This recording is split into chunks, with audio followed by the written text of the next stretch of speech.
Ah, Do, do, do, do, do, do, do. dum, dum, dum, dum, dum, dum. Come on. Ladies and gentlemen, boys and girls, we are live. The Spurs and the Thunder, Game 5, presented by PrizePicks. What's up, What's everybody? up? How y'all doing, everybody? This is a crucial Game 5 here tonight, Josh. What's up, everybody? Welcome to Game 5 here, back in Oklahoma City. The series is tied to a piece, and they have officially ruled out J-Dub. Jalen Williams is out. A.J. Mitchell had already been ruled out long before today's game, so two key players once again out for the Oklahoma City Thunder tonight. Spurs were able to take advantage of it a couple of nights ago. Can they do it here on the road to go up 3-2? Today's game is going to be on what channel? NBC today. The NBA on NBC. Let's see. We had over 100 people already waiting for us. We have John. We got Mosh up in the house. David Neal. Nick's 12 today. I wonder if he slept at all since last night. Probably not. Therese, Michael Evans, Love Stein, the greatest ever. We got Penny in the chat. What's up, Penny? Fem J, Mark Guest, Globe, Justice, Vint, Synth, Mark, Tristan Allen. What's good, buddy? The Fitz, the real Dirty Dan. Father Time, hello. Good evening, everybody. How was your Tuesday today? Logan says, let's go. Ulysses says, hi. Hi, Ulysses. How you doing today? Corey Childs, como estás? OMFG Google says, elbow time, baby. Oh, dude. Did you see who the referee crew chief is tonight? No, I didn't get a chance to look. Ladies and gentlemen, tonight's referee crew chief is bum bum bum bum bum bum bum bum. Can you guess? Tony Brothers? Yes, it is. It's Tony Brothers. Oh no. It is Tony Brothers. He is the referee crew chief tonight, ladies and gentlemen. Take that for what you will. Just the way like you do that stuff. It's either Tony Brothers or Scott Foster, so I went Tony Brothers. Sam Patton dropping that Wemby emote for tonight's game. Victor Wembanyama. Last game in San Antonio had 26 points. 33 points. Yeah. 33 points. Sorry. 33 points, 8 rebounds, 5 assists, 2 steals, and 3 blocks. Damn. The San Antonio Spurs came back with a vengeance. They came back with a vengeance in game number 4, man, to even up the series. Man, it was phenomenal how they adjusted so well, Josh. They're able to bounce back after a terrible loss in game 3. Yes, they did, man. Yes, they did. They changed up their defensive strategy on the Oklahoma City Thunder. They held SGA to under 20 points, who went 6 for 15 from the field. Alex Caruso, who has been brilliant throughout the entire playoffs, put up a donut. He put up a donut game for 0 points from him. Jay Will, he went 1 for 7. Cason Wallace went 2 for 8. Chet Holmgren only had 3 field goals in that game as well. The Spurs defense was stifling in game 4. The bench of the 76ers of the Thunder went from 76 points to just over 30 points, a big difference in that game number 4. That's crazy to think about how the game before, in game 3, 76 bench points, and they only managed to score 82 as a total score for game 4. Yeah, that is insane. So the bench almost outscored in total production. That was the lowest score for the Thunder in over almost 5 years. And going into this game number 5 back in Oklahoma City, there will be no J-Dub again, and there will be no A.J. Mitchell for the Thunder again. But I'm very curious to see how Dagonaut, SGA, Chet, Hardenstein, Caruso, how these guys bounce back and adjust what the San Antonio Spurs gave them in game 4. B Money says, I'm so intrigued about how OKC bounces back. There you go. It's probably been 3 years since they've really been bent over and belted like that. Probably the worst they have played in years. Big moment for SGA. It was definitely something. Now this is an opportunity for the two-time MVP to step up his game and win a crucial game here at home tonight. SGA does need to bounce back after that performance, man, because what were people talking about?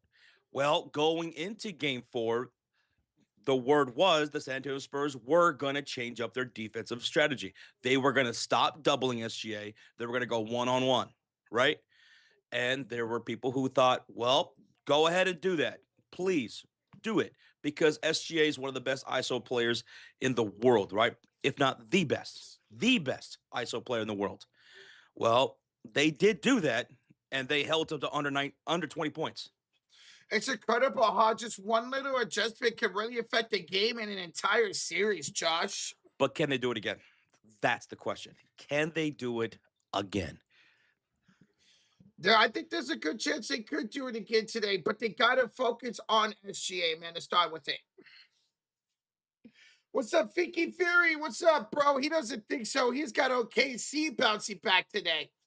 Yeah, OKC bouncing back. They are favored by 3.5 points back here at home. Despite not having J-Dub, despite not having AJ Mitchell, once again, the Thunder will be favorites here tonight. Over 900 people in the house.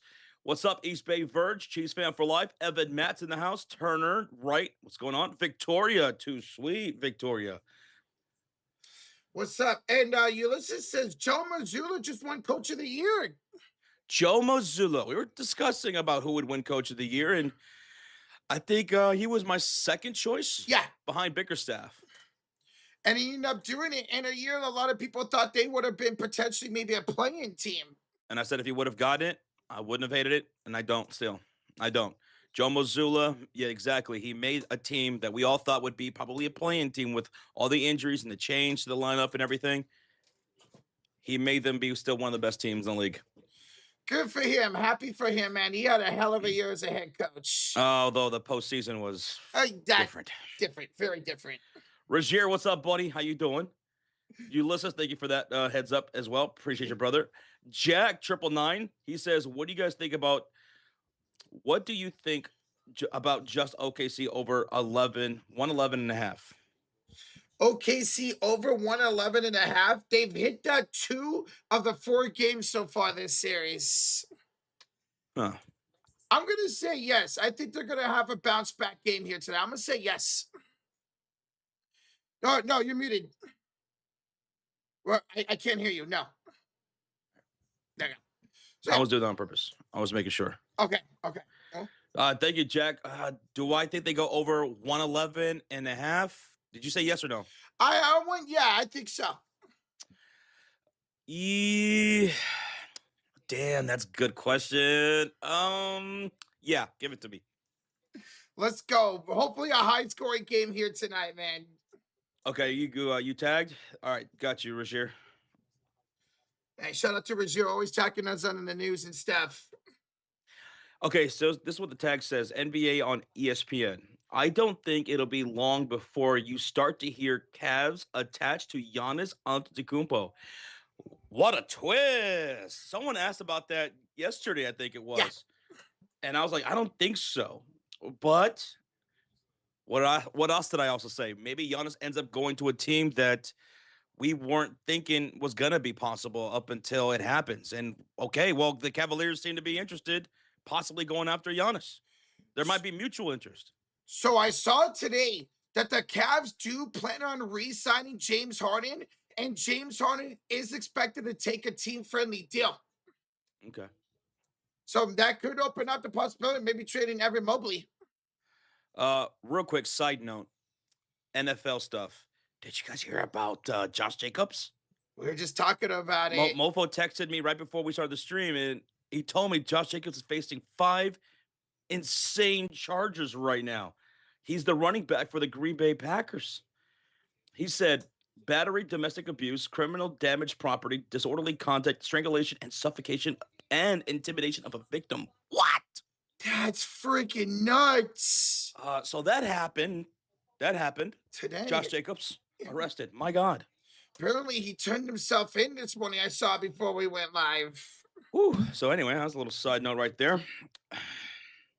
Carlos King's in here. Christian Woods, como estás, man? Purcell, Orlando Ortega, Jarrell, what's up, man? How you doing? Carlos King, franchise in the building says, yeah, that's crazy, bro. It doesn't even seem something like Josh Jacobs would do. It really doesn't. He's always been a really cool dude in Oakland and Las Vegas. You know what? Nah, I guess you just really don't know someone until something happens, you know? Mm-hmm. Until something happens. Jed Lockett's in the building as well. What's up, Jed? How we doing tonight? Dude, I'm hyped tonight, man. This is game 5 with a series tied 2-2 in the Western Conference. East is done. Now we're just solely focused on the Spurs and the Thunder with a tied series. Tony Brothers is the referee crew chief tonight, so it's going to be a wild night, man. There's no J-Dub. There's no AJ Mitchell. It's going to be crazy.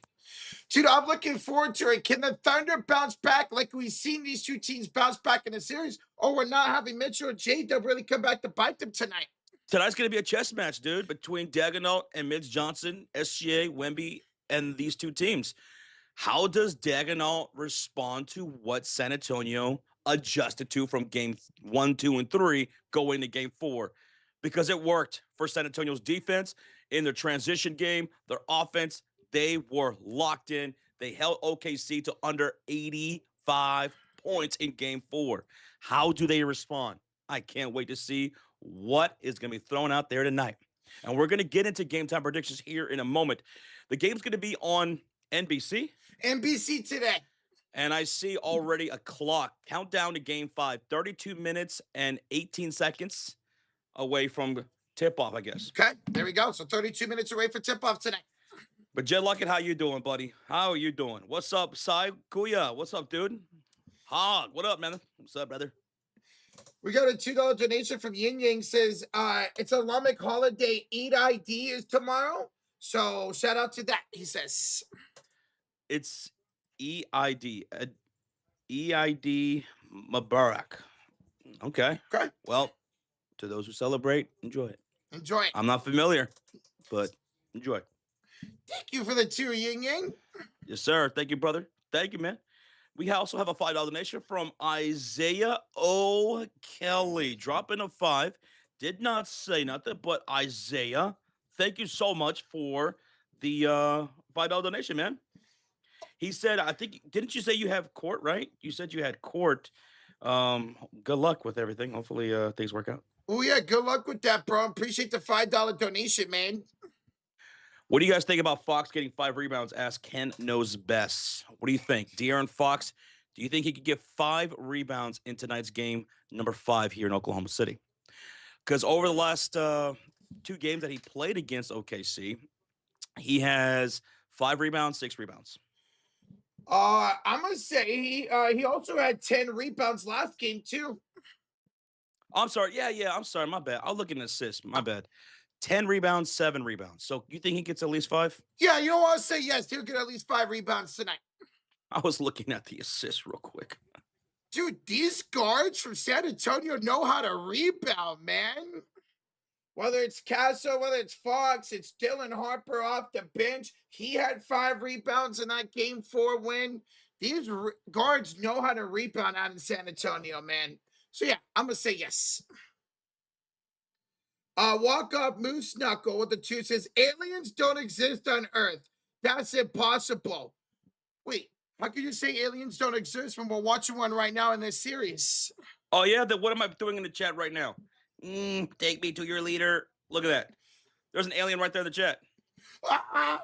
He remember when he pulled up from Area 51? Oh, absolutely, baby.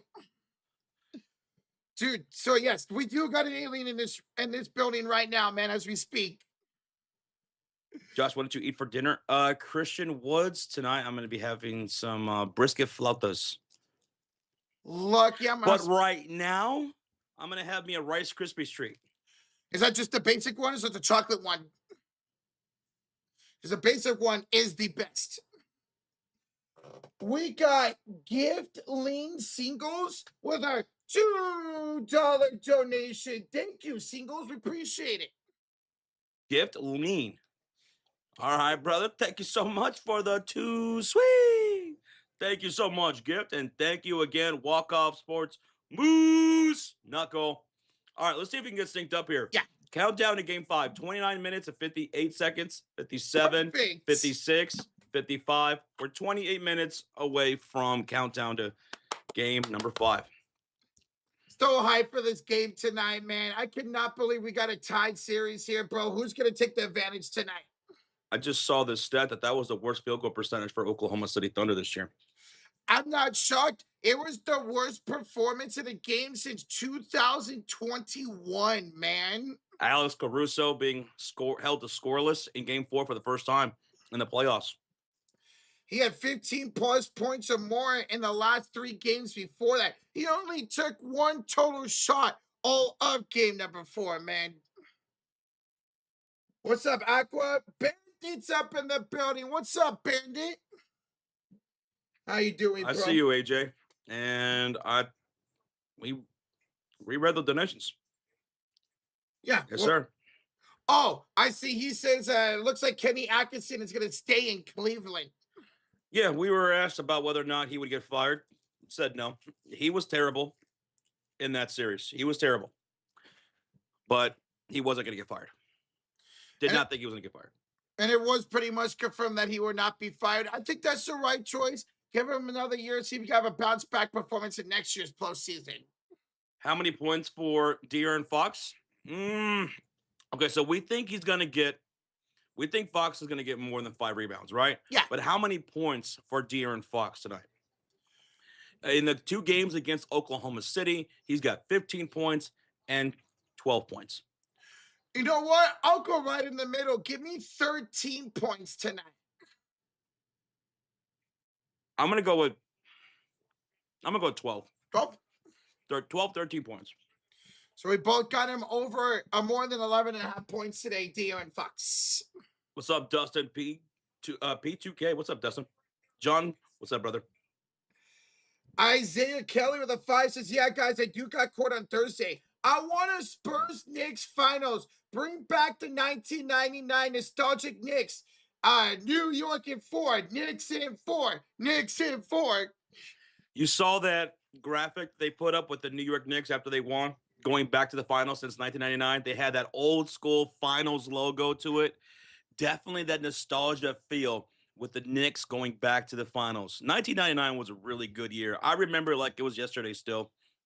I was just entering high school when the Spurs won that title over the Knicks. And I think that's the matchup vast majority of people would want to see. Outside of OKC, of course. I think vast majority of people have been wanting to see New York and San Antonio in the NBA Finals. And, well, Spurs are 2 wins away from being able to punch their ticket, or it's going to be Oklahoma City. I really do think you ask anybody, you're right, out of OKC, whether you're a Warrior fan, a Bulls fan, whatever, that they do want this matchup. I want that matchup, to be honest. Yeah. Hey, Kelly, Isaiah Kelly, thank you so much for the $5 donation again, bro. And good luck on Thursday, brother. Yes. Good luck. Jay Combs in the chat. Most, what's up, dude? Good evening, everybody. We just hit 300 likes already. Dragon Model. Rocha is the Warrior fan. Hello, let's go Warriors. Oh, man. Have y'all seen the Knicks fans chat, "We want Wemby" after last night's game? Oh, yeah, I saw that. Be careful what you risk for, man. San Antonio, I saw that, brother. I saw that. I saw somebody say 1999 was fun. I was a senior in high school, says Pomatic. So you were a senior and I was a freshman going into 1999. Crazy, dude. Man, we're getting old, brother. We're getting old, dude. When the NBA Finals was going on in 1999, I just turned 3 years old. So I was alive for it, but obviously I don't remember the 1999 NBA Finals. You were still in Cali in 1999, sure? That's right. I always forget you were born in Fresno, bro. When are you going back to Cali? Yeah, Rachel, you gotta ever come back to Fresno so I can meet you and slap you? I mean, shake your hand. Good morning. What's up, Micah, baby? Good morning. How's it going over there? How you doing today? Man, we got a packed house already, dude. Dude, Josh, we have 22,000. Oh, no. 2,200 in the building already. Did you say 22,000? Yeah, whoops. 2.2 thousand people before the game even starts. And that's awesome, man. Thank y'all so much for keeping us company throughout these Western Conference Finals games. We're going to have some fun tonight. How many Knicks fans are in here right now watching and waiting for their future finals opponent? How many Knicks fans here in this chat? You know they gotta feel good. 8 days off, get to relax and see who they're facing. What's up there, Lumeria? ¿Cómo estás? Micah, baby, dropping that Spurs emote. Most it says I was 24. You were 24. There goes some Knicks fans right there. Gerald is in here. Liam, Ghost of Search, Peak of Performance Edits. He is a Knicks fan. So is Saba. Dude, look at all the New York fans. So is Dr. Manhattan. What's up, Dr. Manhattan?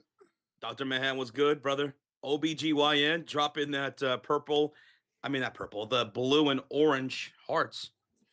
We got Queen in the building. Abba says, man, that whole city is rocking. Oh, I saw it. I saw what happened last night in New York, man. Everybody was out partying. Patrick says, I was 10 years old in 1999. 10 and 99. Like I mentioned, I was just 3 years old going into the NBA Finals. He was just a little baby roach, being a menace like a little rugrat. QC dropping that Knicks emote. He wants the Knicks to win the whole damn thing. He's been trying to proclaim it for the last couple of years with that emote. Okay. All right. What's up, though, brother? What's up? So TV says, we love you guys. We love you guys. We love y'all. Thank y'all so much for being here. Blowing up that thumbs up. Almost to 400 likes. Tonight's stream is presented by PrizePicks. Right here for Game 5 between the Oklahoma City Thunder and the San Antonio Spurs. And here's our 3-leg entry for tonight's Game 5. Tonight, we are taking SGA for more than 5.5 assists. He's hit that in 3 straight games this series. We're going to take Devin Vassell for more than 8.5 points. I keep saying it. I think he's the most efficient scorer this entire postseason. And then we're going to take Stephon Castle for more than 4.5 assists. The guy's been doing everything, scoring, assisting, rebounding. He does everything. Stephon Castle, Devin Vassell, SGA. That's who we're riding with for game number 5 over on PrizePicks. Sign up on desktop or download the app. It's easy to do. And when you do sign up, use that promo code HMA to take advantage of the promotion, which is play 5, get $50 instantly in your lineups. You could also follow us on PrizePicks at The Sports Fury. Our affiliate link is in the description. All right. We're almost getting close to game time predictions. If you're just tuning in, they have officially ruled out J-Dub for the Oklahoma City Thunder. He will not play again. And they also ruled out A.J. Mitchell. Yeah, A.J. Mitchell got ruled out yesterday, so it seems like his injury is more serious than J-Dub's right now. By the way, guys, here's the stat for tonight's game. The winner of Game 5 in a 2-2 series best of 7 have gone on to win the series 82% of the time. 82%. So tonight's that crucial here in OKC. It's massive. All right, so before we decide who we have, recapping that game number 4, the Spurs defeated Oklahoma City Thunder 103-82. They held OKC to under 20 points in quarters 1 and 2, and then held them to exactly 22 points in quarters 3 and 4. 82 points they held them to. How crazy is that? How great OKC is, even without 2 of their key players. They're still damn good, but they were struggling against the defensive adjustments that the San Antonio Spurs made. They decided to not double team SGA like they did in games 1, 2, and 3. They decided to go one-on-one with mostly Harper or Stephon Castle on him most of the night. And they started D'ing up everybody else, not giving them those wide open 3 looks that they had for the previous 3 games with Alex Caruso and Jay Will and Jared McCain and so on, right? All of a sudden, those shots weren't looking as good, right? All of a sudden, Alex Caruso was not able to operate with the space that he's able to do when going with a double team to SGA, right? All of a sudden, those looks weren't there. And the San Antonio Spurs suffocated them, and they scored a lot on the other side. They held SGA. They held Shea to under 20 points in that game number 4. In game 3, the Thunder scored 76 points off the bench alone. And then in game 4, as a total score, they put up 83 points. That's how dominating San Antonio Spurs were in that game 3. I mean, game 4, I'm sorry. And for the first time this series, Josh, San Antonio won the points off a turnover battle by scoring over 20 points off of turnovers in game number 4. Wembanyama had a stellar game, putting up 33 points on 50% shooting with 8 rebounds, 5 assists, 3 blocks, and 2 steals. Stephon Castle had 13. Vassell had 13. He played good defense too, man. De'Aaron Fox had 12 points and 10 rebounds, double-double for him. Julian Champagnie did not shoot well. He went 1 for 7, had only 2 points in that game. Yusuf, thank you so much for the subscribe. And then off the bench, Dylan Harper, he only went 2 for 4 from the entire game, but he did have 5 rebounds to go with his 7 points. And he played really good defense on SGA in game 4. Dude, Dylan Harper was plus 25 off the bench. Talk about impacts. Chet Holmgren for game number 5, man, back at home. If I'm Oklahoma City, I need to see some more for Chet. I need to see some more shot attempts. He went 3 for 8 in that game number 4. If I'm Thunder, I'm trying to get him more involved in the offense. He has the ability to be able to score on Victor Wembanyama. He's done it nicely. He averages damn near 20 points a game going against Wembanyama. He needs to be a more aggressive, absolutely, tonight. It was a bit of a rough start for Oklahoma City Thunder out the gate in that first quarter because remember, the only one who was able to score for a long while was Hartenstein. He was the only one that was able to score for Oklahoma City with those little floaters until eventually Victor Wembanyama started getting on him. He had 8 points, and those are the only 8 points through the first 5 minutes and 30 seconds of that game. But then he went cold. He only had 4 more points the rest of the game. B Money says, guys, I have a novel idea. Now, keep in mind, I'm a big, dumb idiot when it comes to the NBA. Has OKC considered starting the game hot? Feel like they consistently get behind the 8 ball in this series. Especially the last 2 games, you mentioned the 8 points only by Hartenstein to start, and then they were down 15-0 in game number 3 to start. So Oklahoma City Thunder did not play well against the Spurs adjustments in game 4. Now the chess match really continues. It really gets good between Daigneault and Mince Johnson and these 2 teams here in game 5 with the series tied 2-2, where the winner of tonight's game, 82% of the time goes on to win the series. How will Daigneault, how will SGA, the MVP, Chet Holmgren, Alex Caruso, who put up 0 points in game 4, how will these guys adjust to what the Spurs did in game 4? And will the Spurs be ready? It's crazy because we talked about the adjustments for OKC in game 2. They did that. The adjustments for the Spurs in game 4, they did that. It's been a back and forth series. Win-loss for each team. Man, you got to figure SGA is going to come out with a chip on his shoulder, man. He was laughing at the end of that game 4, like he was like, you know what? All right, something's coming for y'all. Next game.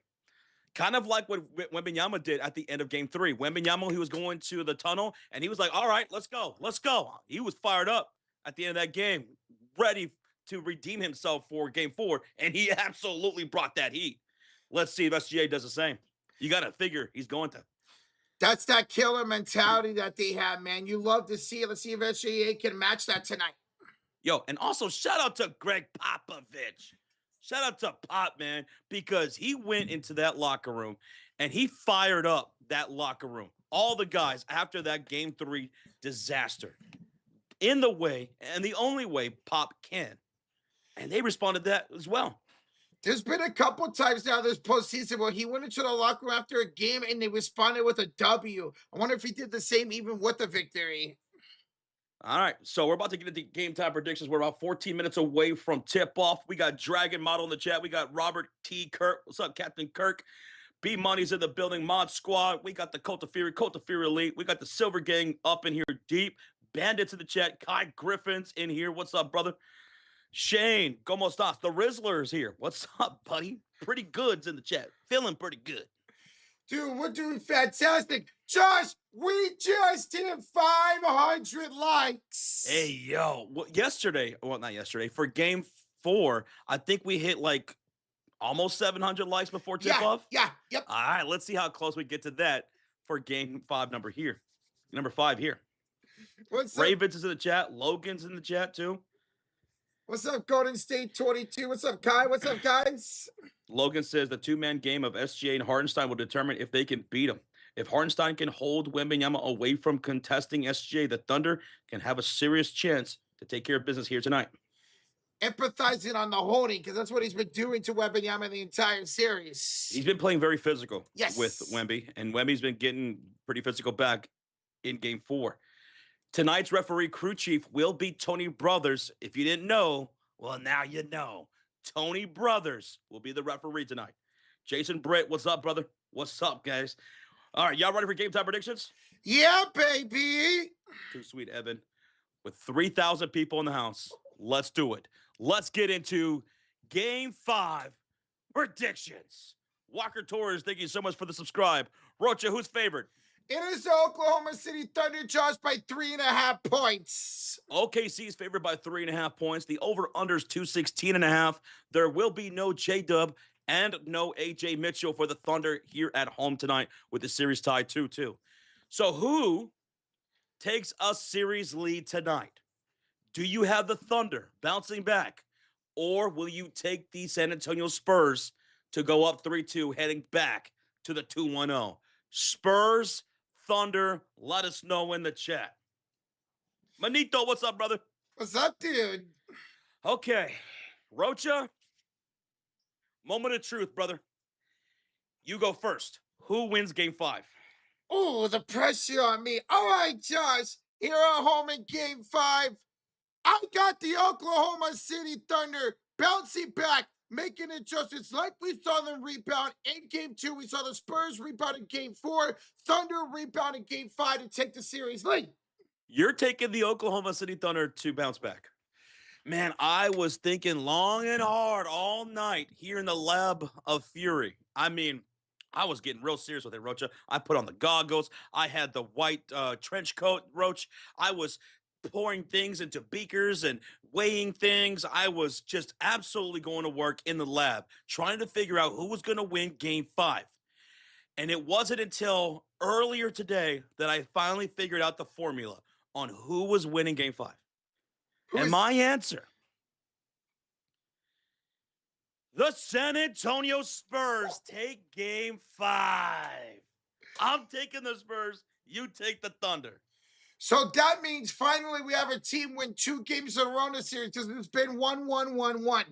I loved the way San Antonio adjusted defensively. I love the way they played with more tenacity and energy. Like, that's what you got to see from the San Antonio Spurs. They got to carry that energy here on the road because the crowd's going to be rocking in OKC. So I'll take the Spurs. You take the Thunder. Who's your MVP? It's going to be obviously Chet Holmgren, right? Actually, it's going to be Isaiah Hartenstein. Oh, okay. Shea Gilgeous-Alexander, baby. You're going SGA? Yes, sir. How many points for SGA? Because he was held to 19 points in game 4. Josh, give me 28 points and 10 assists, a double-double. All right. My MVP will be Victor Wembanyama. Give me Wemby as my MVP. And I'm thinking about, I'm thinking about 30 points from Wemby, 30 points, 10 boards, 4 blocks. 4 blocks. We've seen Wembanyama have 2 30-point games in this series already. All right, Rocha, X Factor. Who will be the X Factor for your win tonight? Dude, I love that you caught him out a little bit. Chet Holmgren, to be able to score on Wembanyama, don't be afraid of him tonight. Give me Chet as X Factor. My X Factor is going to be, and I had several good choices, man. Mm-hmm. I had Fox, I had Vassell, Harper off the bench. I'm going with Stephon Castle. That's my guy. X Factor tonight. I'm thinking 15 plus points from him with 5 or more assists and his defense. His defense on SGA in game 4 was so spectacular, I thought, for the most part. His defense and Harper's. So I'll go with Castle being my X Factor here on the road. Keep the turnovers low and keep the drive alive. Attack that paint. Put that pressure at the rim, man. Give me Castle. I like that pick because he's been able to get in double digits lots of games, even not shooting well. All right. Now, what about first score? Who scores the first bucket of game 5? Give me, who do I got? Give me Chet Holmgren, my X Factor. You're going with Chet Holmgren? Yeah, Chet. All right. You go with Chetty Boy. I will go with SGA. I think he scores the first bucket tonight. MVP held to under 20 points in game 4. I think he's going to want to set the tone offensively early here in game 5 in front of the home crowd. All right, who do you got for first 3 then tonight, Josh? AKA the first splash of tonight's game? Yeah. I think the first 3 splash will be from Area 51, Wembanyama. Another half-court shot? Oh. No, I'm going to go with a humble 27-footer from downtown. Okay. You know what, Josh? You took your MVP as first 3. Give me my MVP as first 3. SGA. Yeah. You're going with SGA? Si, senor. What about the first dunk? The first dunk of tonight's game. Give me Stephon Castle. You go with Castle. I'm going to go with Chet Holmgren.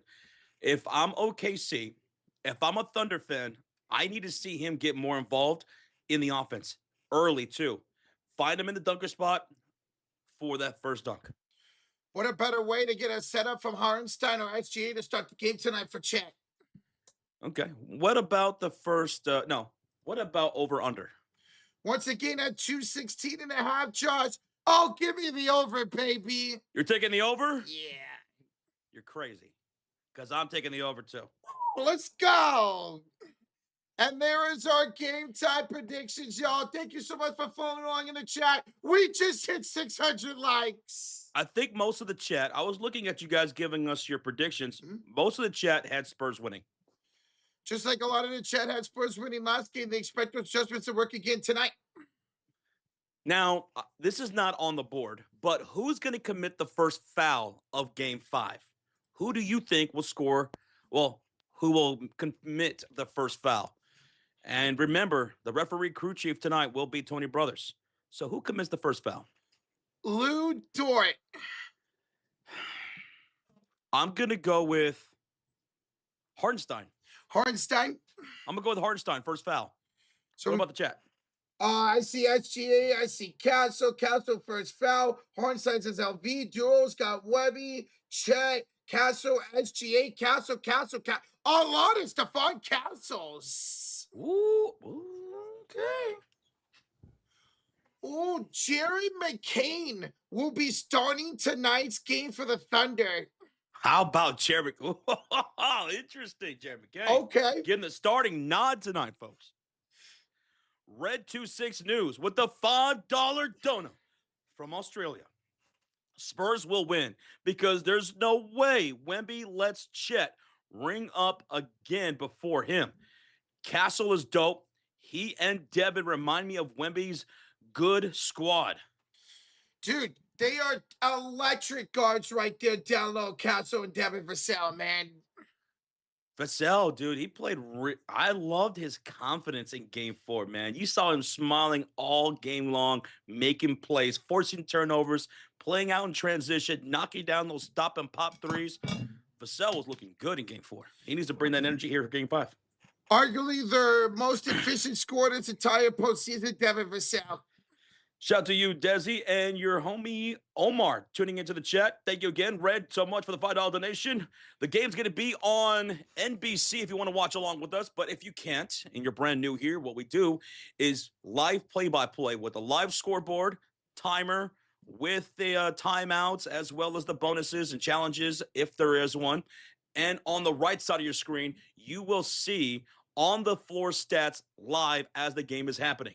So for the San Antonio Spurs, you'll see who's on the floor for them. For the Thunder, you'll see who's on the floor for them and what their scores are. So let's have some fun tonight, man, here for game number 5. Dude. What? I said, what if we get 700 likes before tip-off? We're 25 away from 700 likes already. Ping pong! Thank y'all so much. That is absolutely incredible. We have 4,000 in the building. Woo-wee! We got Spurs fans up in here deep. We got Thunder fans. We got people who hate watching the Thunder. We got people who are Knicks fans who are here waiting for their finals opponent, whoever it may be. They're here scouting, you guys. Both of y'all. They're writing down notes as we speak. Oh, this is where we Bing bong, says Boyle. See, there we go. I told you, there's Knicks fans in here. Bing bong. They're here. What's up, everybody? Appreciate Josh. After you said that, we're now 50 likes away from 800.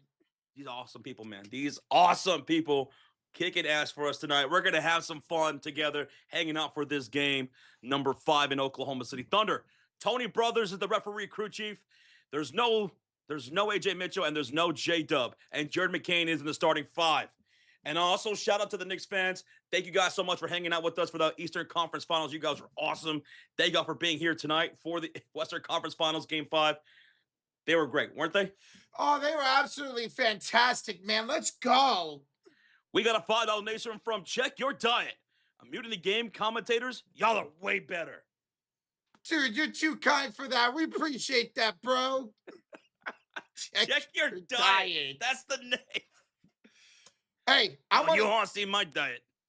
I'm on a seafood diet. Seafood, eat food. I'm on that sports bar diet. The sports bar diet? That's fantastic. Check your diet. Thank you, brother. Thank you for the compliment, man. Appreciate you hanging out with us. Thank you for the support. We also got a gifted membership in the chat before tip-off from our guy, Fowler Matt 93. Going to GC Money Man. Thank you so much, Fowler Matt. As always, bro. Fowler Matt, too, sweet brother. Thanks so much for sharing the love to the chat, bro. Tommy's in the house. What's up, Tommy? Welcome. He says, if OKC gets to the finals, I will support the Knicks if that scenario plays out.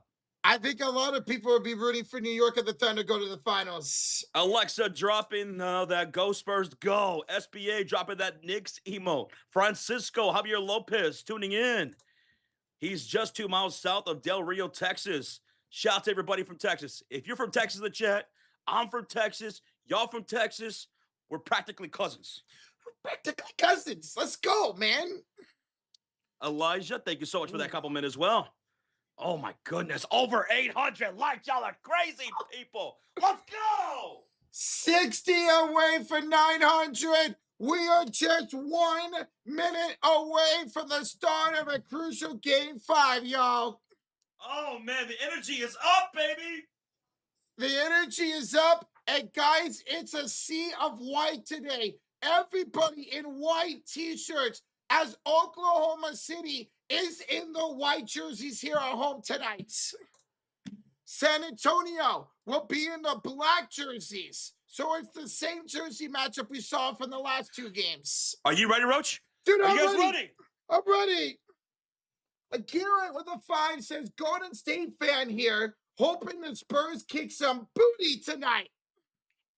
Booty, booty, booty, booty, rocket everywhere.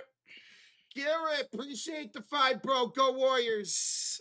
Go, Garrett. Go, Garrett. Go, Garrett. You go, boy. It's your birthday. We're going to party like it's your birthday. Rocha, who sings that song?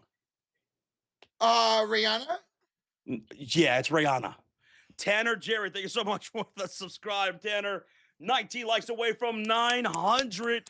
We're getting ready for tip-off here in Oklahoma City for Game 5. Look at that. There's Keldon Johnson firing up. Victor Wembanyama, who looks absolutely locked in. They're making their way to center court. Thunder in their white jerseys, Spurs in their black jerseys.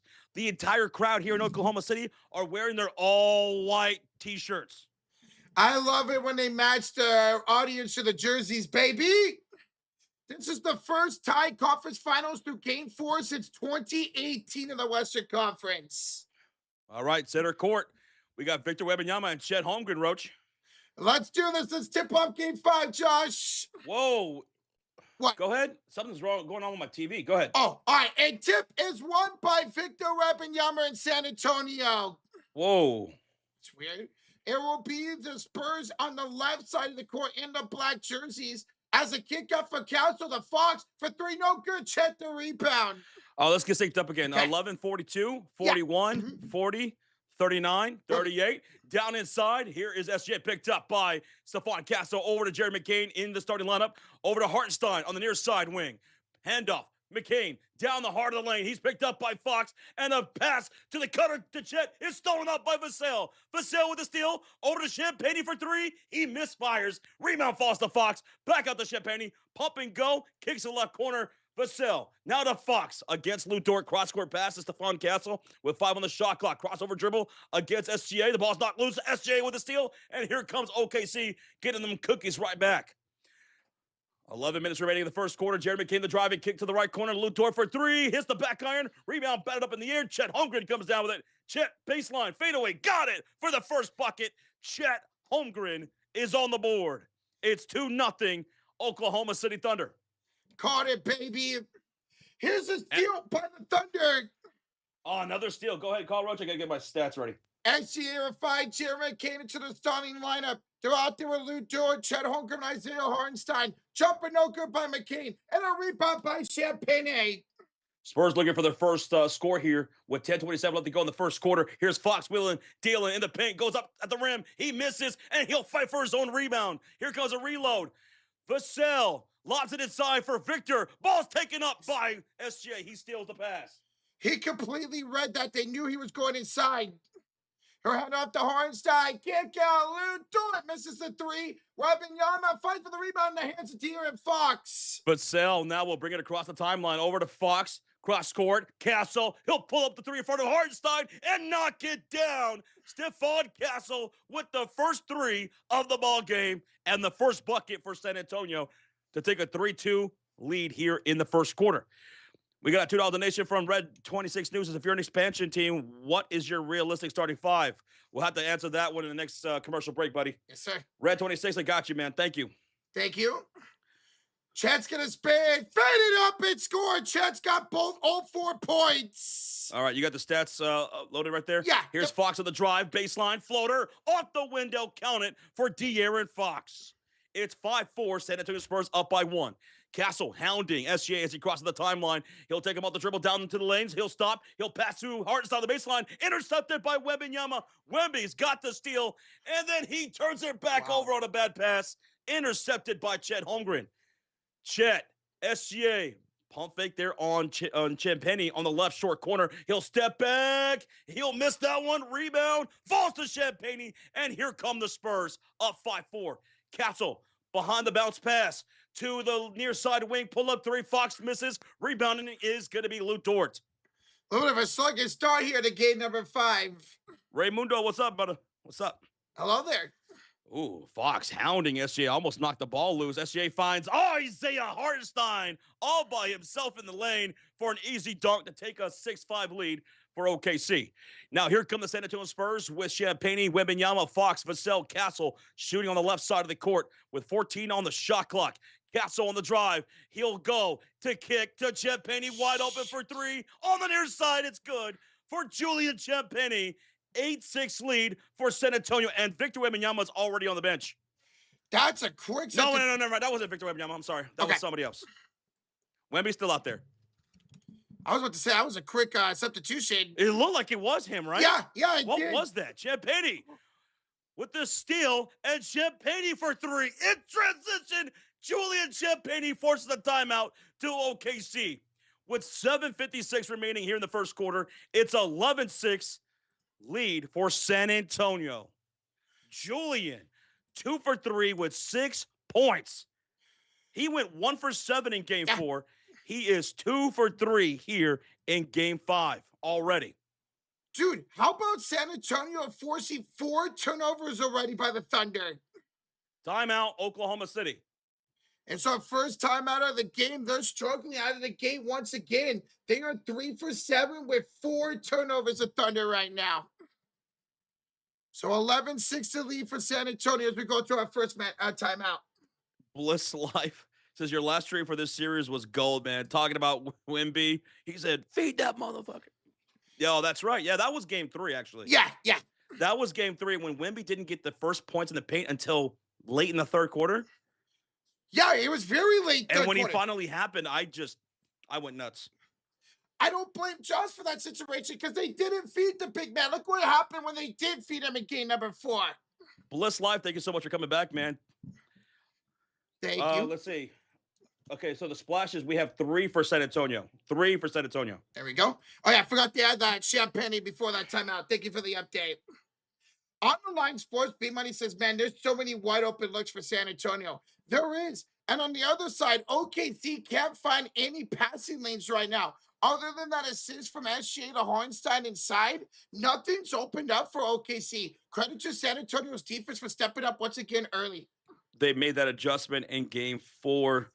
And so far here in game 5, it's a 5-point lead for the San Antonio Spurs, 11-6 lead for San Antonio. Timeout, commercial break made by the Thunder. The Thunder starting 5 was Jared McCain, Lou Dort, SGA, Chet Holmgren, Isaiah Hartenstein. Jared McCain's 0 for 1 so far in the starting 5. For the Spurs, it's Chet Holmgren. No, I'm sorry. It is Victor Wembanyama, Julian Champagnie, Fox, Vassell, and Castle.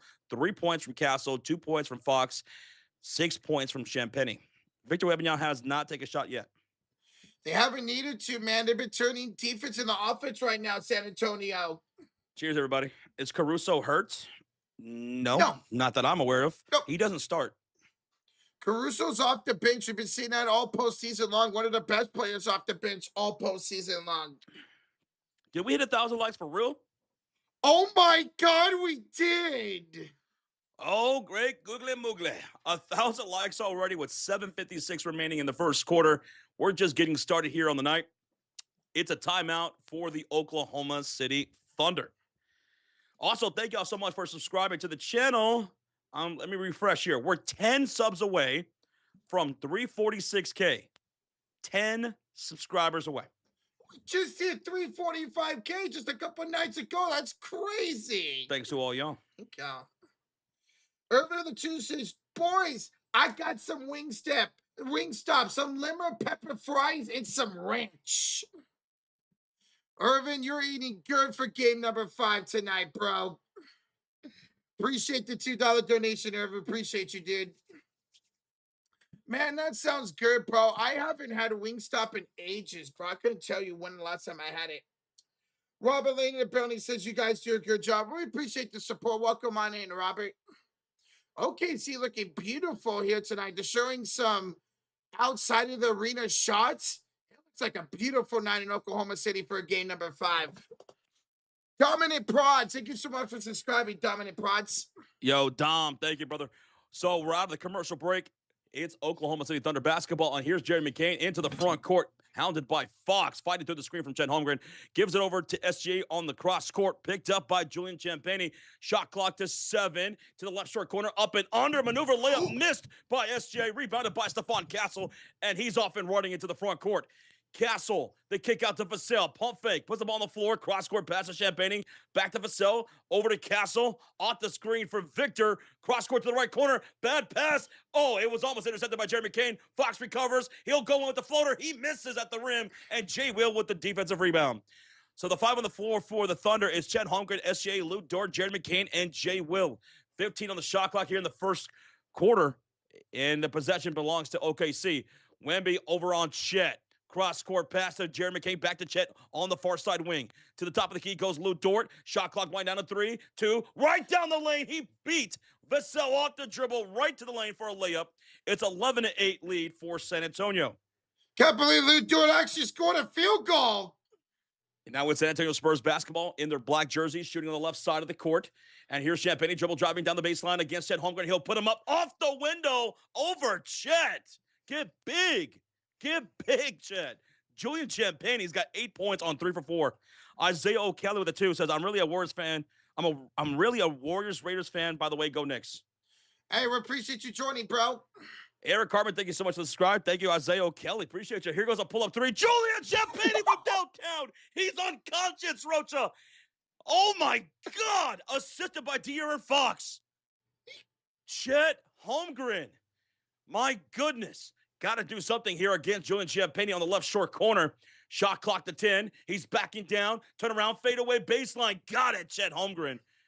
He cuts the lead to 6. Under 6 minutes ago, here comes the San Antonio Spurs back the other way. Julian Champagny with 11 points already. Cross court to Wembanyama, who has yet to score. Back to Julian. He'll shoot the corner three. He misses, and there's going to be a loose ball foul called against Jay Will with 5:45 remaining in the first quarter. Dude, Champagne, that was what we call a heat check from that corner right there. He went 1 for 7 in game 4 at home, and here on the road, he's got 11 points on 4 for 6 shooting. He's got confidence. Dude, he's got 11 and 16. Chet's got 6 of the 10 for the Thunder right now. It's a Champagne and Chet show. Ball's going to be inbounded from the near sideline, and on the floor now, it's Dylan Harper, Keldon Johnson, Casso, Wemby, and Julian. 10 on the shot clock, up by 6. It's Spurs basketball. In their black jerseys, shooting on the left side of the court. Jay Will guarding. Wemby on the far side wing. Cross court to the near side. Julian, no hesitation, 3. Hits the back iron. Rebound falls to Castle. And is he fouled, Rocha? I think this thing. Oh, no, it goes out of bounds. They're going to say no foul. Out of bounds, last touch by Castle. So it's going to be Thunder basketball. Thunder have the ball, shooting on the right side of the court in their all-white jerseys. And now on the floor, it's Caruso, Wallace, J. Will, SGA, Chet Holmgren. 14 the shot clock, down by 6. Harper picking up Chet Holmgren into the paint, into the right corner against Wemby. It's Caruso back inside on the post entry. It is going to be Chet Holmgren. Back to Caruso. Pull up 3 over Wemby. He's got it from downtown. Alex Caruso finally scores. He was held scoreless in game 4. Cuts the lead at 3. He only took 1 shot in game 4. Oh, Castle down the baseline, misses an easy layup. And off the rebound is Chet Holmgren. Chet, falls to the ground. He's still got the ball. Bounce pass to the top of the key goes SGA. And now Keldon Johnson's guarding him on the far side wing. The ball's popped loose from Keldon into the hands of Wemby. Ahead to Harper in transition. Layup is up. No good, but a putback dunk by Julian. The Spurs better start making their layups. They're missing all of their layups. If it wasn't for Julian. That's 3 missed bunnies right now by the Spurs so far. Champagny's got 13 points. Pull up 3 in the right corner. Cason Wallace misses. And it's a rebound for Stephon Castle. His first rebound of the night. Castle hounded by SJ. That's going to be a rip. A steal from Caruso. And Caruso will bring up the ball off the turnover. Caruso over to SJ, the left corner. He's got Julian on him. Now here comes Wemby with the help defense. Ball swung around over to Chet Holmgren down inside. Floater up over Harper's good. Chet Holmgren cuts the lead to 3. And we got a timeout here by San Antonio with under 4 minutes to go. 18-15 lead San Antonio. Dude, how about the start for Champagne, 13 points? The start for Chet Holmgren, he's got 8 points on a 4 for 4 shooting nights. Timeout. Timeout Spurs. Their first charge timeout of the game. San Antonio Spurs missing a lot at the rim right now. Dude, they've missed 3 wide open layups. The worst one coming for Stephon Castle. I thought he made it. I started putting points on the board, and he missed it. Chet Holmgren's locked in. That was exactly what I was talking about pregame. If I'm Oklahoma City, I got to get Chet Holmgren more involved offensively, because what was he doing in that game number 4 on the road? He wasn't involved at all. He had 3 field goals made the entire game. Well, to start game 5, he's 4 for 4 with 8 points and 4 rebounds. He only had 8 shot attempts. With those 3 makes, he's already being way more aggressive. Half his shots already. But the leading scorer so far for this game is Julian Champagny. 13 points, 5 for 8 shooting with 2 rebounds. 13 points for Julian. And he's already put up a couple heat checks, too, that haven't got in. That's how hot he is to start tonight. All right, so during the commercial break, we had an earlier donation here from Red 26 News. Says, if you're an expansion team, what's your realistic starting 5? That's such a loaded question. An expansion team, I mean, who's made available, for every single team? We just wouldn't know until it actually happened.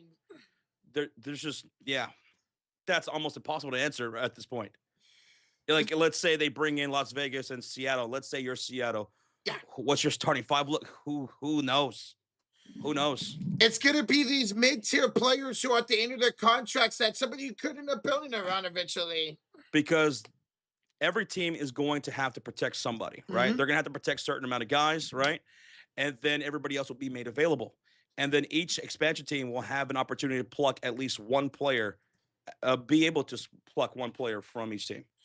Let's be do that unless those teams are willing to give them drop picks and not take a certain player. So it's a good question. It's just so tough to say off the top of the head. Appreciate it though. Appreciate the five, man. No free throws yet? Yeah. We have not had a single free throw yet, Dev. Everybody's been shooting for the mid-range or missing layups. Nobody's been able to get a foul call yet. It's been a clean game on that aspect. We also have a lot of turnovers to start tonight's game. 4 turnovers for San Antonio, 6 turnovers for Oklahoma City. So it's been a little bit of a sloppy game. Off those turnovers, Oklahoma has given up 8, while the Spurs have only given up 4. So right now, San Antonio taking a better job of those points off of turnovers, just like we saw them do in game number 4 to even up this series. Fitness Boys is up in the building. What's up, man? And during this timeout, we just hit 1,200 likes. What the heck is going on? Thank you all so much for over 1,200 likes. We're coming out of a timeout by San Antonio as they lead at 18-15 with 3:59 to go here in the first quarter. Both teams have now called a timeout to kind of end a run.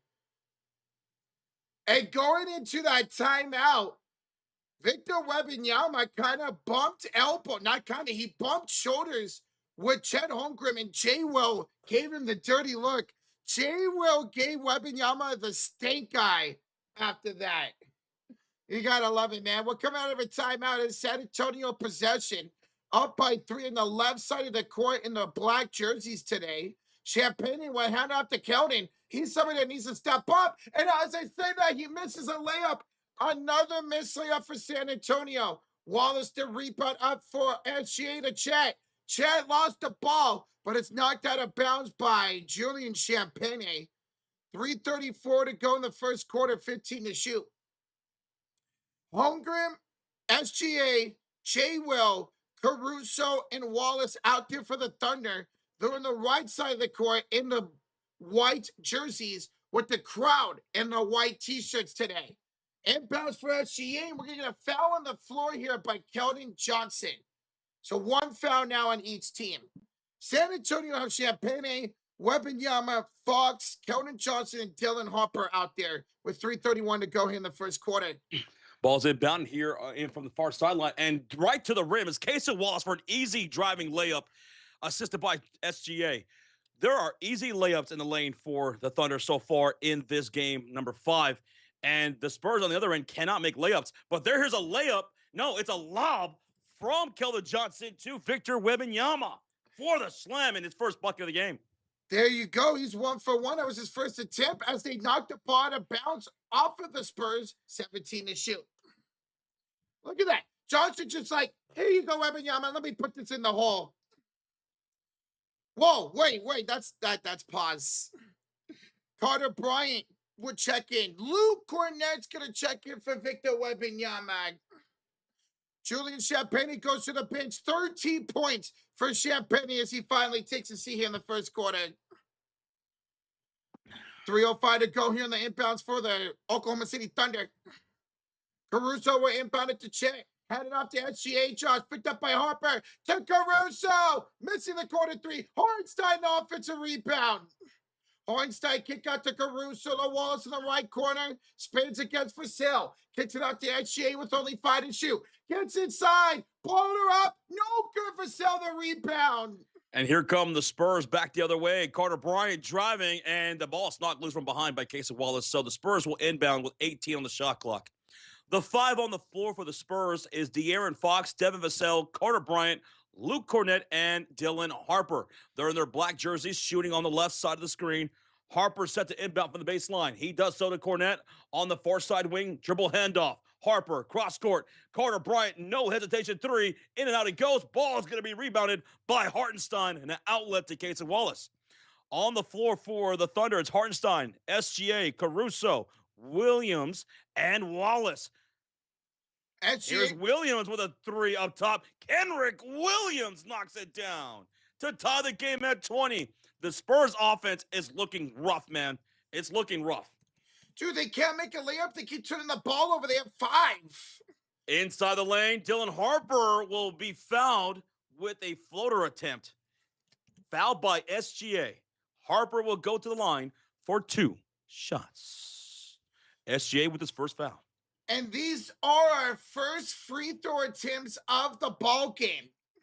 If you're just tuning in and you didn't catch wind earlier, Tony Brothers is the referee crew chief for tonight's game. Dylan Harper at the line, shooting 2 shots. Harper, free throw number 1 is up, and it's good. 21-20, San Antonio. The 5 on the floor for the Spurs, it's Harper, Cornette, Carter Bryant, Devin Vassell, and De'Aaron Fox. The 5 on the floor for the Thunder, Isaiah Hartenstein, SGA, Caruso, Henrik Williams, and Cason Wallace. Second free throw for Harper's up, and he will make them both. So it's 22-20, San Antonio Spurs with a 2-point lead. Now Caruso will bring up the ball quickly into the front court, shooting on the right side in their white jerseys here at home. Spurs in their black jerseys. Caruso, Hartenstein, quick handoff, goes to SGA, curls off the screen from Hartenstein, into the heart of the lane, floater up. He'll draw a shooting foul from the rookie Carter Bryant. Shea will look to score his first points of the game at the line. He's 0 for 4 from the field with 0 points, but he'll have 2 shots here coming up. After a game where he had 19 points, under 20 points for the second time this postseason. De'Aaron Fox is 1 for 5 right now. SGA's 0 for 4. So those 2 guards right now, those 2 lead guards, not doing so hot here in the early go. It's been champagne for the Spurs and Chet Holmgren for the Thunder right now. Now, Shea Gilgeous-Alexander will tie the game at the free throw line, making both free throws. 2 fouls, 2 team fouls apiece so far in this quarter. Under 2 minutes ago, Fox over to Carter Bryant, down the heart of the lane, right to the rim for a 2-handed jam. Carter Bryant takes the lead for San Antonio, 24-22. Now SGA into the front court, off the screen from Hartenstein, picked up by Fox to left corner. It's Caruso, guarded by Cornette, takes him off the dribble. Cross court to the near side. Wallace pump and go on Harper to the lane. Blocked at the rim. Oh, they're going to call foul against Luke Cornette. I think if Luke would have just let it go, I think Harper would have had that block clean. Yeah, I mean, he was all over him right there, was Dylan Harper. Luke Cornette came over to help, and he'll be called for a shooting foul. Cason Wallace to the line for 2 shots. So the last 2 times inside the paint for the Spurs have been dunks. They said, you know what? We can't make layups. Let's just go for dunks. Right now, so far, the Thunder have 6 turnovers. The Spurs have 4 turnovers. Now, right now, the Spurs do a little bit better job of capitalizing on those turnovers, 8-4. And Cason Wallace will knock down both free throws, so the game's back to being tied at 24 apiece. De'Aaron Fox will walk the dog a little bit, now cross the timeline. Spurs going from right to left on the screen in their black jerseys. Down the lane, eye off the window, layup missed again for Fox. Rebound falls to Kendrick Williams, over to Caruso. Ahead to SGA in transition. Down the heart of the lane, he's got 3 jerseys. The trailer pass to Caruso, fumbles it, and it goes out of bounds. Shea had 3 Spurs jerseys right there at the rim, so he hit the trailer in Caruso, but he wasn't ready for the pass. So back to the way we go with San Antonio having the ball. We're all tied at 24. That's now 7 turnovers for the Thunder. The drive into the lane, it's going to be Fox against Caruso. He'll kick out to Carter Bryant on the near side. Wing from downtown. Carter Bryant, nothing but the bottom of the net. 27-24 San Antonio. 5 Carter Bryant with 5 points. 47 seconds remaining, and Carter Bryant will pick up SGA around the half court. Shea trying to bide his time. 7 on the shot clock. Caruso with the high screen. SGA on the attack. He goes back to Caruso, top of the key. Pump fake on Fox. Over to SJ. He'll pull up for three and tie the game. Shea Gilgeous-Alexander with his first made field goal right there to tie that 27. And there goes a steal with Casey Wallace in transition, and he'll miss the layup on Harper. Caruso saves it in bounds to Kendrick Williams, and the Thunder have the basketball. And then we're going to get a whistle here. A personal foul from Carter Bryant to SGA on the floor. That should be. I believe that's the second foul in 2 minutes. If it is, it'll be free throws for SGA coming up. Oh my goodness, dude. So many turnovers for both these teams. 7 turnovers for OKC, 5 turnovers now for San Antonio. Some sloppy basketball at times here in this quarter one. SGA free throw number 1 is up. It's good, 28-27. And Victor Wembanyama will check in. Yeah, man, both teams going a little bit hard. They got to slow down the offenses, not turn over the ball right now. Don't give extra opportunities. Thank y'all for 1.3 thousand likes on the live stream. Thank y'all so very much for supporting the stream. Thank y'all for hitting that subscribe, sharing out the stream, chatting it up with us. Thank y'all for the company here tonight. Shea will make both free throws, so it's 29-27 Oklahoma. Spurs will have the ball with Champagnie, Wemby, Fox, Vassell, and Castle. No shot clock for San Antonio as they cross the timeline with Castle. He's going to get a high screen from Victor Wembanyama, and it's going to be Casey Wallace fighting through it. Over to Wemby against Isaiah on the top of the circle. Step back, buzzer beater. He misses off the right side of the iron, and that does it for the first quarter. 29-27. Thunder lead it by 2. Oh, it was definitely a sloppy quarter, Josh, but the end of the quarter, we only have a 2-point game, man. Woo. The San Antonio Spurs missing a lot of give me buckets. A lot of gimmies they're missing, man, at the rim. They miss a lot of layups. Dude, they should have just continued to go for dunks. They were excellent on the dunks in that first quarter. And then for SGA and the Thunder, they just kept turning over the ball. They didn't get those foul calls until the end of the quarter. They were able to take advantage of it. We didn't see our first free throws in that quarter till under the 2-minute mark, and that was Dylan Harper.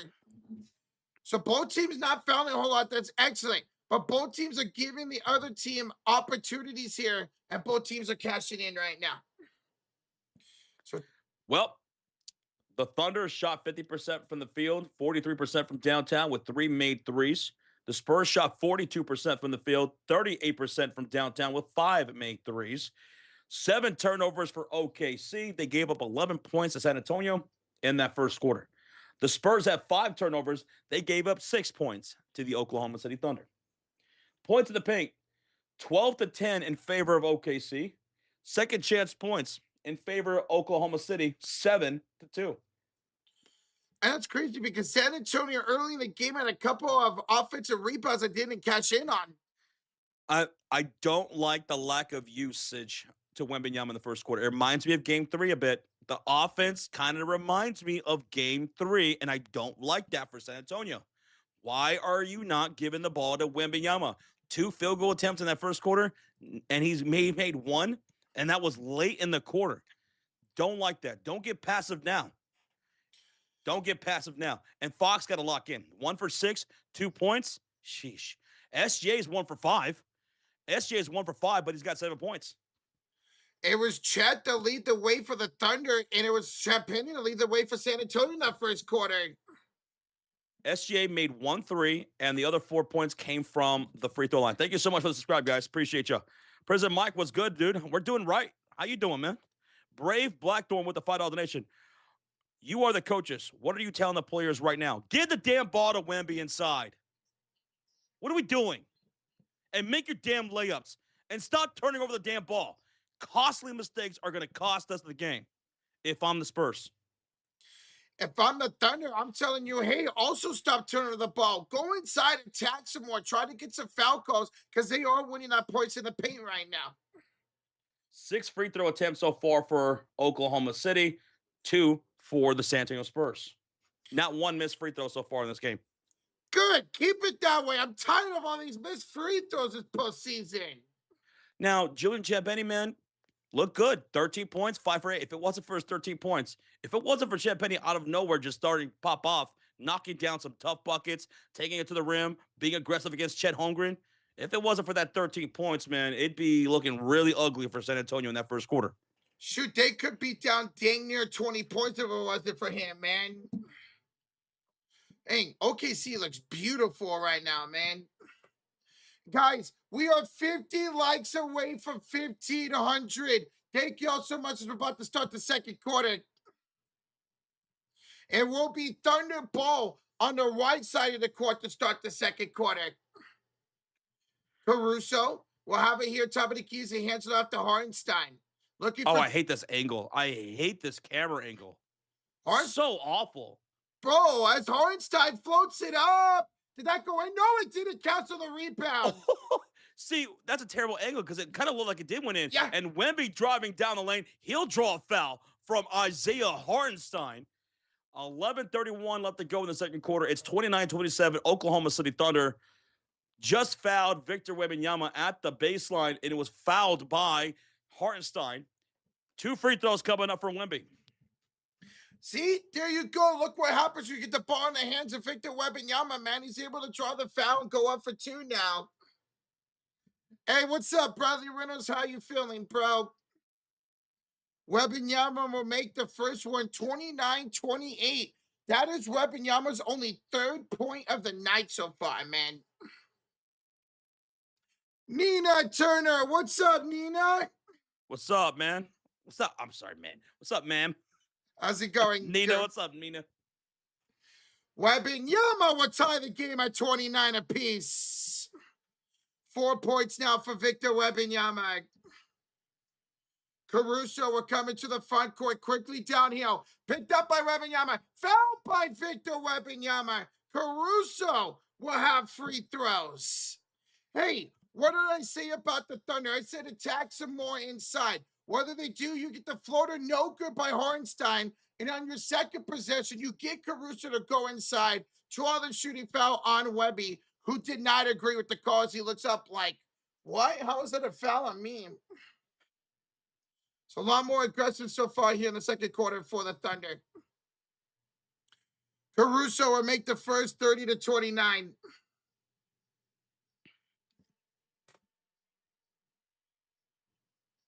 $8,700 people in the building. Hey, Jill, what's going on? Second free throw is good by Caruso. It's 31-29, 2-point lead for the Thunder. The Spurs will have the ball shooting on the left side of the screen with Julian Champagnie, Wembanyama, Castle, Barnes, and Harper. And the Spurs got to lock in here because their offense is looking really passive and really ugly. And Caruso just ripped Harper. Why is there no ball movement for the Spurs in this game? I just don't get it. They wouldn't wait for the game plan. And there goes our Isaiah Hartenstein floater down the baseline, assisted by Casey Wallace. 33-29, 4-point lead for the Thunder. Here's Castle attacking aggressively down the lane. He'll draw a shooting foul from Hartenstein. Castle to the line for 2 free throws. I like that. The Spurs are in danger of shooting sub 40% from the field here. That's exactly what happened to them in game number 3, man. Chi-Town Breakers, what's good? And we have a $2 donation from Darius. SGA will go 7 for 22 from the field and 14 for 14 from the free throw line. If that's the exact same stat sheet at the end of the game, I will gift a membership. I bet you heard the man. Hey, you know what? It doesn't matter what he do. As long as they get the win, that's all that matters in the postseason. Daryl, thank you so much. Well, I'm sure a lot of people would disagree with you on that. Okay. For me, I just want to win. I don't care what my superstar or whoever does, as long as my team wins in the postseason, I'm cool with it. I said, dude, who see my team win 4 titles. As Stephon Castle will make 1 out of 2 free throws. 33-30 now the lead for Oklahoma City. 50% shooting now for Oklahoma City. 53% for downtown. McCain to Wallace. Kick out. It's a 3 for Casey Wallace. The Thunder have all the offensive momentum right now. They got 4 threes now. Here's a missed 3 by Castle. Rebounded by Wallace. The Spurs offense looks like trash. They got to pick it up. They're not giving the ball to Wemby. No. They're just not. They're not giving the ball to Wemby at all. We saw the one time they did. They drew free throws with it. Caruso, that J. Will timeout for Timeout. You three. gotta call a timeout. You gotta talk to your squad. And Jay Will hyping up the crowd 39-30, a 9-point lead. And SGA is all smiles right now, like kind of giving that kind of look of what you think was going to happen. What did you think was going to happen? The Spurs look so passive right now. They look like they're lackadaisical, lethargic, like they're just going through the motions. They look like they're just not really interested in playing this game right now. You were like, you mentioned it. What's that ball movement? We saw it one time so far this quarter, and it went to Wembanyama, who drew free throws. Wembanyama hasn't touched the ball since. You got what do you, this looks exactly like game 3 offense for San Antonio. And I just don't get it. Andy, thank you so much for the subscribe. The Thunder, meanwhile, they're playing great defense. They're moving the ball around and they're finding some good looks, whether it's in the paint or around the perimeter. It's excellent adjustment so far by OKC. I'm loving the way they're looking on offense right now. The Thunder are shooting above 50% from the field, 54% from the field, 56% from downtown with 5 made threes. The Spurs are shooting 40% from the field. And like I said moments ago, they're in danger of shooting under 40% for this game with the way their offense is looking. It's terrible. And they're shooting 36% from beyond the arc. And that's the thing. They started off this game hot for downtown. They had 4 threes in the first 5 minutes of this game. They have had only one since in the last 10 minutes of gameplay. All right, so it's a commercial break. It's a timeout made by the San Antonio Spurs, down by 9. They've only put up 3 points in this second quarter. The Thunder have scored 10. So, got to make an adjustment here. Otherwise, this is going to be a game that's going to look ugly here pretty soon. It's going to look real ugly. If things don't change offensively for the Spurs, it's going to look like a blowout here pretty soon. They got to continue to try to get those turnovers, man. They had 11 points off of turnovers in the first quarter. But they decided to stop playing defense to start the second quarter for some stupid reason. Nick, thank you so much, man, for being here. Appreciate you guys hitting that thumbs up. 1.5 thousand likes have been achieved. We're at a commercial break. Full momentum shift for Oklahoma City Thunder closing out that first quarter and to start the second. They lead it by 9 points right now. It's a 9-point lead, 10-15 remaining in the second quarter. San Antonio Spurs need to make an adjustment offensively. If you're just tuning in, the Spurs offense looks extremely passive right now. They're missing a lot of open layups. They're missing a lot of shots, and they're just simply not getting the ball to Wembanyama like they did in game 3. We are a quarter and 2 minutes into this game. He still only has 2 shots, Wembanyama. He only had 1 look inside. Come on. And that was that lob and jam he got for Stephon Council in the first quarter. That's it, man. Sheldon says, hey, it's a game of runs. Well, let's see if San Antonio could go to a run out of this timeout. See Mitch Johnson can make those adjustments. Get the ball in the hands of Wembanyama, man. Cash says the Spurs look like a bunch of James Harden out there right now. That's tough. That dude was getting roasted on social media last night, man. And we just hit 1,600 likes. Thank y'all so much. Gracias, amigos and amigas. It's still early in this game. Don't panic. It's 39-30, but we're just talking about what needs to be done on San Antonio's side to try to get back to this game because they're turning over the ball like crazy.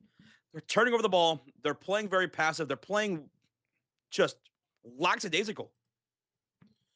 Thunder looks locked in.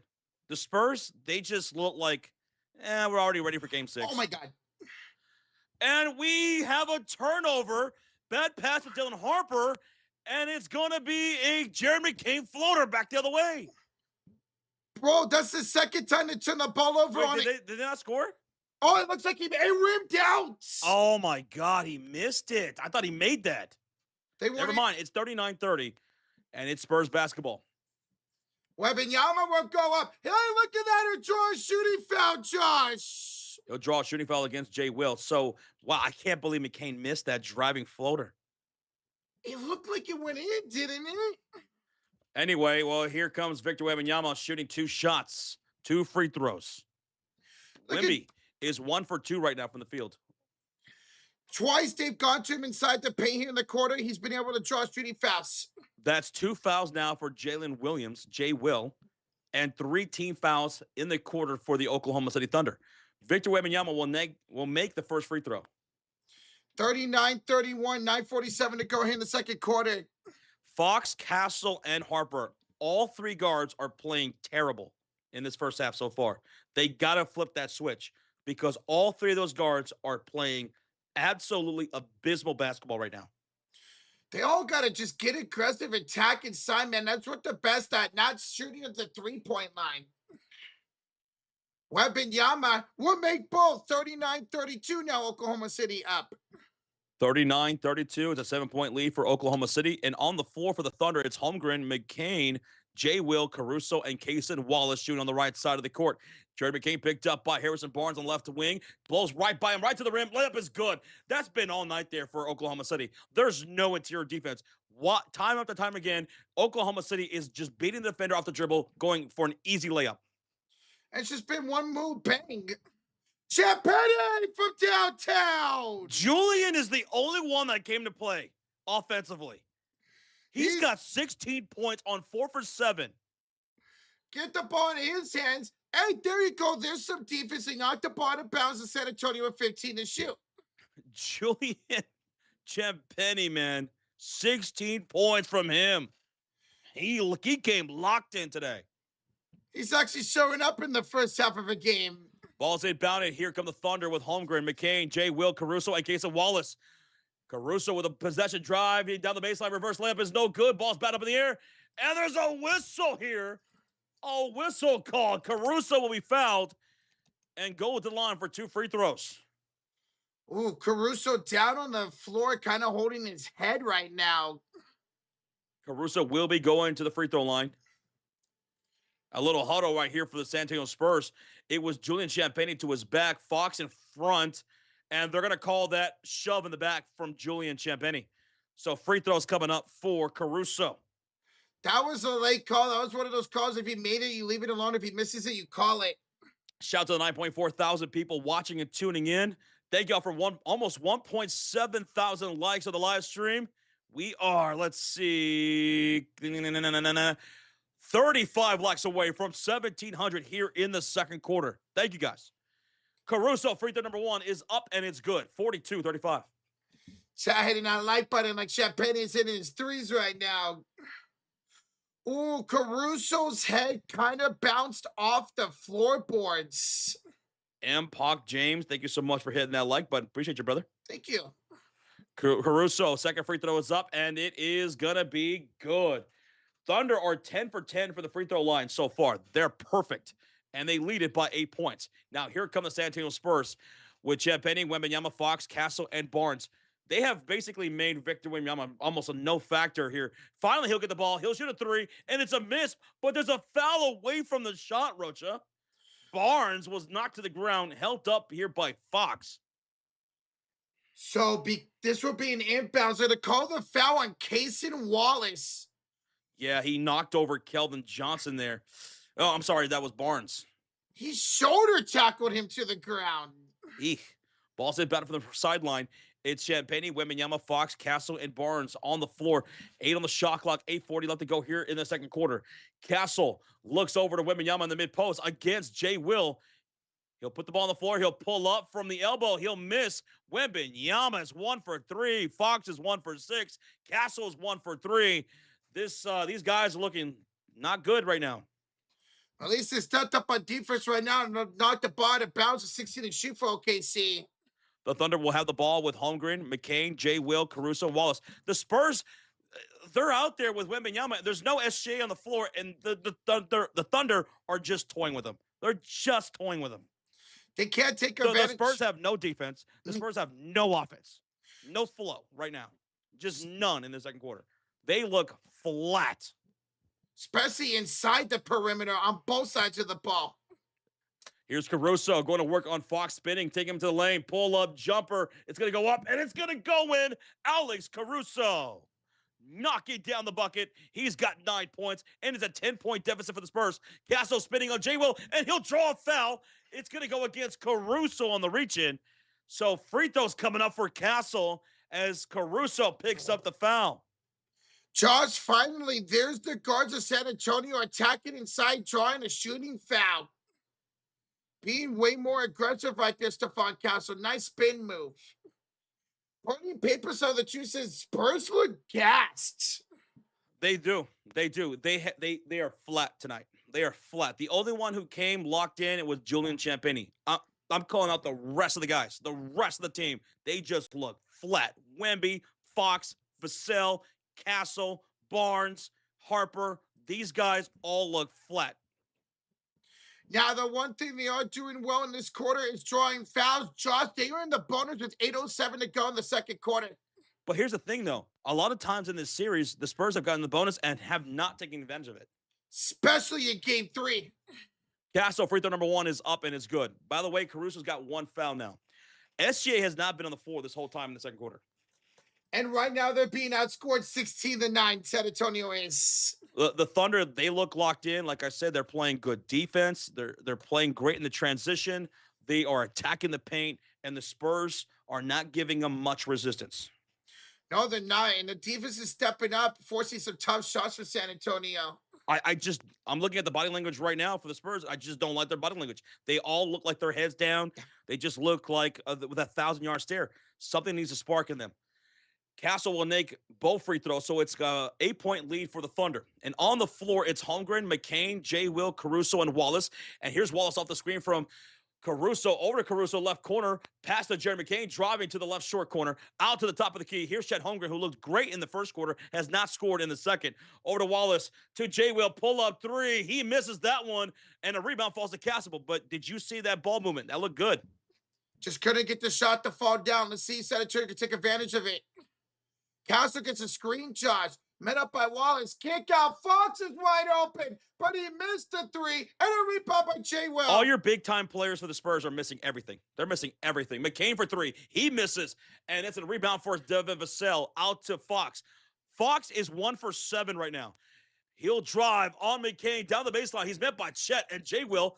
Ball swung around. Kelvin Johnson driving baseline, getting past Chet, and goes right to the rim for a layup. Hey, the Spurs made a layup. The Spurs actually made a layup. 39-45, 6-point game. And we got a foul in transition. Kelvin Johnson drawing a foul.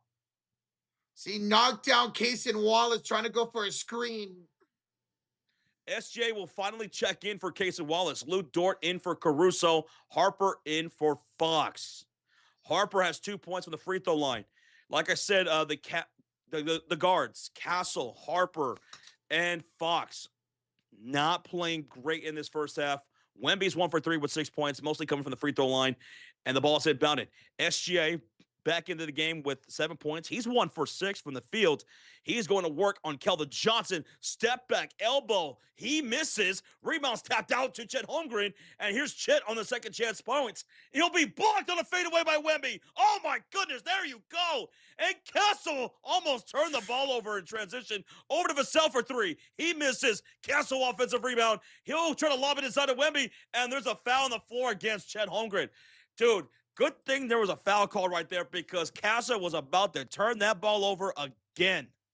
Dude, there was 3 of the people on Wembanyama. What is he seeing out there? Castle, you gotta lock in, dude. You gotta lock in. He's looking like game 1 and 2. He's just throwing the ball around He looks right now. flustered out there. Yeah.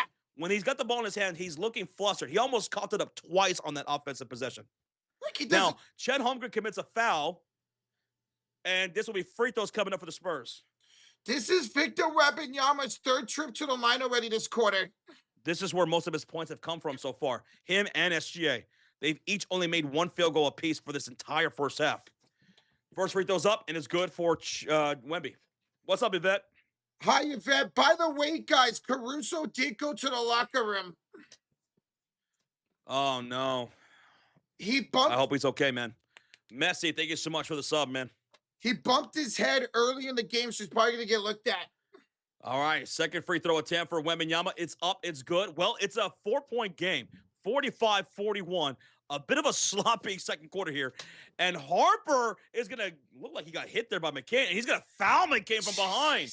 And Harper's upset, like, hey, man, I got hit in the face. Why are you calling a foul against me when he hit me in the face in transition? That's what he's arguing right now to Tony Brothers. And it was a good job by McCain to stop on a dime knowing that he was right behind him. Let's see. Look at this. Boom. He took an elbow to the throat, did Harper. And there was nothing called. Nope. The Real, thank you so much for the sub. Ball's inbound. Here's SGA against the Fawn. Castle in the Ooh. mid post. Spins to his right. Ball's knocked loose by Castle. He said, giving him cookies. And here comes this person transition. And SGA is going to foul him in transition. And then will be free throws coming up for Castle. SGA just picked up foul number 2 right there. There you go, Castle. Make it some place. Make it some place. SGA tried to go for the spin move. Castle was all over it, took it away, and drew the foul. And SGA knew immediately. He was like, damn it. Transition, take foul, maybe? That's going to be a free throw and the possession. Yo! That's a transition take foul for SGA. Free throw number 1 goes to Wembanyama because of the take foul, and that's good. So it's 42-45. It's back down to a 1-possession game, just like that. They can make this a 3 or 4 point play opportunity. Dude, this has been such a sloppy quarter for both teams, man, off and on. Here's Keldon Johnson the drive. He bumps Chet. He said, get big, you son of a bitch. And he took him right to the rim for a slam. Keldon Johnson said, get big, you too small. Timeout. Timeout with 6:09 to go. 45-44. It's a 1-point lead for OKC. Did you see that? Keldon, baseline, bumps Chet. He goes flying into the first round, and Keldon to the rim for a slam. And now he's flexing. That's the life you want to see if you're a Spurs fan right now. That's the life you want to see in your team. Holy smokes, how momentum could turn in an instant. This has been a crazy quarter. In the first half of this second quarter, Spurs are playing sloppy basketball, turning it over, just making piss-poor mistakes and not knocking down shots. And then the table turned. The script flipped, and now it's OKC making the same type of mistakes.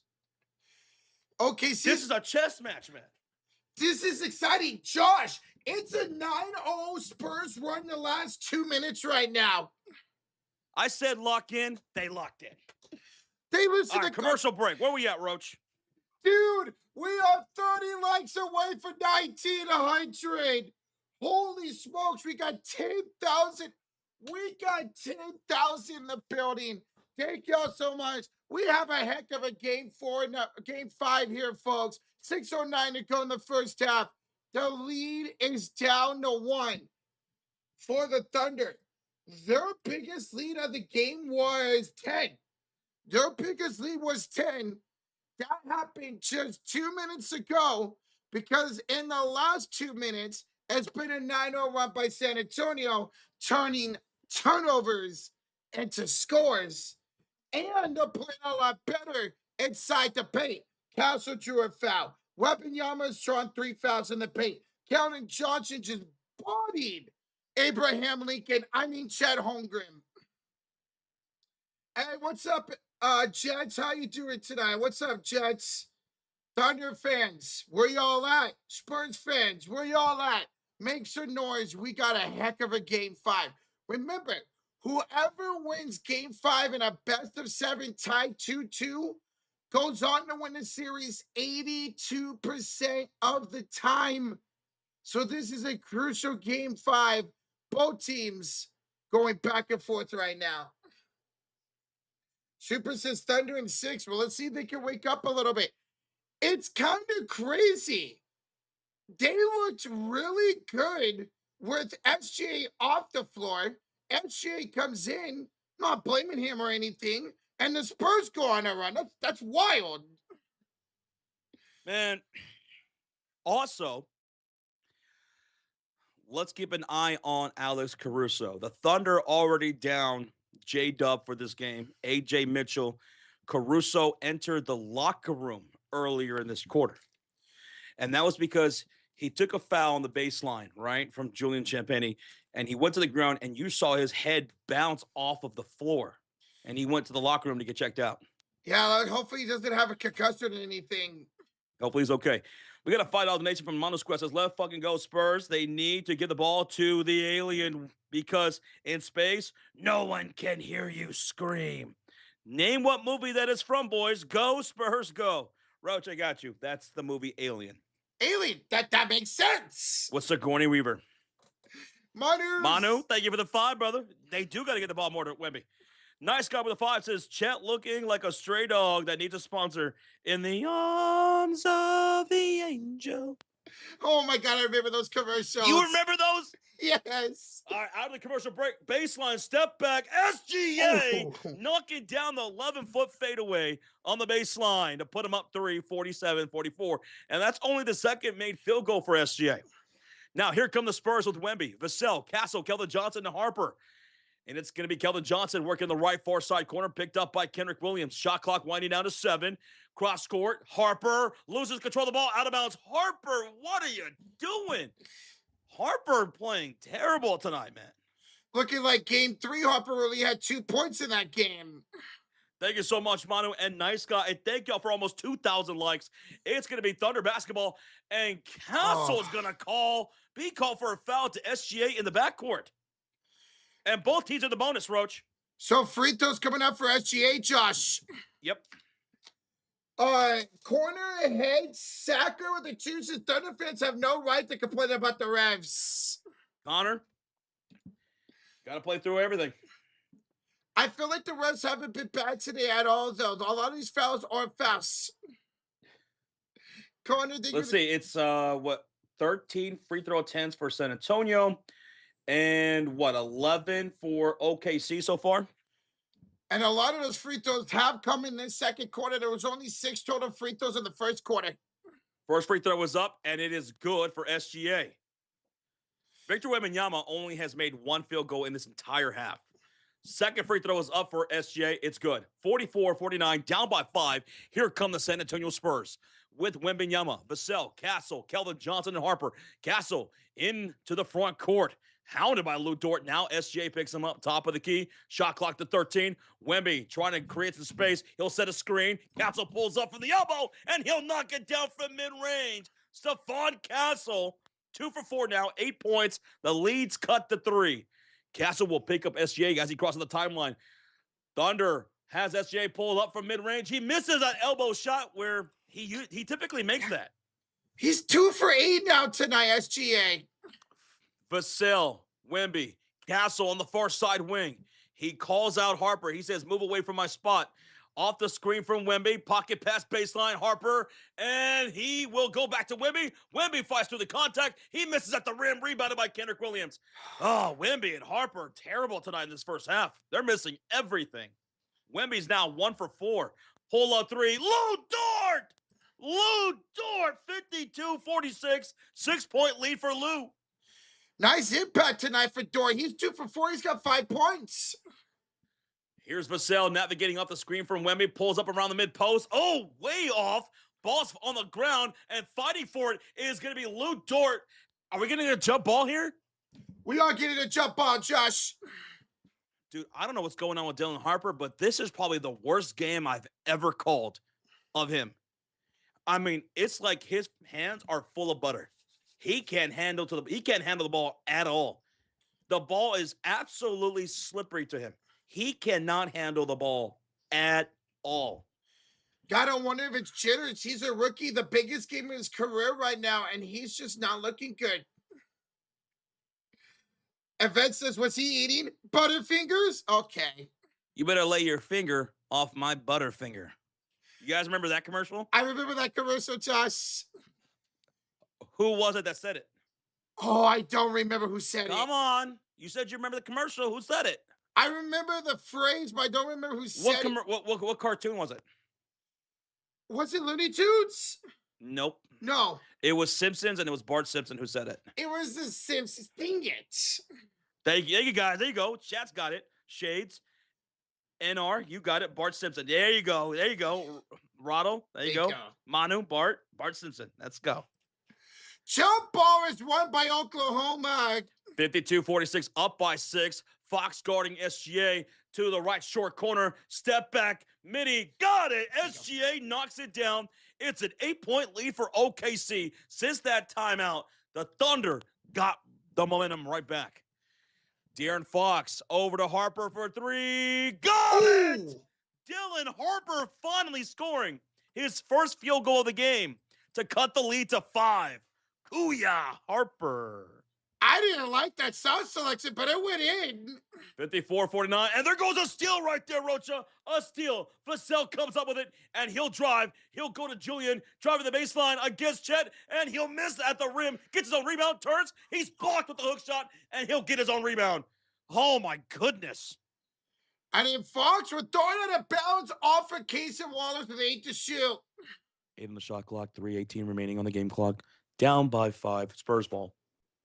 Brave with the fives as they should have a team to fight, get those jitters out. Not big, but enough. You can feel They should have a team fight to get those jitters out. Nothing big, but enough. Enough. Just, a little roundabout. Get you going, man. Get your confidence. Oh, Fox on the inbound, turnaround fadeaway. He missed that wildly, and the rebound falls to SJ. De'Aaron Fox is 1 for 8. Ugh. He's not looking like this all postseason. Thank you, Black Dorn, for the 5. Thank you. Put him up. And we're going to get a foul here on the other side. Julian Champagnie will foul Chet Holmgren, which will send Chet to the line for 2 shots. 2:57 to go. San Antonio Spurs have given momentum right back to OKC. Wemby is on the bench.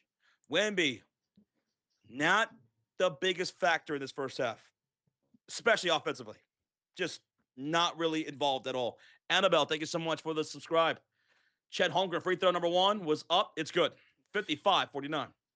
Wembanyama, the only thing he's been able to do tonight is get those foul calls. He's had 6 trips to the line in the second quarter. David says, you guys are some cool dudes. Thank you, man. Thank you, Dave. And thank you for hitting that like button.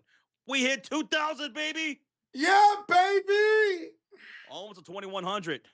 Why is Wemby sitting right now? Why is Wemby sitting right now? It's costing Odd minutes for Wemby in this first. I don't get it. He's always had weird minutes his whole career so far, man. Weird minutes in game 3, weird minutes here in game 5. We saw what happened in game 4 when he actually had good minutes of being aggressive. Fox hands it off to Champagnie. Kick out Devin Vassell. Misses the corner 3. Chet the rebound. He started the second quarter with SGA on the floor, and it didn't matter. Nope. SGA now, speaking of him with the ball, Justin Dort. And now the Thunder had the ball with SGA on the floor. Caruso's back out there, and now Wemby's on the floor. And Wemby's on the bench, I'm sorry. And let's see if they can take advantage of that, Josh. Chet goes inside the score. 58-49. I mean, Daigneault's just completely out-coaching Mitch Johnson once again. It's a rookie coach in the playoffs, man, and you're seeing it. And Julian Champagnie offensive foul. That's a turnover. Dude, this second quarter is wild. I mean, the Thunder looked locked in to start the second quarter. The Spurs just folded. And then there was a flip of a switch. Then the Spurs go on a 9-0 run, and the Thunder were looking terrible.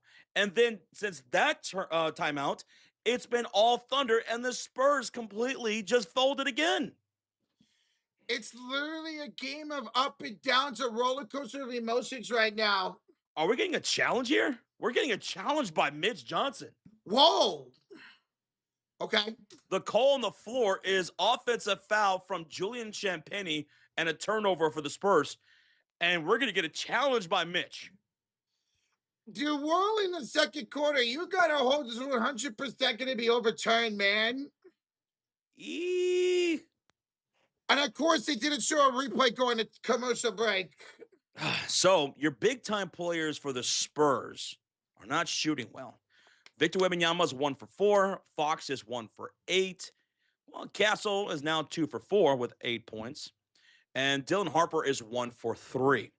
Fox looks terrible. I mean, and Fox, he had some good looks. He even missed some wide-open baseline layups. It's been the same looks he's getting all postseason. The ball's just not going in today for him. Wembanyama, 1 for 4, 9 points. 7 of his points have come from the free throw line. Eeks. Like I said, to start the second quarter, they had SGA on the bench for a long time, and Wemby was out there to start the second quarter. And he made like no impact for a lot of those minutes. Like they were not giving Wemby the ball. The Spurs didn't go on a run. The Spurs didn't go on a run until SGA made his way back onto the court. That's when the Spurs went on a run. They went on a 9-0 run. Yeah. And then after that 9-0 run, Daigneault calls a timeout, and then they go back on a run to go back up 9 points. So back-to-back 9-0 runs. Hold on.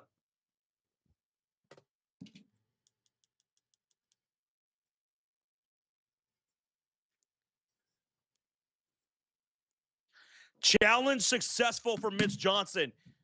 Challenge successful. It is not an offensive foul against Julian Champagnie. It looked They're going to like, call a foul against Chet? yeah, he shoved Champagnie into Lou Dort. Oh, mama. Spurs win the challenge. It is not an offensive foul against Julian, but a foul against Chet. And now this will be free throws for Julian. Did they call this a flagrant foul? It's free throws even though it was an offensive foul. That's real interesting. It's not an offensive foul, Roach. That's not considered an offensive foul? The Spurs had the ball. How would it be? The call was offensive foul against Julian Champagnie. They challenged that.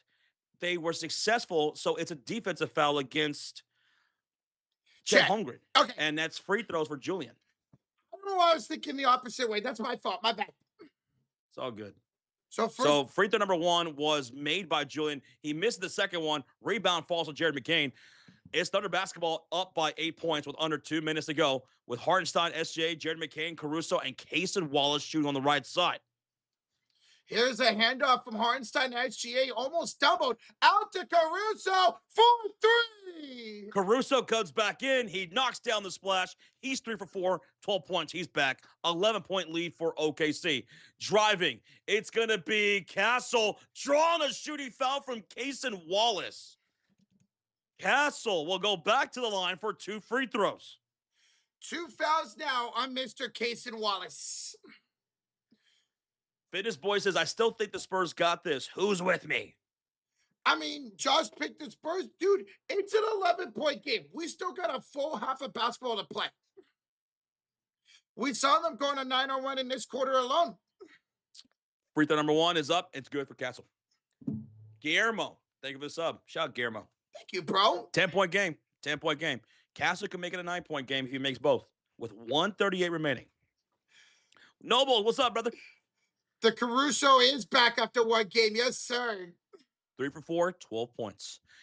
Second free throw is made by Castle, up by 9. Here comes Caruso into the front court. He's out there with Wallace, McCain, SGA, and Hartenstein, and he's going to draw a foul from De'Aaron Fox. Oh, my God. Is this not a Tony Brothers game or what, man? Dude, this is the exact opposite of the first quarter. We only had 3 total free throws. Now there's a foul every possession in the second quarter. Fox with the foul. Free throws coming up for the Thunder. It will be Caruso, who's already got 11 points tonight. Enforcement Jay says, like and subscribe. Thank you, brother. GWL says, go Thunder. He's going with the Thunder tonight. Hey, I'm right there with you, GW. I also got the Thunder tonight. Roach, we're 45 likes away from 2,200, bruh. Dude, we got over 10,000 in the building. Thank y'all so much for that. That's double digits, baby. Bench points. 26 bench points for the Thunder, 14 for San Antonio. Caruso, second free throw is up, and it's good.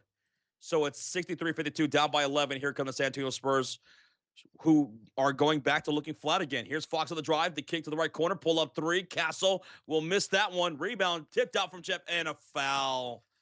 Again, another foul. This is going to go against Julian.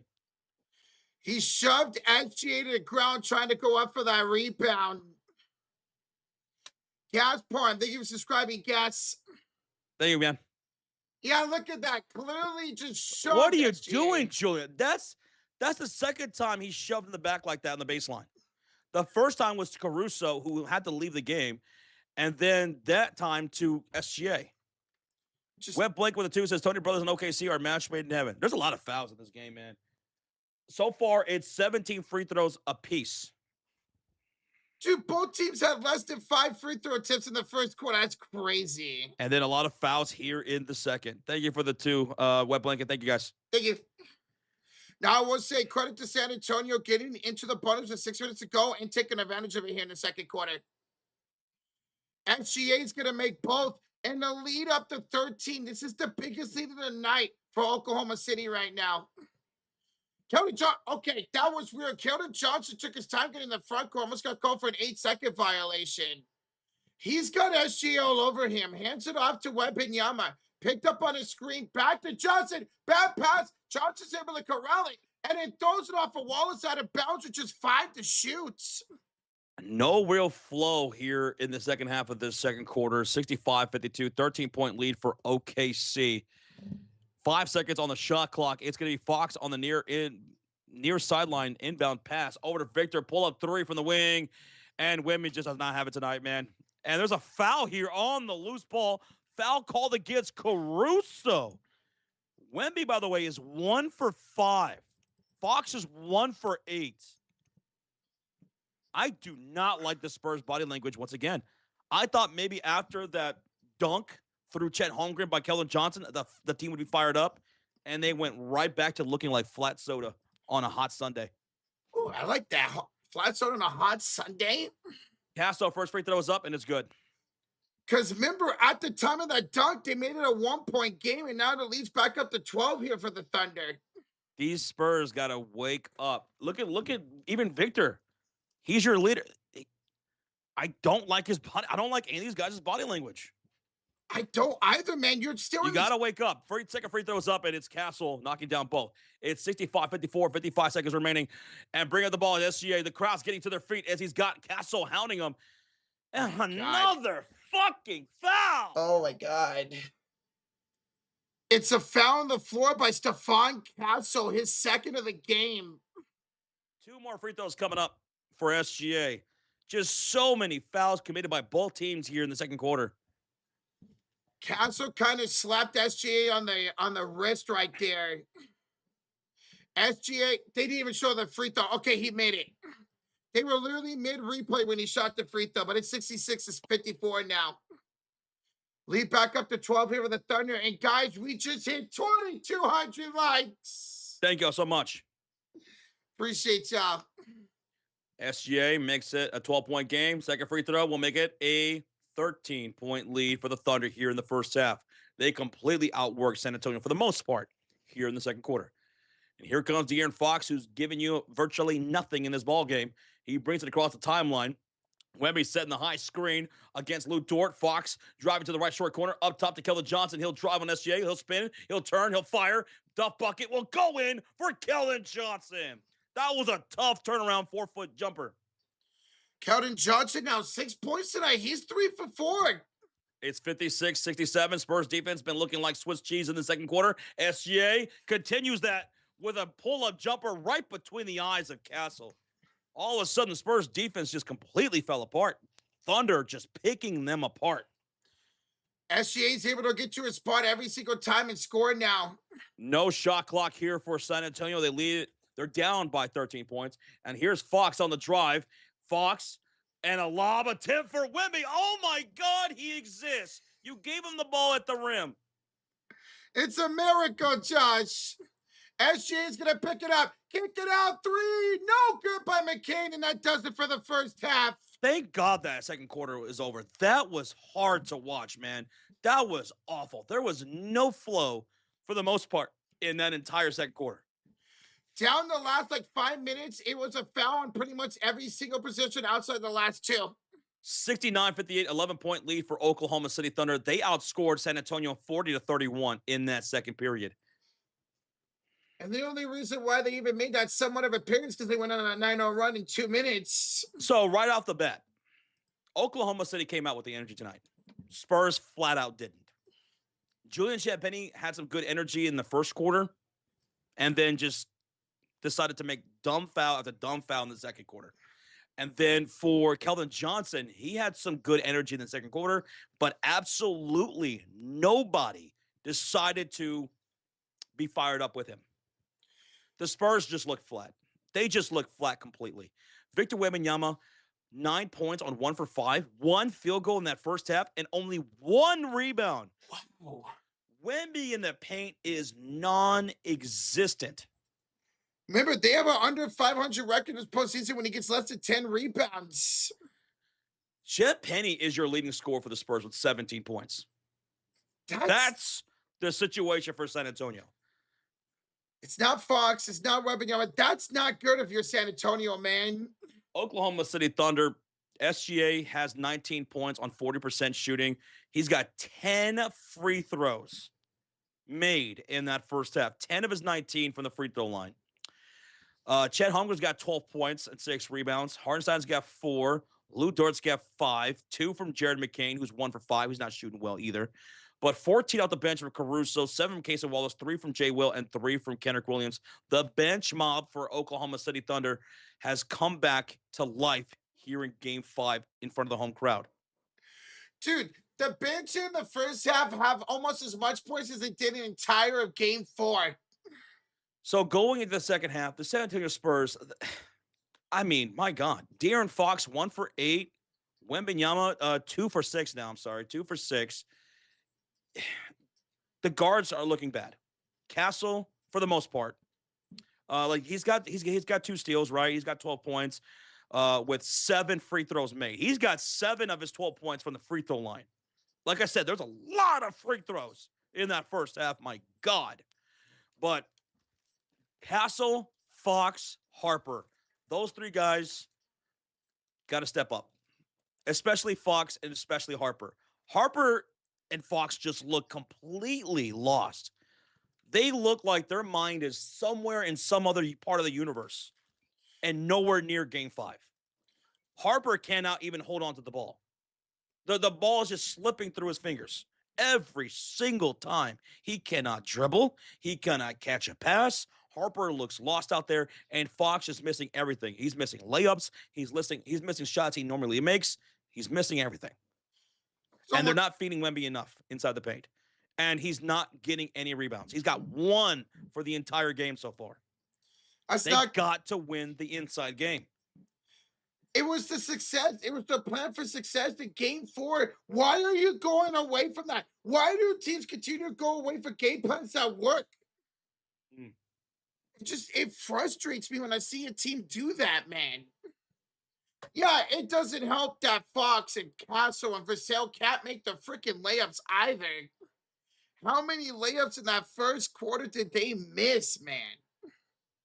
Golden State says, hey, we need to see a better... Patty, so hold on real quick. Patty says, I would give you a like if you actually give the refs blame they clearly deserve. It's almost as if Patty's not even watching this stream and did not hear us complain about the refereeing in that second quarter multiple times. But if you think that's where the only blame lies at, you're not watching the game. And we are not going to be like you and only talk about just the referees. We're going to talk about all the aspects of the game and what needs to improve going into the second half. Take that for what you will. We're going to keep it real. It's funny how your selective hearing works.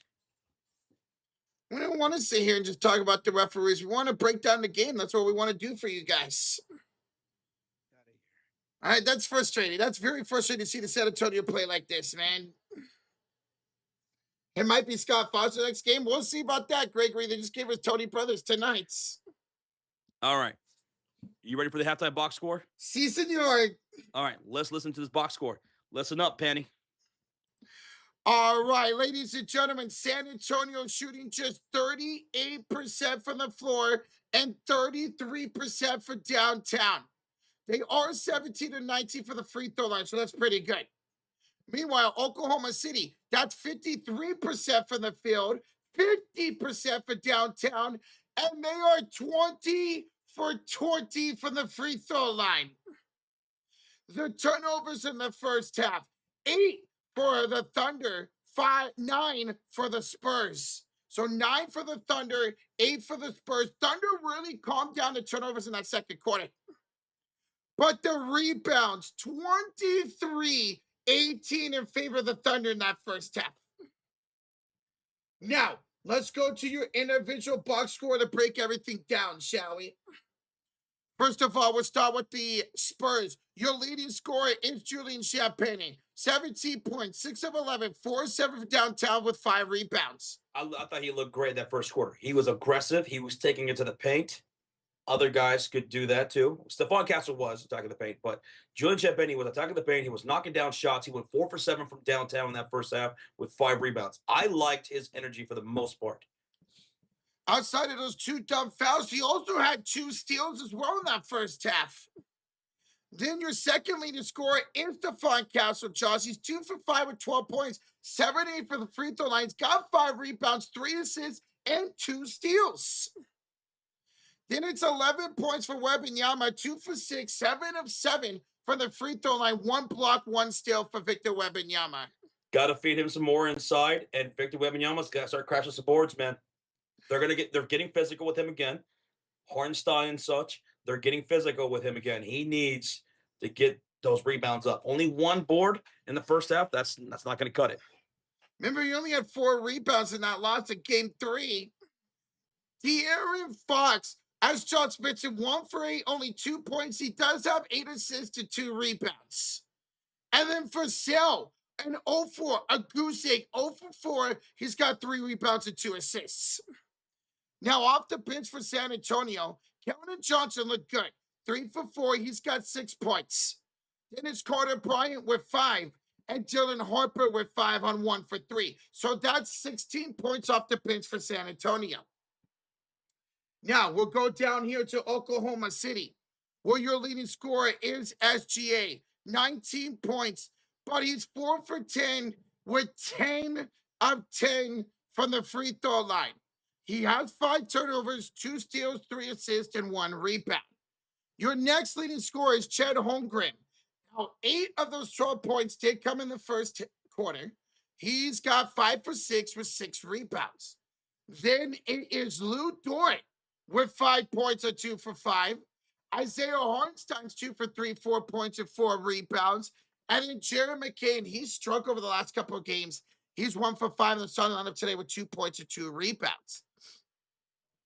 Off the bench, they're back tonight, folks. Alex freaking Caruso, 3 for 4, 14 points, 6 of 6 for the free throw line, 3 steals, 4 assists, and 2 rebounds. Then it's Kendrick Williams with 3 points. It's Cason Wallace. He's got 7 on 2 for 4 shooting. And then Jay Wells only taking 2 shots. He's 3 points, 3 rebounds, and 1 assist. So for the Thunder, that is 10, 24, 27 points off the bench. Almost as many points off the bench tonight as they did in all of game number 4. Now we'll go and look at your team stats here. The offensive rebound, both teams was 6, but a lot of those for the Spurs came in that first quarter. The assist, San Antonio's actually leading that. 15 assists, the Thunder have 13. 8 steals for the Spurs, 7 for the Thunder. Points off of turnovers. The Spurs have scored 14 off the 9 turnovers by the Thunder. Meanwhile, Thunder have scored 10 turnovers off the 8 from the Spurs. So Spurs doing a little bit better job when it comes to points off of turnovers. Also, they're winning the fast break points, 10-2. But the points in the paint is won by OKC, 22-18. Now, that could be a lot more points in the paint for San Antonio if it wasn't for the fact in the first quarter they missed like 4 wide open layups. So they could do better with the points inside the paint. Ladies and gentlemen, that is your halftime box score. Thank you all so much for tuning in. We're here at halftime, 69-58 the lead for the Oklahoma City Thunder, up by 11 here at halftime. We had a $2 donation while going over the halftime box score from Tyrone Malone. Can you name one NBA ref worse than Tony Brothers? Scott Foster can have his moments. But other than that, Tony Brothers' crew, whether it's postseason or regular season, typically call a lot of fouls. And we saw that more specifically in the second quarter. Tyrone Malone. I love that. Your name rhymes. Appreciate the $2 donation, bro. Appreciate ya. Will Wembanyama get the ball? They're going to have to if they're going to have a singular chance to come back in this ball game, Victor Wembanyama's got to have to get the ball down low and try to score, man. They were feeling him a little bit to start the second quarter. He wasn't scoring, but he did have 3 consecutive trips to the line on back-to-back possessions. And then he had a tip in as well. That was it for Victor Wembanyama. They're going to come back in this game. They're going to have to shoot way better and get Wembanyama the ball inside. 11 points is nothing. It's not. We literally saw San Antonio go on a 9-0 run in 2 minutes during the middle of that second quarter. So absolutely, they could come back in this game. It's only 11-point game. Jet says, I think Wembanyama will start taking the offense to the next level. Well, he better, or they better as a whole, Jets. Wembanyama said after game 3 needs a better job of getting his teammates involved. Well, right now your teammates aren't really got in your back right now outside of Champagne. So maybe it's time for the alien to take over this ball game in the second half, man. What's up, Jacob? What's up, dude? Hello, Malpies. Welcome on in. Appreciate y'all joining. We got over 7,000 in the building here at halftime. It's an 11-point lead for the Thunder as they look to take a 3-2 lead in this series here at home. Only 1 rebound for Wembanyama. Yeah, Deadly Duo. What's up, Deadly? Only 1 rebound for Victor Wembanyama in that first half. Remember, a couple games ago, he only had 4 total rebounds. So he's got to do a better job of using his length, using his size, get inside the score, and get those rebounds, whether defensive or offensive rebounds. You're getting out rebounded by a lot of the guards on Oklahoma City right now, Wembanyama. That's not good, man. Tyrone Malone, the Chiefs in San Antonio will have a 20-4 run to start the third. All right, Tyrone, a 20-4 start to start the third for San Antonio. If you are exactly right on a 20-4 run, I'll give 5 memberships. So 20-4 run to start by San Antonio the third. I'll give 5 memberships. That happens, Tyrone. I appreciate the $2 donation, man. And guys, we just got 5 gifted memberships from our guy, GWL. Let's go, GWL. They go to, that's funny, J-Dub, Doors, Krabs, Trip Farmer, and Soar Sales 9082. Dude, GWO, it's always great to see you, bro. And thank you so much for the 5 gifted memberships tonight, man. Thank you so much, GWO. Appreciate you, bro. Let's go. What is the score? Big dog. The score is 69-58. Thunder on top by 11.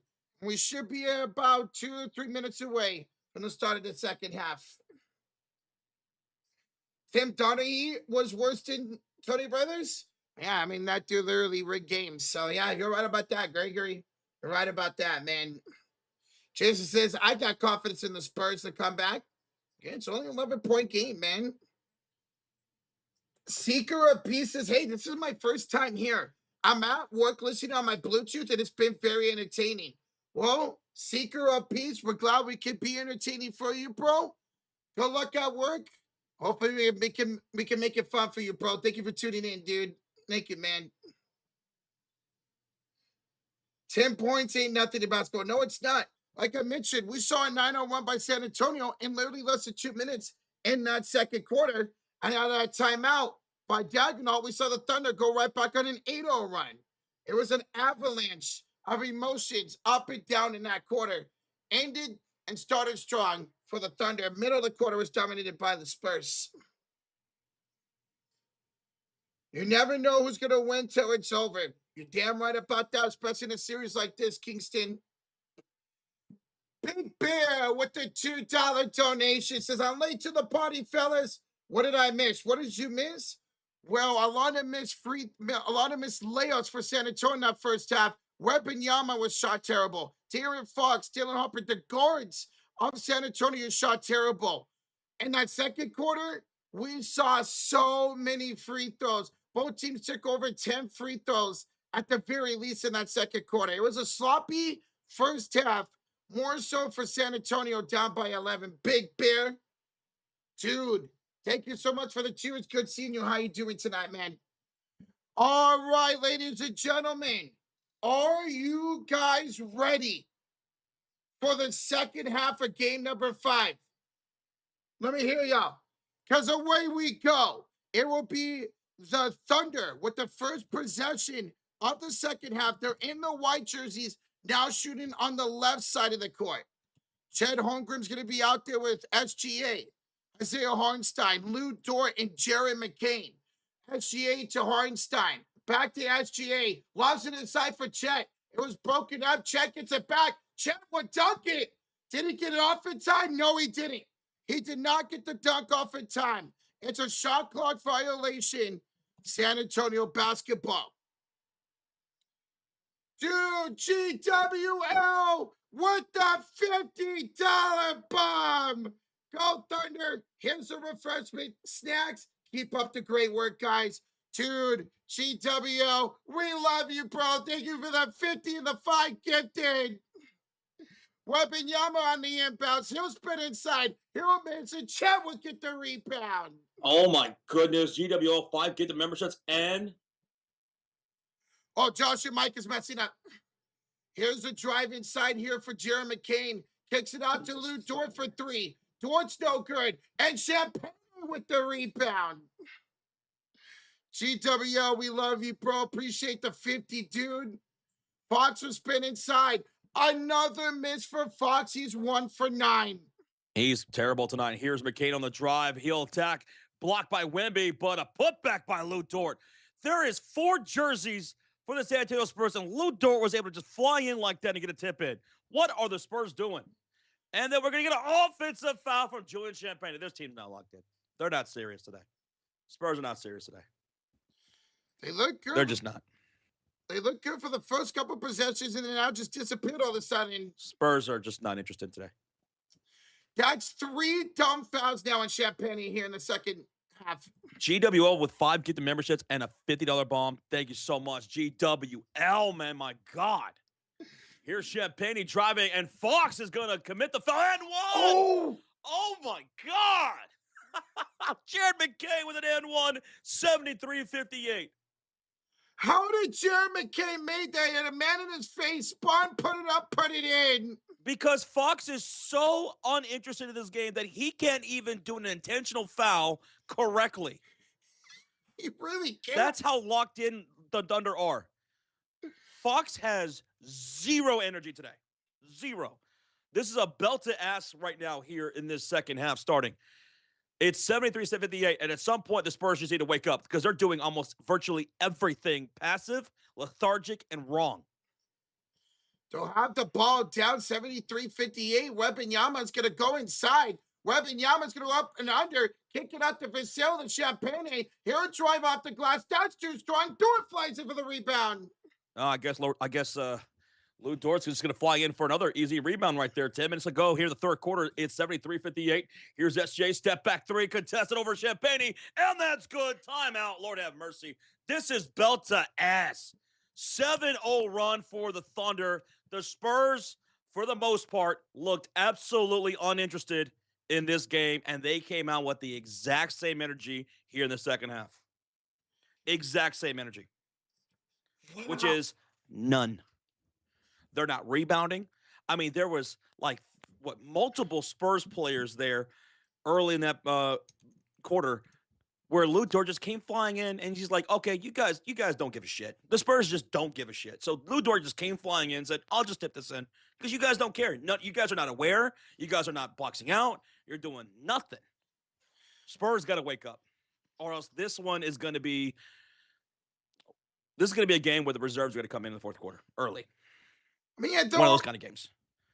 They're already down 18 points here in the third quarter, man. They got the ball inside a couple times in this quarter, and they weren't able to take advantage of it. Lou Dort is just flying in for easy rebounds at will right now. What the Spurs? You got to box out. Dude, Lou Dort's got 4 rebounds more than Wembanyama, dude. This looks a lot like Game 3. Yes. Starting to look like a lot like Game 3. Or they weren't being aggressive. They weren't getting the ball to Wembanyama. They didn't come out with the best game, and we're seeing it here tonight. And this is more disappointing because this is a very important game. You win this game, you have an 82% chance of winning the series. They should have had Greg Popovich come in at halftime to give them a speech, dude. I don't know if that's allowed, but they should have done that. Well, it's a commercial break timeout made by the San Antonio Spurs. It's a 7-0 run for Oklahoma City. They lead it 76-58. It's almost a 20-point lead for Oklahoma City Thunder. They have pretty much dominated the San Antonio Spurs since the last minutes of the first quarter. Outside of 2 minutes during the middle of that second quarter when San Antonio 9-0 run, that was it for them. Dude, they had the game down to 1 point at one point, San Antonio did. And then we saw Dino call that timeout, and ever since then, it's been all OKC. This is the largest lead of the game so far, 18-point lead for Oklahoma City Thunder. I said it about halfway through the first quarter. I said the San Antonio Spurs offense looks lethargic. It looks terrible. They're not moving the ball well. They're not feeding Wembanyama inside. They're missing layups. I said this looks like a team that's in danger of shooting under 40% for the game. And guess what their shooting percentage is? 36%. Oh, my God. Called that. Now, there's plenty of game left. Yeah. It's an 18-point game with plenty of game left. But at some point, you got to wake up and want it. You got to want it. Look at Castle letting frustrations get to him. He shoved Dort during that timeout. DJ in with the 2 says, don't be sad. The Spurs and their fans are horrible. I guess it's a matter of perspective, man. I love the Spurs fans. I grew up with Spurs fans. I've never had a problem with San Antonio fans or OKC. Every fan base has their own knuckleheads. Because you know what? You could say the same thing about some Oklahoma City Thunder fans. My Bulls, also same thing with them. Every fan base has their own knuckleheads. But I think the Spurs fans, for the most part, have been awesome. I love them. My Warriors have gone after them a couple of times in the postseason. It's been nothing but love for them. Hey, DJM, thank you so much for the 2, bro. So come out this timeout down by 18 to see San Antonio can get something going. Here's Fox. Castle driving over to Julian Champagny. Champagny over to Vassell. Cross-court pass to Fox. He'll drive, and he'll just turn over the dime ball. Get Fox out of the game. He never came to this game prepared. He passed to nobody in the corner, and that's how they look out of the timeout. Disgraceful. That was terrible. I guess Tony Brothers made him do that too. As FGA pulls up to make it 20-point game. 20-point game. Thunder a 9-0 run. The largest lead of the game right here. Castle's going to drive, and Castle will finally score again. 60-70. That's the first, finally making a bucket right there, man. First bucket for the Spurs here in the third quarter. Now, can they get a stop as McCain? Nope. He'll knock down a fadeaway shot over Devin Vassell. It's full confidence here for Oklahoma City Thunder. The defense for the Spurs is Swiss cheese. Secret of peace with the $2 Nation. Thank you so much for the $2 Nation, man. And an alley-oop to Wemby from Castle for a slam and one from SGA, the foul. Look what happens when you go to Wembanyama inside. Good things tend to happen, man. Matthew Dahl with the $2 Nation. Congrats to my dude, Derwin James. Bolt up. Derwin James, what happened? Oh, yeah, that's right. They gave him an extension today. Oh, okay. Mm-hmm. And it was to make him the highest paid safety in the league, I believe. Shout out, dude, to your boy. Matthew Dahl, thank you so much, man, for the 2. Wembanyama knocks down the end one free throw, so it's a 17-point game with 8:57 remaining in the third quarter. Wemby now with 14 points, and here comes McCain to bring the ball across the timeline, shooting on the left side. McCain's out there with Dort, SGA, Holmgren, and Isaiah Hartenstein. Here's Chet fed down low. He'll turn, and the ball's knocked loose out of bounds. Good defense finally right there. He was looking for a whistle there, but nope, that was knocked loose out of bounds. Rusty with the $1 donation. Thank you, Rusty. Thank you, man. Rusty. Thank you. Ball's going to be inbounded from the baseline, and it's going to be inbounded from McCain to Hartenstein. Handoff back to McCain. He'll drive, he'll stop, he'll pop, and he'll knock it down from 10 feet. Jared McCain, 8 points, 4 for 9. He's got more field goals made than Wembanyama here today. Castle pulls up. He misses. Wemby tips it in. And was he fouled? Is that an N one? It is an N1. Or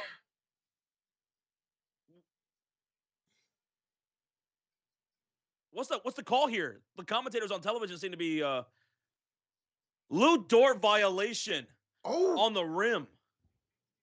So the basket's going to go to Stephon Castle. So no tip-in by Wembanyama. It will be Thunder basketball. So Castle now up to 16 points of 4 for 7. What the hell? Refs are discussing something. Harper, I don't know what you just put in your hands, but It better not be the same stuff from the first half because, brother, you could not hold on to the ball to save your life. Maybe he's trying to get some grip here in the second half. It's 82-65. Here's SGA. Go back to McCain. The dude's just cooking their defense.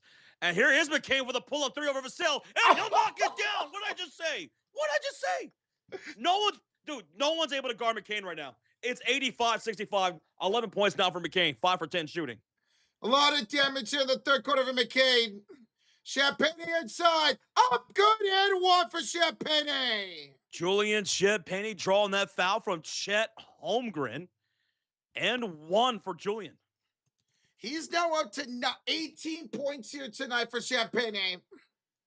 Dude, that was nothing but confidence for Jared McCain. Shot that from way downtown. Jay Will's going to enter for Lou Dort. Caruso in for Hornstein. Dylan Harper in the game for De'Aaron Fox. Champagne and one to make this a 17-point ball game. Thank you all for smacking that like button. Almost 2.5 thousand likes here on the stream. Gracias, everybody. And that free throw is going to be good for Julian Champagne. So it's 68-85. Can the Spurs get a stop right here? And here is McCain being hounded by Castle. He'll drive, he'll deal. Over to Jay Will to left corner goes Caruso driving on Victor Wembanyama. 7 shot clock bounce pass inside. Chet Holmgren's foul from behind by Stephon Castle. Castle picking up yet another foul here. He's getting in one of those moods where he just continues to foul, Josh. He has 3 tonight now. Wow. We appreciate you, man. Thank you, dude. Thank you. And we just hit 2,500 likes. Hey, yo. Ball's inbounded for Oklahoma City Thunder with SGA, Chet Holmgren, McCain, J. Will Caruso. Here's Chet on the left near side corner against Devin Vassell. Shot clock to 3 to 2. Balls pop loose. Devin Vassell, good defense. Finally, there you go. Harper, Kelvin, baseline, goes up for a layup. Got it.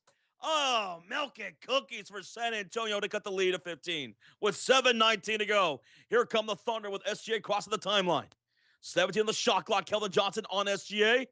Crossover dribble into the lane. Step back. Jump shot. No good. Oh, loose ball foul called against Wemby. What's with all the shoving in the back by the Spurs today? What? They can't see the box out, so they think that's the best thing to do is to shove them. Multiple shoves in the back right there, and Wemby got called for that one. And he says, yeah, whatever. Dude, he's got 2 fouls. He's got more fouls than rebounds tonight. Ball's going to be inbounded from the sideline. Here is the Thunder. Caruso, Chet Holmgren, pull up for 3 from the wing. Air ball! Someone left the door open. And it's Spurs basketball. It's 70-85. Here is Wemby driving, going to the corner, pull up 3. Keldon Johnson from downtown. 12-point game. It's a 12-point game. Corner 3, Spurs on an 8-0 run. 8-0 run for San Antonio. Caruso navigating up the screen from Chet. And an alley-oop to Chet. No, he goes down, goes back up, and he scores on Wembanyama. That was a beautiful shot by Chet, who's got 14 now tonight. Wemby was all over Chet on that one. He still scores. He's got 14.7 rebounds. Here's Stephon Castle working the top of the key against Jared McCain. Goes over to Harper. Harper, no hesitation, 3. Misses. Hits the back iron. Keldon Johnson, the offensive rebound. Over to Castle for 3. He knocks it down. Oh, my goodness. We got an 11-point game. It's an 11-point game. 11-2 run for San Antonio. This is the best. Oh, Keldon Johnson, what are you doing? Keldon Johnson just shoved Chet Holmgren. Foul against Keldon. Some stupid fouls tonight by San Antonio, man. 11-2 run for the Spurs right now. Keldon Johnson just got called for the foul here on the other side. Cason Wallace will check in for Chet Holmgren. Chet, shout out to him, man, having a brilliant bounce back night tonight. All right. Ball's inbound under 6 minutes to go. Here come the Thunder. And at top of the key, Vassell picking up SGA with 10 on the shot clock. Thunder leaded by 11 points. SGA over to the right corner. J. Will pump fake. He'll go with the floater. Misses. Wembanyama the rebound. Here we go. San Antonio cooking with some grease here. In transition, Castle, Vassell, pull up 3. Got it, baby. Uh-oh. Oh, it's a single-digit game. 79-87 timeout, Oklahoma. It's a run. It's a run for San Antonio with 5:39 to go. For the first time tonight, I feel like they got some real good energy going. And they went on a big run just then to cut the lead now down to 8. Dude, they're using their defense, turning it into offense, bro. That's 5 threes made in this We third didn't really quarter. see that in the first half. No. And now here they go, getting some stops and some shots. This is how they looked like to begin the game when they were getting steals and getting in transition, Josh. Let's go. Guys, make some noise. 8-point game at 5:39 to go in the third quarter. Whoa, 4 timeouts remain for the Thunder. 4 timeouts now for San Antonio. What's up, Jill? How you doing? What's up, dudes? Bernie Peterson says, guys, OKC's not getting back in transition right now. You're right. That's back wide open threes in transition by San Antonio. It was just a 20-point game. It was a 20-point lead for Oklahoma City Thunder, and they blew the lead. It's now an 8-point game. What are the turnovers now? 2 turnovers here in the second quarter. It's 11 now. Big Bear with a $2 nation. What in the Sam hell is going on? Come back. Engaged. I mean, this is awesome if you're a San Antonio fan. They're finally stepping up on defense, getting open shots. And if you're Oklahoma City Thunder, you're like, what are we doing? We went on a 7-0 run to start this third quarter. It was looking really gravy for us. And then the Spurs, they, for the second time in this game, flipped a switch. But that first time they went on a run, it was a 9-0 run in the second quarter. Dagenhart calls a timeout and killed that momentum and got it right back in their favor. Spurs can't let that happen again because Dagenhart quieted earlier that run that San Antonio tried to make. So we'll see how the commercial break what happens with Dagenhart and this Thunder team who lead it now 87-79. Thank y'all again for smacking that like button, hitting that subscribe. We are at 2,500 likes, almost at 2,600. Let's see how close we can get to 3,000 likes by the end of this quarter. Whether you're a Spurs fan, you're a Thunder fan, you're hate watching, you're a Knicks fan, you're scouting, doesn't matter. Thanks for being here, hanging out with us. We're 30 people away from 2,600. During the commercial break, we got a gift and membership from Fowler Matt. And it goes to Junior Walker. Welcome, Junior. Thank you, Fowler Matt. To Fowler Matt. Gracias, amigo. Cheers, brother. Yvette, why are you such an Yvette? Why'd you have to put the smiley face? That makes it creepy. Gnarly with the 5 says, we got a game, fan. We got a game. As the fellas say, it's a game of runs. Fox is on the bench. More good things to come for the Spurs. Great call tonight, boys. Gnarly, thank you so much for the 5, man. De'Aaron Fox did play pretty hot garbage today. And look at that. As soon as he goes to the bench, they go on a big-time run, San Antonio. Yeah, man. He just looks lost out there. He just did. He just looked lost. He just didn't look like he just was ready or locked in for this game, man. Gnarly, thank you so much, brother. We'll see what Dagenhart on the Thunder look like out of this timeout. Hartenstein checked in for J. Will, so it will be SGA, Hartenstein, McCain, Caruso, and Wallace on the floor shooting on the left side in their white jerseys, Spurs in their black jerseys. Well, I mean, McCain, he's cooking right here in this second half. Maybe they go back to him. Hartenstein and SGA around the half-court logo. He's got Harper on him. Around the mid-post, SGA into the lane. Kicks to the right corner. Caruso with a wide-open 3. No good. Topped out. Hartenstein with the offensive rebound. Over to Caruso. Second chance look. Wallace. Caruso. SGA up top on the reload. 7 on the shot clock here. Back to Caruso. Wide open 3. Great ball movement. Prevails again for the Oklahoma City Thunder. They lead it by 11. 90-79. Great second. $2 donation from Slim Pippen. They better not sit Wemby, I swear. At some point, they're going to have to. We'll see if that works out for them or not tonight. Harper kicks it out to Johnson of Vassell. Contested 3 misses. He gets his own rebound, Josh. Throws it out to Wembanyama. Now, offensive reload here for the San Antonio Spurs. Let's see if they can get an answer right back. Casso, Wemby lets it fly over Caruso, and Wemby misses the shot. Wembanyama 3 for 9 from the field so far in this game. And here comes OKC up by 11, back to a double-digit lead. And here's the drive. Hartenstein the drive. The kick to the right corner. Pull up three. Caruso misses. Rebound falls to Harper. And the Spurs have the possession with 4:20 to go. Harper brings it across the timeline over to Wembanyama. Wemby puts us back to Casey Wallace on the far side wing. Over to the left corner goes Keldon Johnson. Wemby setting the screen. Wallace going through it. Switching on Keldon. And Hartenstein with the trip foul. Dude, a lot better energy right now from San Antonio, man, especially on offense. Rudy Escobar, thank you so much for the subscribe, man. Thank you for being back, brother. Roach, we are 40 likes away from 2,700, even though we just cracked 26. That is awesome. Thank you for the support tonight. Well, Victor Wembanyama is going to take a seat for Luke Cornett. What up, duo? 80-79. So on the floor for the Spurs. Fox is back out there. Ikes. Keldon Johnson, Cornett, Harper, and Champagnie. Fox wheeling, dealing, spinning, shooting. Oh my God, the Fox scored. The Fox has scored. It's a 9-point game, 90-81, 3:55 to go. He's got 2 field goals out of 10 attempts. Hartenstein floater in the paint, misses, gets his own rebound. My God, dude, they're just getting offensive rebounds left and right. Up top to Kendrick Williams, he knocks down a 3. Every time they get a second chance look, they get a three-pointer out of it. That's how you. 19 second chance points for the Oklahoma City Thunder. The Spurs only have 9. That was a big thing going into halftime. Johnson inside, denied. Wait, no, they're gonna call it travel. He caught his own shots. Suave Lotion with a $2 donation. What's your Chipotle order? Oh, I don't go there anymore. It's ass. We have too many good options over here. I don't go to Chipotle anymore. But when I did, it was a burrito. I would usually go with double barbacoa, brown rice, pinto beans, cheese, guac, sour cream. I always went half chicken, half steak on mine. Yeah, I don't go there no more, though. Same. Too expensive, and it's not as good. Way better options as well, dude. Here's SGA turning around. It's a Hartenstein out of bounds. Turnover by the Thunder.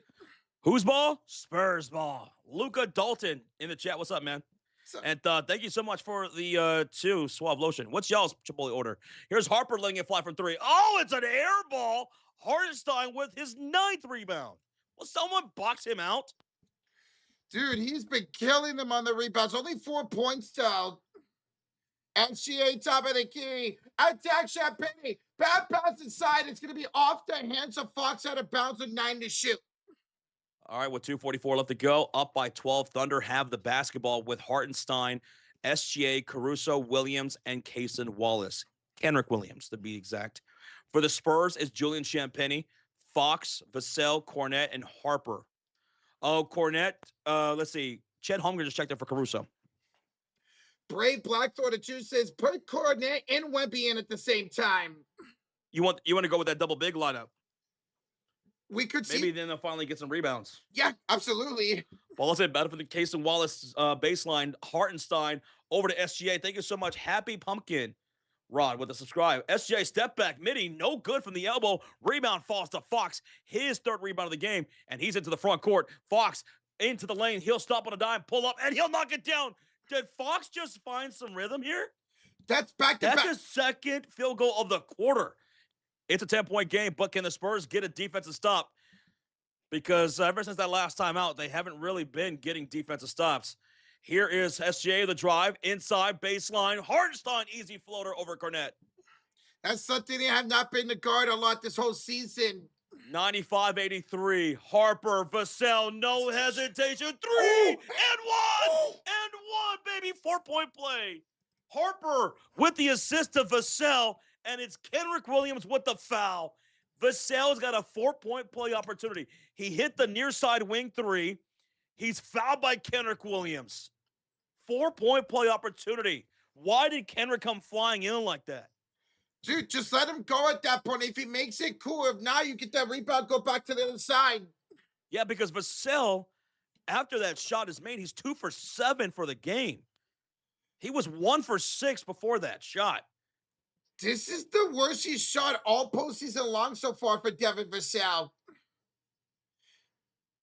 Vassell, and 1. Can't get it to go. He hasn't been shooting well tonight. No. Under 2 minutes, it's 95-86, up by 9. Here come the Thunder with Chet, SGA, J. Will, Kendrick Williams, and Cason Wallace. Stephon Castle just fouled SG on the floor. That's 4 fouls now on Castle. This dude's been fouling all game long. He's got. And yeah, that is a clear-cut foul from Castle. He over-pursued that. He plays good defense at times, but sometimes it gets too up and close and personal when he finds himself in foul trouble. SGA's at the line shooting 2 free throws because both teams are in the bonus. And he misses the first one. That's only their second missed free throw in 23 attempts this game so far. Womp womp.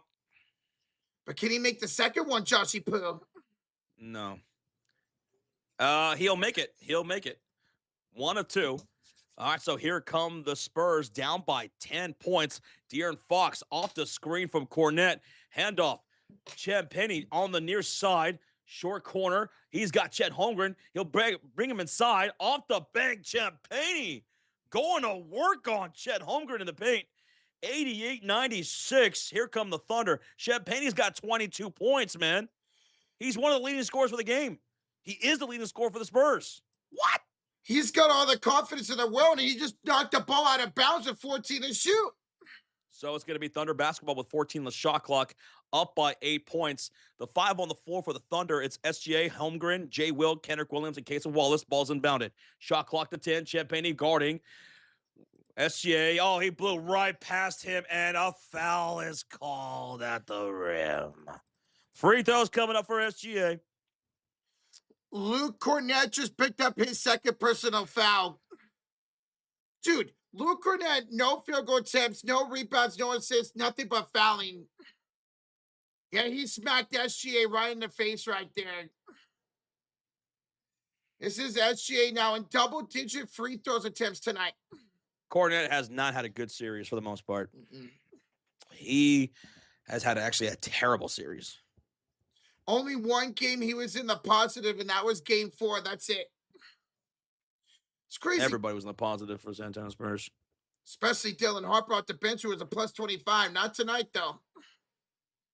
SGA's going to make it a 10-point game again with 1:17 to go in the third quarter. All right, here comes De'Aaron Fox bringing up the ball. Fox out there with Vassell, Cornette, Harper, and Julian Champagnie. Champagnie setting the screen for Fox. Here's Chet Holmgren on the switch, top of the key. Defensively, 12 on the shot clock. Fox, 2 made field goals in this third quarter, and he'll cross them up. He'll go to the rim, and is that not a goaltend? How is that not a goaltend? Pull up 3 for Vassell off the offensive rebound. No good, and a loose ball foul called against Cornette. You're kidding me. Show that replay. How was that not a goaltend? Oh, let's see. Cornette tips it. That's 100% a goaltend. And now free throws coming up for Jalen Williams. Wallace clearly touched it above the cylinder. But because it wasn't caught on the floor, they can't challenge it. Well, that's a tough break. And here comes free throws coming up for Jalen Williams. First free throws up, and it's no good. 55 seconds left to go. Wembanyama checking in here. Ball don't lie, Josh. Ball don't lie. By the way, I just do not like the minutes for Wembanyama tonight. I just don't like them. When and where he's being substituted, I just don't like it tonight. Can't figure it out. It's been like this his whole career. Jay Will missed both free throws. Womp womp. Whose ball? Spurs ball. And here comes Fox bringing up the ball with Vassell, Keldon Johnson, Wembanyama, and Julian Champagnie. It's a 10-point game, 40 seconds to go. Wallace picking up Fox. Wemby setting the high screen over to Victor. Backing down Jay Will. Ball's locked loose out of bounds. And they're going to call off of San Antonio. And it's Thunder basketball. They're saying Wemby dribbled off of his leg out of bounds. That fiend that you was describing, that fiend. Are they going to check Castle back in here? Now there's a referee discussion here. Are they changing the call here? Oh, that's last touch by Chet. That's last touch by Chet looking at the replay. They're not going to overturn it. It's still going to be Thunder ball. That should have been off of Chet. That should have been off of Chet. Mitch Johnson just tried to challenge. They didn't give it to him. And he's pissed. He's still yelling at Tony Brothers on the sideline. Yep. Here's SGA spinning Josh, falling down, and he turned it right back over out of bounds. No, they're calling a shooting foul. What? On Devin Vassell. And now, And Mitch Johnson got teed up. yep. He's yelling at Tony Brothers saying, I was trying to challenge that. And Tony Brothers is putting his hands up in the air going, I don't know. I don't know, brother. I don't know. I wasn't even looking at you. I wasn't listening to you. Oh, he's scratching his head. Wait, who are you again? Free throw's coming up for SGA. First free throw. Well, that's a technical free throw after Mitch Johnson got teed up. So now he'll have the 2 regular free throws up to the foul by Devin Vassell. Mitch Johnson was clearly saying, challenge that. How do you miss that? The whole pitch was doing. How do you miss that? Oh my God.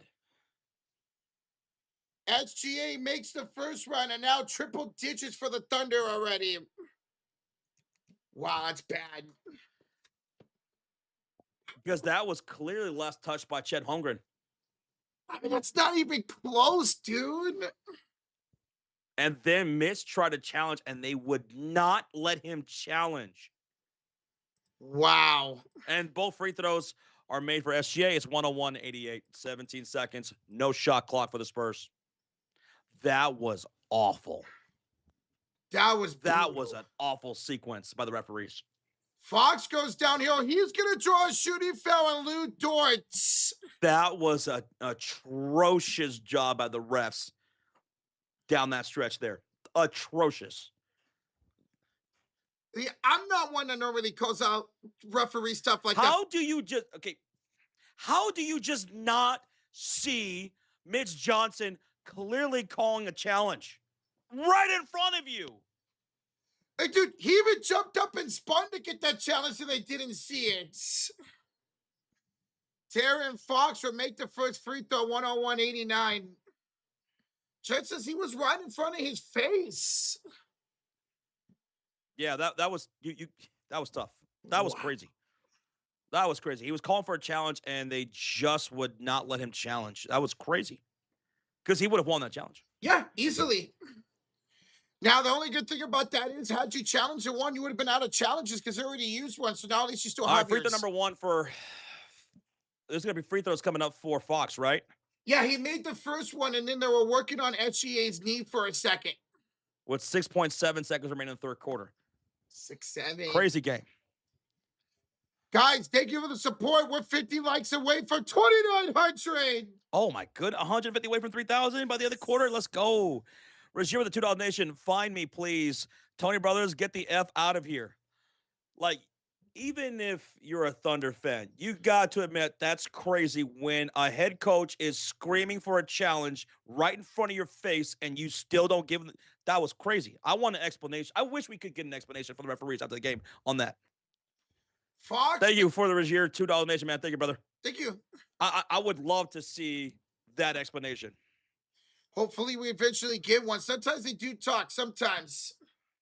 So Fox was the free throw, and then J. Will got called for a loose ball foul. Annie says, not if you can't see it. Annie, it was right in front of them, Annie. Yeah. Don't make excuses. It was right, and he was screaming at them. It's one thing. They looked right at him, Annie. they looked right at him, and they just kept going. They just said, here, inbound the ball. Let's keep it going, man. And it is what it is. It just is what it is. You can't go back and change it now. Wembanyama was the one that got fouled by J. Will. Made the first free throw. Makes the second one. It's a 10-point game. 5 seconds to go here in the third quarter. McCain's going to inbound to J. Will. Back to McCain. 2, 1. McCain at the buzzer. Oh! Almost he had a got good it. look, too, Yeah. Jared McCain. Well, it's the end of 3, 101-91, and that was an insane end to the third quarter. Very controversial that I'm sure will be talked about and absolutely scrutinized and under a microscope on social media probably already right now. That was a crazy sequence, but it's a 10-point game, Rocha. No matter what, it's a 10-point game going into the fourth quarter, so hold up those fours, man. Hold up those fours, everybody. Thunder fans, Spurs fans, everybody. Hold up those fours as we get ready for what we call the clutch quarter, where it doesn't matter how you start, it's how you finish, and we got a 10-point game. Hey, good finish to that quarter for San Antonio. They were down as much as 20. Now they're down by 10. Who's going to win this? Go up 3 games to 2. We got a $10 donation, brother. To the commercial break from Takaris McKinley. Takaris McKinley. I'm sorry if I mispronounced that, brother. But McKinley with a $10 donation. So now the world about to blame this one. Play for Spurs losing. Here come the excuses. Now, here's the thing. You could talk about the referees all the live long day. And this is what I was talking about earlier, and someone got upset with me about it. The Spurs still played pretty poor basketball for a lot of this game. There was 2 good runs, one in the second quarter, one in the middle of that third quarter. But outside of that, there was a lot of things that they just got completely outworked today. So you can still complain about the referees all the which way, however you feel about that. Still, Victor Wembanyama, 3 for 9, 3 rebounds. Not good enough. De'Aaron Fox, 3 for 12. He made 2 of those 3 field goals here in this third quarter.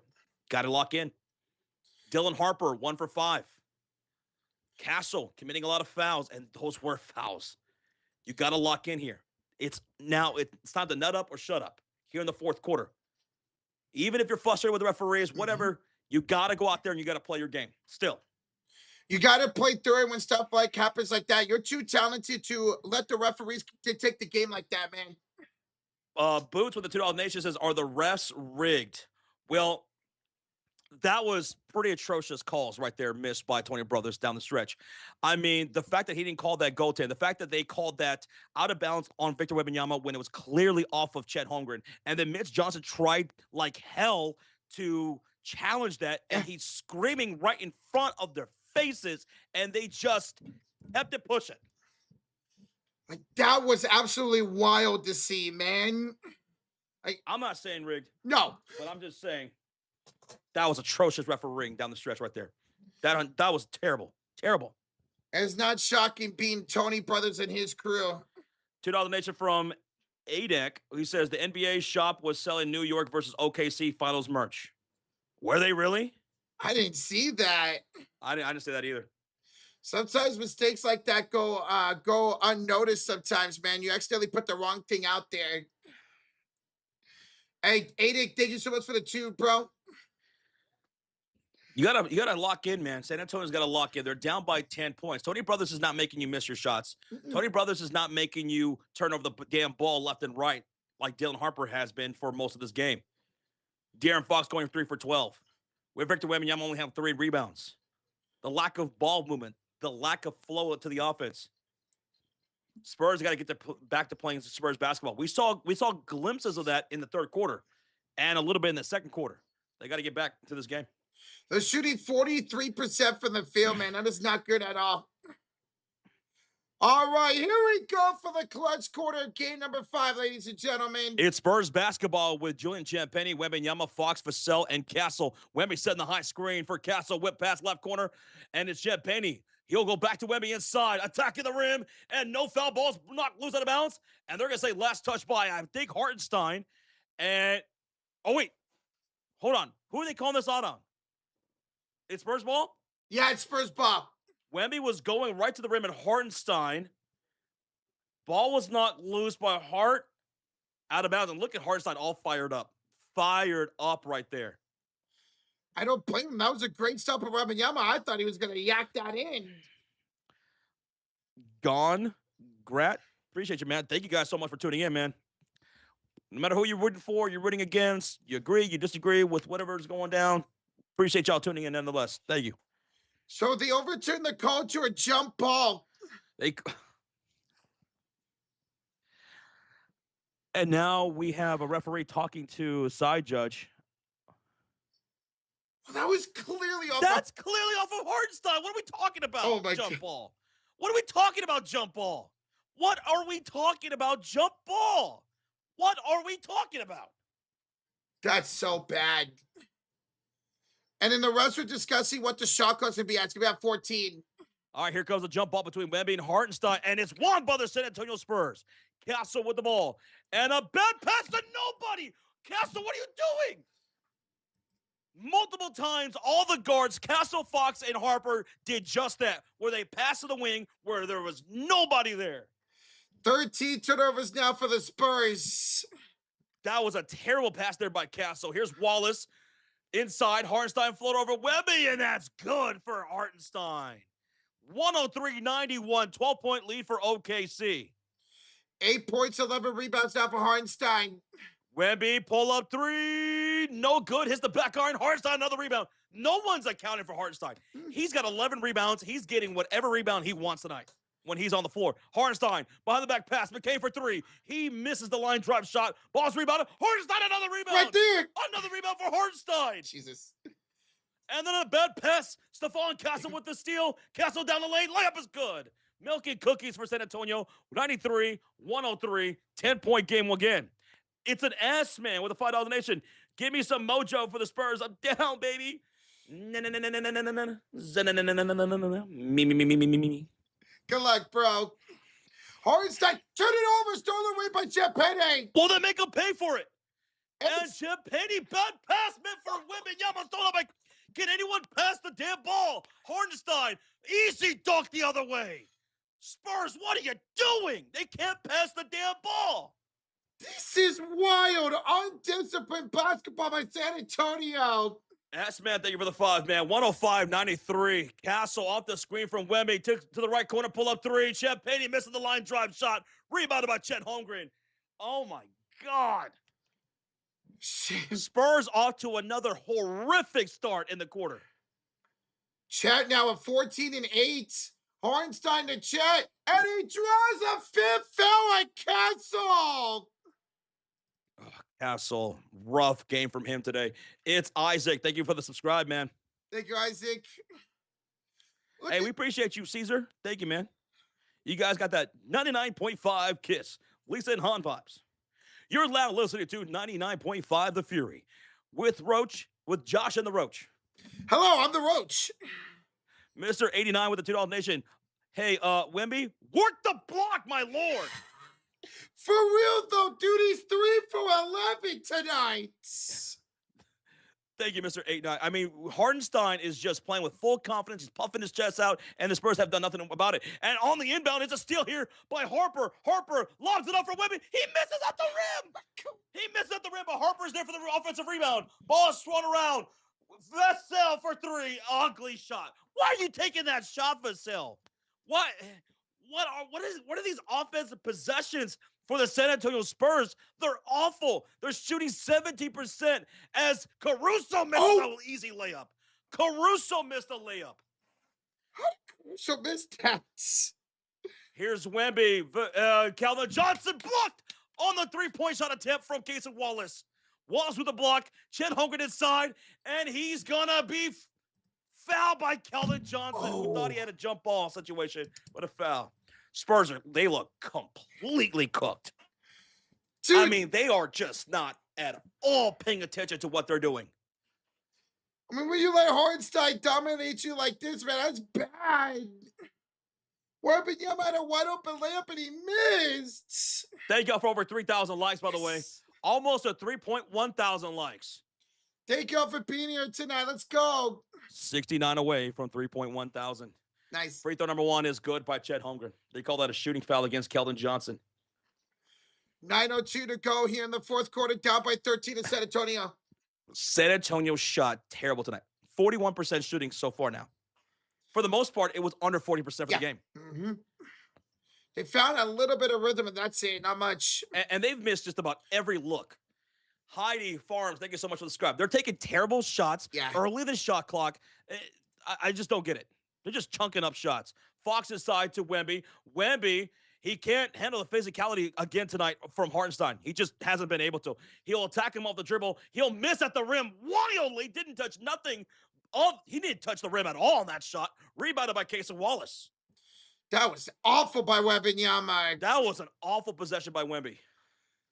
Here's a bounce pass inside for Chet. Backs down Johnson. Spins inside. Found on the floor by Keldon Johnson. My God. The Spurs just outside of what? 5 minutes of gameplay, they looked absolutely horrid tonight. And that is an absolute foul by Keldon Johnson. He straight up grabbed Chet Holmgren. By the back of his jersey, almost threw it down to the ground. Inbound Chet. Top of the key, hand off to Jared McCain. Cross against Johnson. Drives. Step back jump shot. Air ball. Rebounded by Chet into the hands of Fox. Fox up court to Harper. To Vassell to Johnson. Did he step out or did he get fouled? He was fouled by McCain. 8:08 left to go here the fourth quarter. It is a 14-point game. We got to get the membership from Craig, and it goes to Soul Man. Craig, a Oklahoma City Thunder fan, gifting a membership. Let's go, Craig. Thank you, man. It went to Soul Man. On the floor for the Spurs is Victor Wembanyama, Vassell, Fox, Keldon Johnson, Harper. They're down by 14 with 8:05 to go. Here's Fox on the drive. Fox right to the rim. High off the window, no good. Rebound. Offensively, Wemby put back is good. Oh, my God. Wemby scored for only the fourth time tonight. And only his fifth rebound of the night. 95-107. SJ hounded by Vassell, top of the key. They lead it by 12 points with 10 on the shot clock. SJ step back, and a shot is short. Rebound by Hartenstein. There was 3 Spurs jerseys on the fucking baseline. At least they got Keldon Johnson got the steal. Yeah. He got the steal after Hartenstein secured the rebound. And here's Wemby against Hartenstein. Backs him down, and a shooting foul called against Hartenstein. That's how you do it, Wembanyama. Get yourself inside the paint, bro. Multiple times in this game, I saw Thunder players with one guy against 3, maybe even 4 Spurs jerseys just grab the rebound. You got San Antonio players just staring at the ball like, wait, am I supposed to go after this or what? My goodness. Wembanyama shooting 2 shots. He can make it a 10-point game at the line. First free throws up, and it's good. By the way, as we're going to get a Thunder timeout, Josh Hartenstein's got 4 fouls. 4 fouls? Yeah. He's got a double-double tonight with 10 points and 12 rebounds tonight. Chet Holmgren's got 11. So your 2 bigs for the Oklahoma City Thunder have a combined 23 rebounds. 23 rebounds. Mind you, the Spurs have 31 as a team. Oh, they still only have 31 rebounds. Oh, my God. The Spurs have 31 rebounds as a team, and 2 guys for the Thunder have just 8 less than that combined. This is the best we've seen the 2 bigs of the Thunder play this entire series together.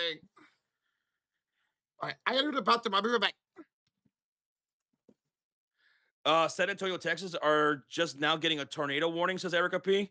If you're out there in San Antonio in the 210, be safe out there. Apparently, there's some storms happening out there in San Antonio and tornado warning. Be safe out there, you guys. Be careful. If you're all out there, be careful. We had some storms here earlier in North Texas, and we're going to get some storms tomorrow and a lot for the rest of the week. It's been a really stormy season lately, man. Oh, yeah, I'm looking at the radar right now. A big, massive storm system going through South Texas, San Antonio, and Austin. Damn. Be careful out there, guys. He's not going to wash his hands. Roja's not washing his hands. 13,000 people in the building. We're almost at 3.2 thousand likes. We are 65 away from 3.2K likes. So thank y'all so much for hitting that thumbs up. Thank you for hitting that subscribe. We will be live for game number 6 on Thursday. Game 6 on Thursday. We'll be live for that game. And then we'll be live for every game in the NBA Finals. If there's a game 7, it will happen on what? Saturday. Yeah. Mm-hmm. I hope there's a game 7. I do too, bro. We all want a game 7 for the series, man. Thank y'all for supporting us here tonight. Thank you. We appreciate y'all, man. Over 13,000 in the building. Hello there. Bigwood thinks this is ending on Thursday, so you're thinking the Thunder end up holding on and winning on Thursday, eh, Bigwood? Logan says Coach Pop is taking off his belt as we speak. Oh, I know I would. What do you mean you're getting out rebounded by 2 fucking guys? Yeah, he's getting up. He's literally gonna put that BTA tonight, man. Joshua Benet with the $2 donation. I need the Spurs plus 14.5, please and thank you. But right now, it's at 11. So right now, at the moment, you'd be good. Good luck, Joshua. Thank you for the 2, bro. Big Bear with a 2 says, Q Evans is now or never. Come on, Spurs. Big Bear, you're right. It is now or never. 7:25 to go, down by 11.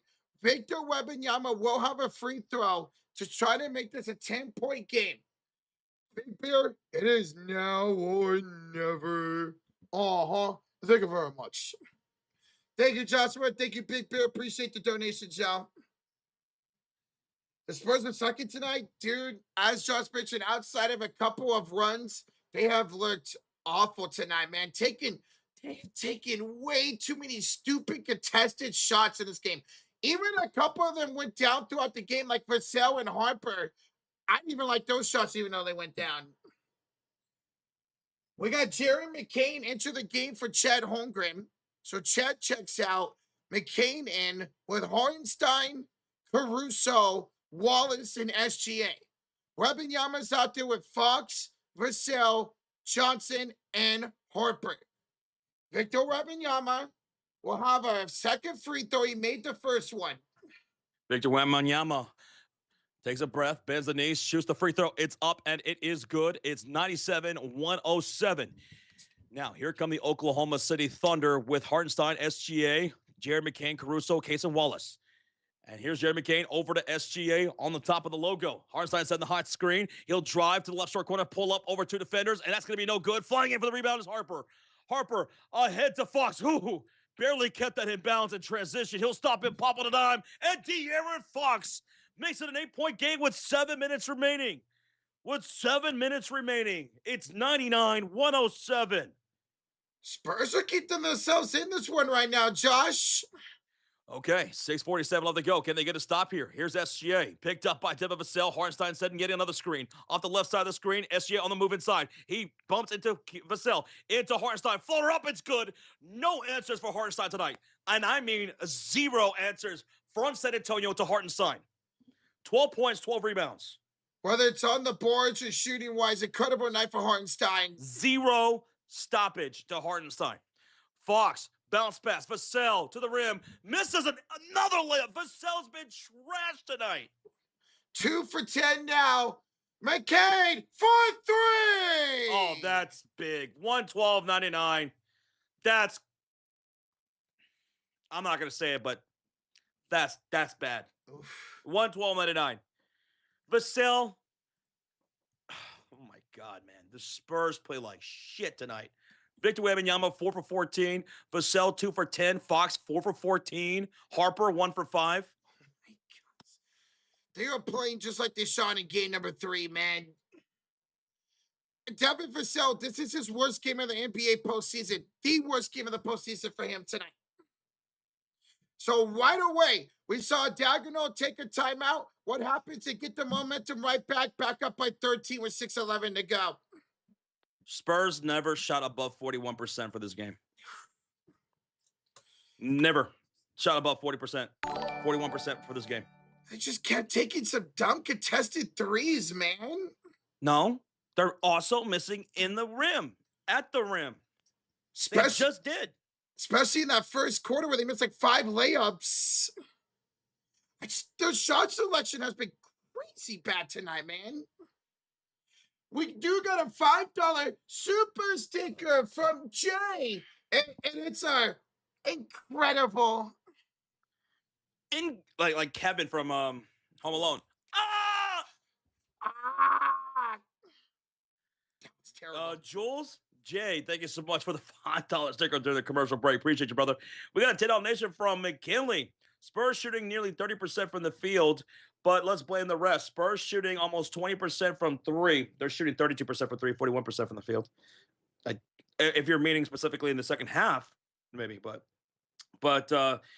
look, you can be mad about the referees, but you can't take away from the fact that the San Antonio Spurs also just got completely outworked today too. That's two things can be true. Wemby played like crap today. Fox played even worse. Devin Vassell, awful. Harper, awful. Harper was not even really playable today. The only person that brought that energy was Champagne to start the game, and in a couple buckets by Keldon Johnson in the third quarter.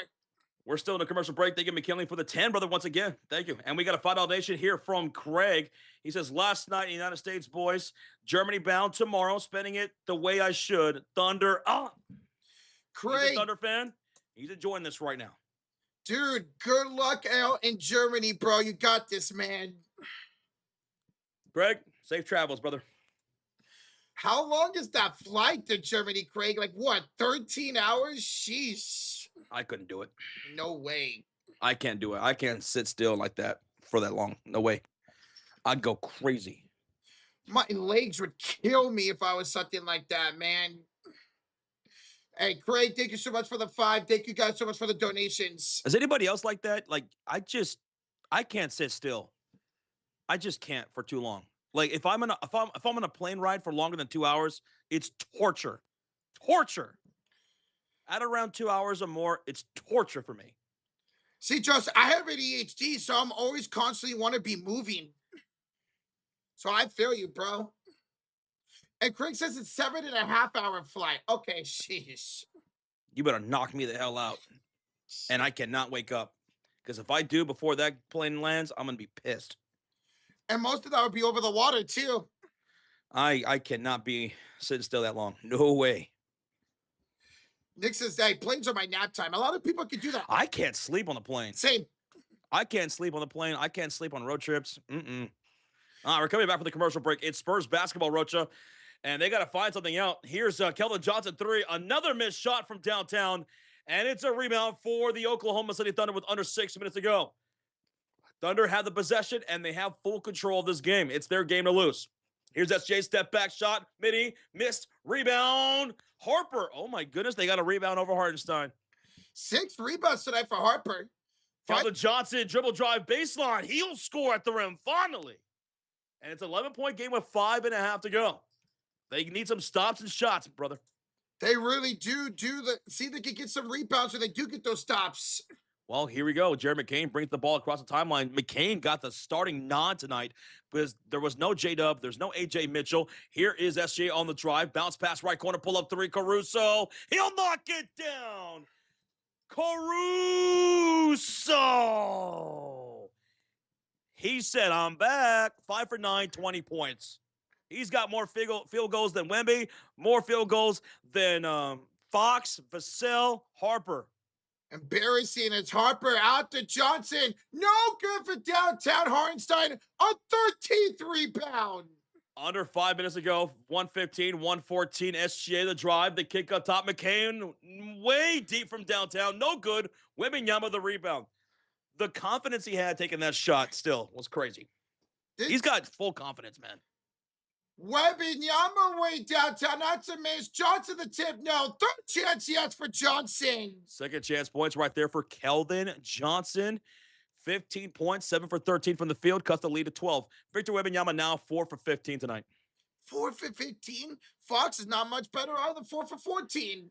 Thank y'all for over 3.2 thousand likes on the stream. Thank y'all. 4:10 remaining here in the fourth quarter. 7 the shot clock. Over to Caruso on the far side wing. Shot clock to 4. Pull up 3 over Keldon. He missed that one. Rebound goes to Champagne. They got a score here. Champagne ahead to Castle. He'll drive on SGA. And I don't even know what he did. He just fell to the ground. And it's a rebound there for SGA. Shea. Step back 3 over Harper. No good. Rebound, Casey Wallace. Wallace, rebound out to McCain for 3. Casey Wallace got that rebound over Victor Wembanyama. Pathetic. What the hell is that? That's called a pathetic effort right there, Josh. The Spurs' defensive rebounding was pathetic. Capital P. You know what? Capitalize the whole damn word. The rebounding effort from San Antonio was pathetic. What? They're now being out rebounded 45 to 37 as they call it timeout. They got 2 left. And it doesn't seem closer than that. No. It doesn't seem as close as the 45-37. It seems like Oklahoma City has way more rebounds than that. Because they're getting some crucial rebounds that lead to second chance points. That's why it feels bigger than that, because they're taking advantage of those opportunities, and the Spurs aren't. 5 minutes remaining here in the fourth quarter. 7 the shot clock. Over to Caruso on the far side wing. Shot clock to 4. Pull up 3 over Keldon. He missed that one. Rebound goes to Champagne. That's why it feels bigger than that, because they're taking advantage of those opportunities, and the Spurs aren't. Guys, we just hit 3,300 likes during the Spurs timeout. Thank y'all so much. 118 to 103. Oklahoma City Thunder with a 15-point lead with 3:42 to go. And they got SGA now with 30 points. Hartenstein with a double-double, 12 and 13. Jared McCain, 17 points on 7 for 16. Caruso, 20 points on 50% shooting. The role players came through big time in a major way here in game number 5. San Antonio Spurs, they have Wembanyama with 20 points on 4 for 15 shooting with 6 rebounds. De'Aaron Fox, 9 points on 4 for 14 shooting. Devin Vassell went 20% shooting tonight, 2 for 10. Casso was 6 for 10 with 21 points, 6 assists, 5 rebounds, 3 steals, 3 turnovers, and 5 fouls. And off the bench, Keldon Johnson, 15 points. You got 5 from Carter Bryant, who hasn't played in this entire second half. Dylan Harper, 25 minutes, 5 points, 6 rebounds, 3 turnovers. It's Spurs basketball with Fox. Over to Vassell. Handoff goes to Castle, back up top to Fox. Screen by Wembanyama as Fox is picked up by Caruso. 7 to shoot to Vassell. Straight away 3. And whipped out Hartenstein rebounds. Whew. Well, Spurs shooting under 40% now. 39% for the game. And that's pretty much where they stayed at the entire night. Caruso to McCain. Going inside of a Wemby. No good. Rebounded by Fox. De'Aaron Fox quickly into the front court. Fox with 3 minutes of work. Over to Vassell. Whip pass to the right corner. Pull up 3. And, oh my goodness, Stephon Castle knocks down a corner 3. It's a 12-point game with under 3 minutes to go. We have a $2 donation from Big Bear says, put in the bench. Spurs are cheeks tonight. Time for game 6. As the Thunder have the ball. Thank you so much, Big Bear. We have a $2 donation from DJ M. Says, everyone smash that like button. Let's go, baby. Thank y'all for the donos. Let's go. 2:36 to go. Left-hand layup off the window. SGA through a tree of defenders of the San Antonio Spurs, including Wembanyama. It's been that kind of defensive effort tonight from San Antonio. Pull-up 3 from up top. Missed by Fox. Rebound once again from Hartenstein. His 15th of the ball game. And I think they're probably going to just clear everybody and commit a foul here. Here's Case of Wallace for 3. No good. And a loose ball. Foul on the floor against Fox. 120 to 106, leaving the Thunder, 2:13 to go. Guys, you are hitting that like button. 20. Look at that. Hold on. Look at that. SGA threw 3 defenders. There was Wembanyama in there. There was 3 defenders, including Wemby, and nobody decided to play defense against SGA driving to the rim. They have had their defense look like that pretty much the entire game. Spurs got to bounce back here in game 6 or else it's all over. Game 6 in San Antonio, they got to respond right back in San Antonio. Wembanyama to the bench. Did not have a good game, as most of the Spurs did not have a good game here tonight. With 2:13 to go, Thunder will take the series lead here tonight. SGA in the inbounds. Back pass. No, it's a kickball on Mason Plumlee. The series will go to game 6 on Thursday. We'll be live for that, so hit that sub. Turn on that notification bell. The Spurs will look to try to get that right back on Thursday night and force a game 7. Inbounds to Caruso. Caruso draws a shooting foul on Plumlee. Now, every time a team has lost in this series, they have bounced back. OKC in game 2. San Antonio game 4. Can they do it again in game 6? Hey, we got 14 likes away from 3,400. Yeah. Yo, I know some of you guys are really upset and probably disappointed because a lot of you guys were going for San Antonio Spurs, and, well, they just didn't have a good game today. I know it was frustrating with the referees as well, but also the fact of the matter is Oklahoma City completely outworked them here today. And it's frustrating, but they live for another day. On Thursday, try to even up the series back at home in San Antonio. But nonetheless, whether you're happy with the results today, you're pissed off about it, thank y'all so much for hanging out with us regardless. Thank y'all for giving us y'all's opinions. Thank y'all so much for chatting it up with us, hitting that like, subscribing, and sharing. We couldn't do what we did without you guys. So nonetheless, we appreciate y'all so very much. All y'all. We love y'all. You just got us to 3,400 likes. Let's go. Gracias.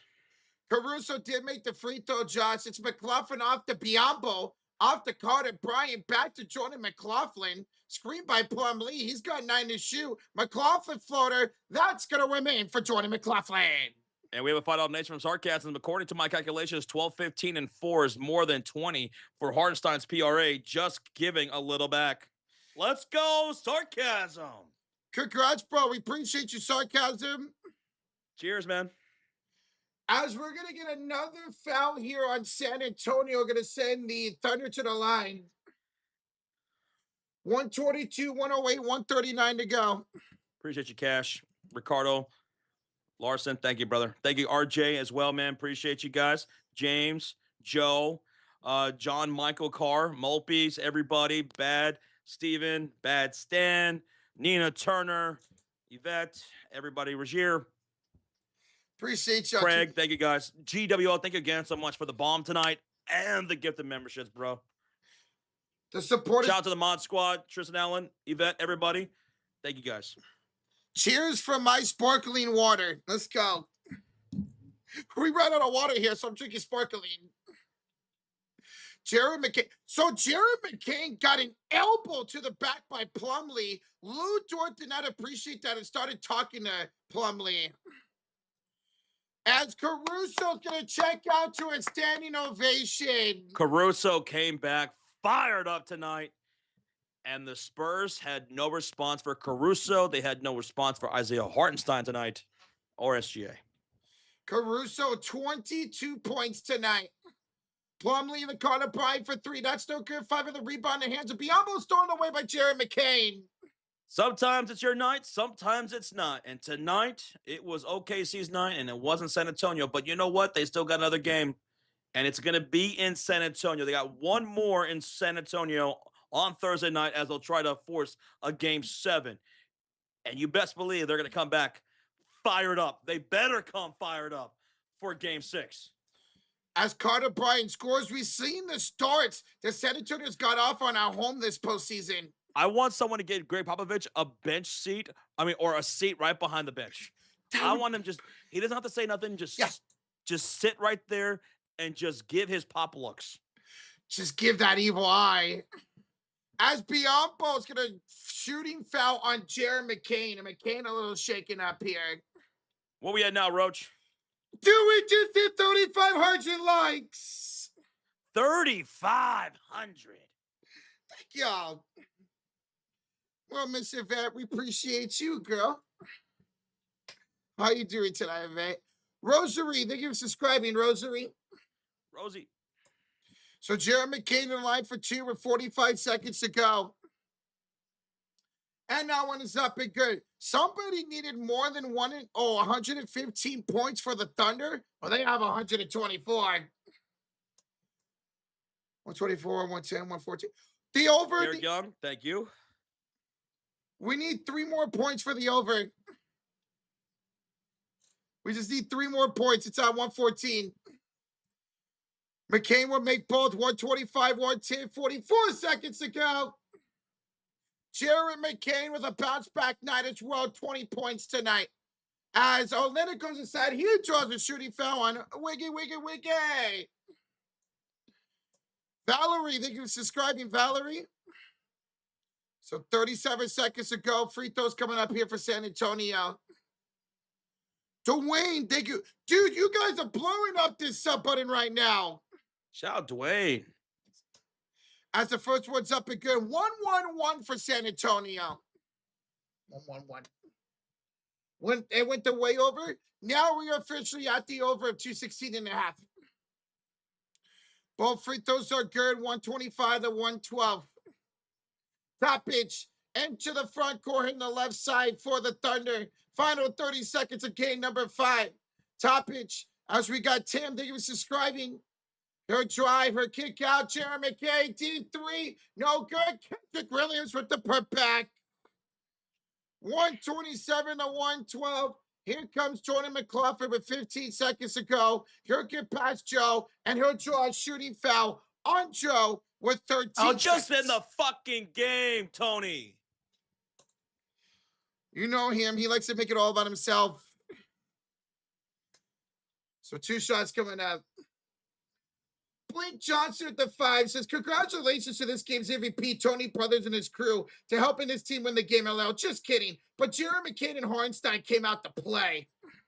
Caruso came out to play. SGA came out to play. Their effort tonight, their energy was unmatched by San Antonio for most of this game. Blink Johnson, thank you so much for the 5, bro. Free throws are good by McLaughlin. Thunder will count it down. 5, 4, 3, 3, 2, 2, 1. 1. This game is OVA over. Thunder lead the series 3-2. 127-114. They are 1 win away from an NBA Finals appearance. This game 6 will be played on Thursday in San Antonio. We will be live for that. The Spurs better come out with some better energy. Look how they look right now. As they go in the locker room, you see how their body language is? Yep. That's how they looked for majority of this game. Majority of this game, that's exactly how they looked. I don't like that. I want to see them fired up. They looked like that early in the first half. This is different than after they lost game 3. In game 3, they were hyped up, ready to go for the next game. So game 6 will be on Thursday. MVP of tonight's game, I'm going to go with SGA, 32 points with 9 assists, 2 rebounds, 2 steals, and a block. Agreed, Josh. Give me SGA as MVP. X Factor tonight? I'll give it to Alex Caruso. 22 points, 5 of 10, 4 of 8 for downtown with 6 assists. And 3 steals. What about you? Yeah, I think I'll go Caruso. Okay. Isaiah Hartenstein, he played great. 12 rebounds. 15 rebounds, 12 points, and no one would box him out whatsoever. Chet Holmgren, 16 points, 11 rebounds, double-double for him as well. Jerry McCain had 20 points on 7 for 19 shooting with 3 rebounds. Just everybody played well with OKC. They had great energy, and they took care of business. They took care of business. They brought that championship pedigree tonight, man, and it really showed over San Antonio. Jesus, 22, 32, 40 points off the bench tonight for them. Brilliant. And we just hit 3,600 likes. Thank y'all so much. Thank you. We hope to see you guys for game number 6. It was a wild game, man. Tonight was a wild game. I'm sure there's going to be a lot of clips coming up from tonight's game, man, around social media. Man, especially when we saw that back-to-back where they missed that field goal, the goaltend, and in the foul, the non-call. Like, Jesus, man. You have a good night, Steven. You have a good night, man. Thank you, Steven. Appreciate you, buddy. They lost all 4 quarters, says Paulo. 29-27 to San Antonio. 40-31. Spurs won the third quarter. Yeah, they won the third quarter by 1 and then lost the fourth quarter by 3. I know it didn't feel like it, but they did outscore them 33-32 in the third. Val X, thank you for subscribing, Val. It really didn't. I know what? It really didn't feel like San Antonio won a quarter in this game, man. It didn't. Well, just because they got worked. They got outworked, man. They shot 40%, around 40% for majority of the entire game. Dipped under 40 for a little bit and went back up. The guards did not play all that great for majority of the game. I know Castle ended up with 24 points on 7 for 11 from the field, but he had 3 turnovers, so the turnovers are low. He had 24 points on an efficient shooting night, and he got to the free throw line plenty of times, 8 free throw attempts, and he had 7 of them made. Matt, thank you so much for the subscribe. So he picked up the pace after that first half, but Fox and Harper, they were unplayable today. Those 2 guys, they didn't come ready. They didn't come. They were terrible from the jump. Fox and Harper were awful. Now, Harper is a rookie, 5 points in 25 minutes on 1 for 5 shooting, and he turned over the ball in just the most terrible of ways. Fox, I don't know what's going on with Fox, man, but he played like absolute garbage tonight. Victor Wembanyama was getting completely outworked in the paint. He had 20 points, 6 rebounds. He could not handle the physicality from Hartenstein and these guys. We saw multiple times him trying to drive in Hartenstein and completely miss. Victor Wembanyama only had 4 field goals in this game, and I did not like the game plan offensively for the Spurs and Mitch Johnson. I just didn't understand it. Early and often, they decided not to go with Wembanyama, and I thought that was a mistake that they were going to learn from game 3, and they did adjust that in game 4, and they went right back to what they did in game 3. I did not understand that.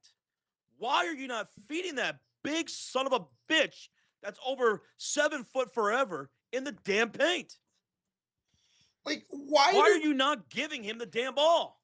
why do you go away for game plans that continue to work? I don't care if it's just San Antonio, whoever does that. When you find a formula to win, keep that formula going. That's what championship teams do. Now, I know this is going to piss off some people what I'm about to say because nuance is not really appreciated in sports talk a lot. But two things were true tonight. I thought the referees were fucking trash. I thought Tony Brothers did a terrible job. I'm right there with you. And I'm sure he's going to get called out by it a lot tonight. Yep. From everybody. And I thought he was terrible. We called almost every game that he refereed in the entire playoffs. We didn't miss many games for the entire playoffs. Right? Correct. And every time he reffed, he was fucking trash. That series that he refereed in Minnesota, San Antonio was awful. Oh. Every time we call a Tony Brothers game, we know what's coming. He was awful, and his crew was awful tonight. I remember Having said that, that could be true, but what also is true, Thunder kicked the Spurs' ass. That is also true. Tony Brothers did not make Fox play like trash tonight. He did not force Tony Brothers did not force Dylan Harper to play as awful as he was. He wasn't even playable tonight. Dylan Harper, I love that guy, and I'm sure he's going to bounce back, man, but he played terrible tonight. That wasn't referees forcing that. All those stupid turnovers the Spurs had, completely getting outworked in the paint, especially with the rebounds, how they just let continuously rebound after rebound after rebound to the other team when there was 3 jerseys to 1, 4 jerseys to 2, and they can't get a rebound. There was a possession in that fourth quarter where SGA drove to the paint, and this is probably going to get scrutinized. You're probably going to see this clip a lot around social media, where SGA drove right to the rim, and there was 3 Spurs defenders right there in the damn paint, including Wembanyama, and that fucker scored an easy layup. Tony Brothers did not fucking make that happen. So 2 things can be true. Tony Brothers didn't allow San Antonio to miss those wide open layups to start this game tonight either. Exactly. Yeah. Exactly, Rocha. In the first half, how many missed layups from De'Aaron Fox, Devin Vassell, and so on and so on? It had to be at least a dozen. I mean, it was ridiculous how much they missed. Caruso knocking down shots. Jared McCain, he looks great, man. He looked great tonight.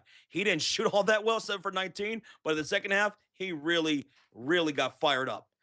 Chet Holmgren and Isaiah Hartenstein, they combined for 26 rebounds. 26 rebounds. Just 15 less than the entire Spurs team. Fox played bad. He did. Harper played bad. Vassell played bad. Wemby didn't have a great game. Those are also true things that happened tonight. Oklahoma City executed their game plan well tonight. They responded after that game 4 beatdown. They responded well. And they were without J-Dub. They were without AJ Mitchell. And San Antonio went away from the game plan that worked in game number 4. Like, why not go inside of Wembanyama, man? So I'm sure I probably pissed off not a whole bunch, but some people by saying that. Multiple things can be true at the same time. I know some people just don't want to hear that. They want to make it as simple as one thing or another, and that's it. That's all they want to talk about. Like earlier when somebody made the comment about how we weren't talking about the referees, when we absolutely were. But because we talked about something else other than that, that pissed them off. Well, we're calling the games every single possession from the jump to the end, until from bell to bell, whistle to whistle, we are calling every single play, and we're going to call it like it is. We're going to talk about all the aspects of the game. The good, the bad, the good, the bad, the ugly, and the indifferent.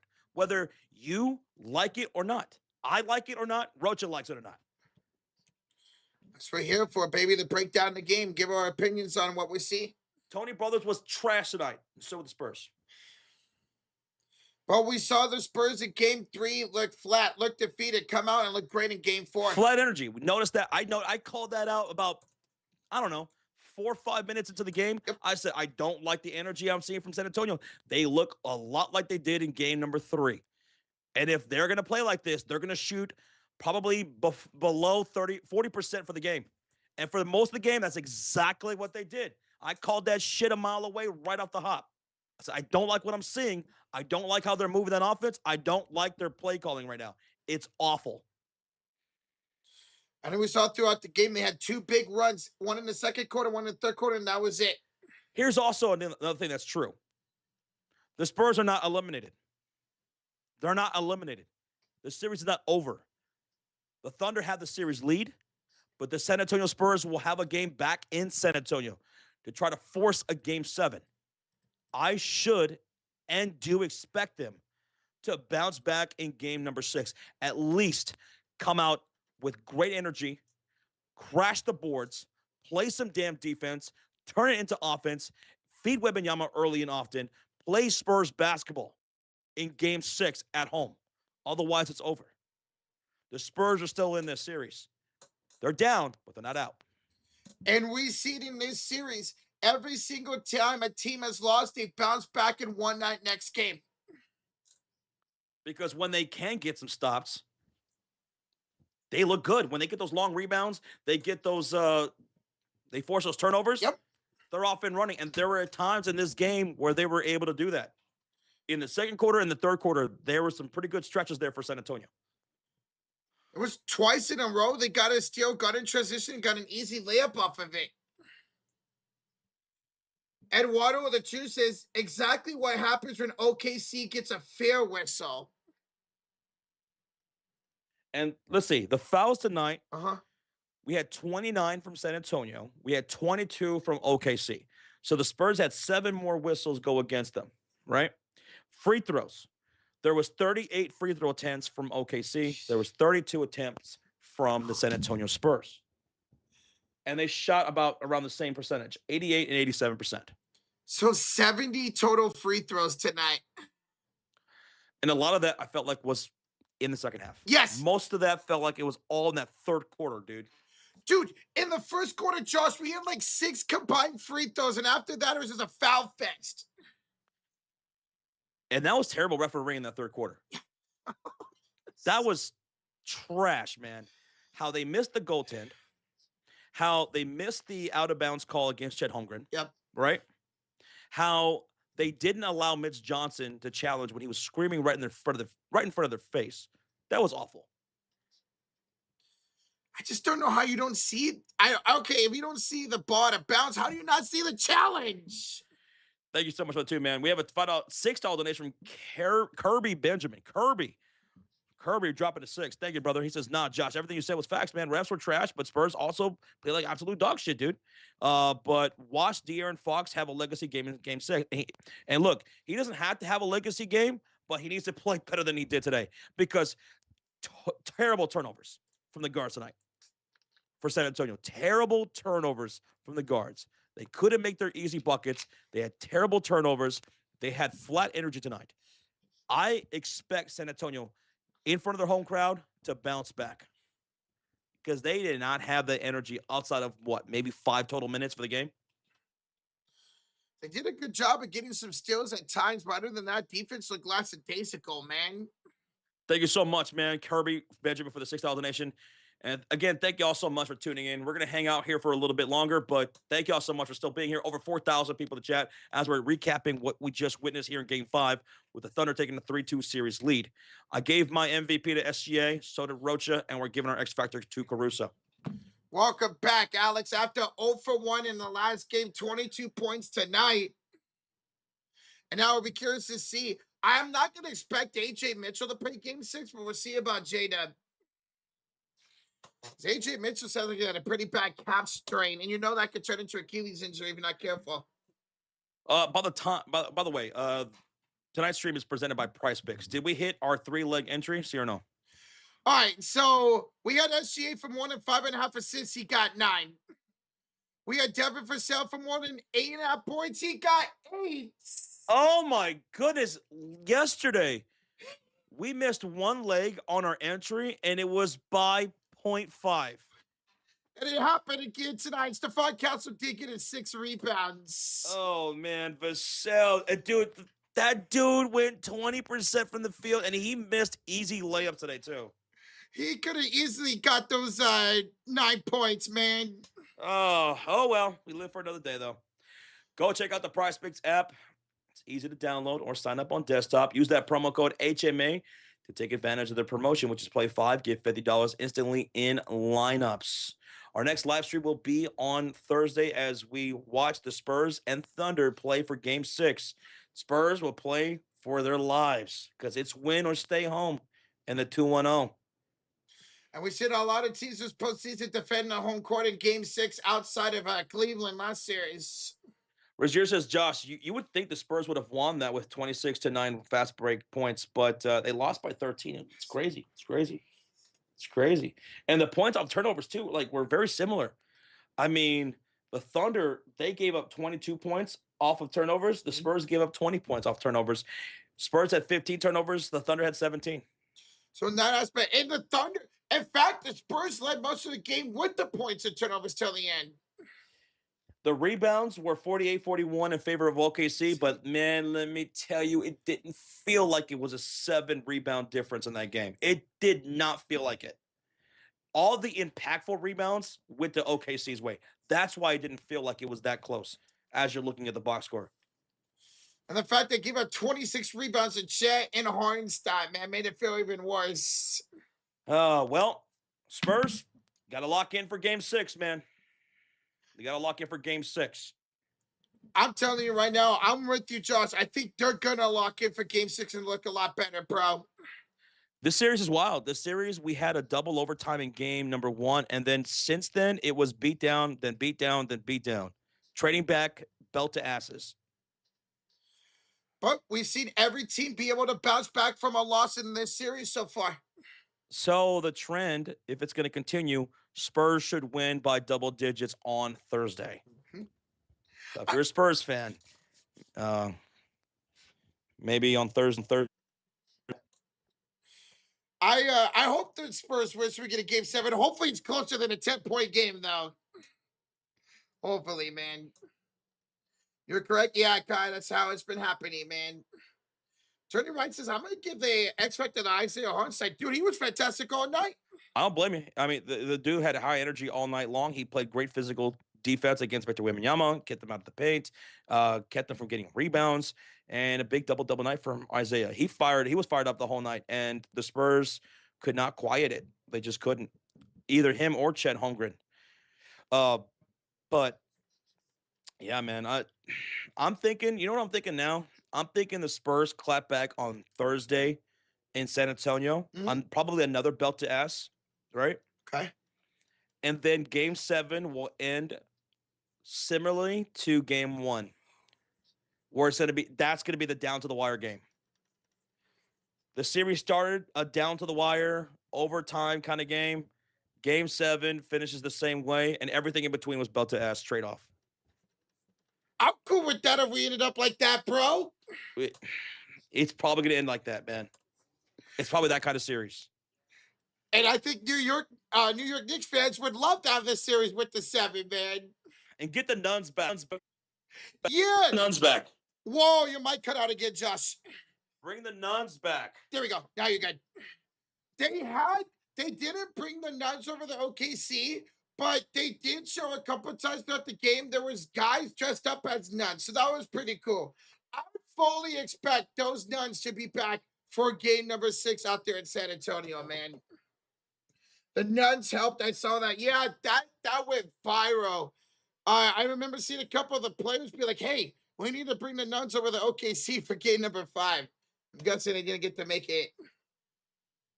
Coleman Sports chooses your 2026 Western Conference MVP. Let me see the results. Goes to Tony Brothers. Oh. Coleman Sports, that's tough, man. Appreciate the 2, dude. His referee crew has been horrific the entire postseason. And that Lakers and Rockets series, as Josh mentioned, the Spurs and Wolves series, And now here tonight for game 5.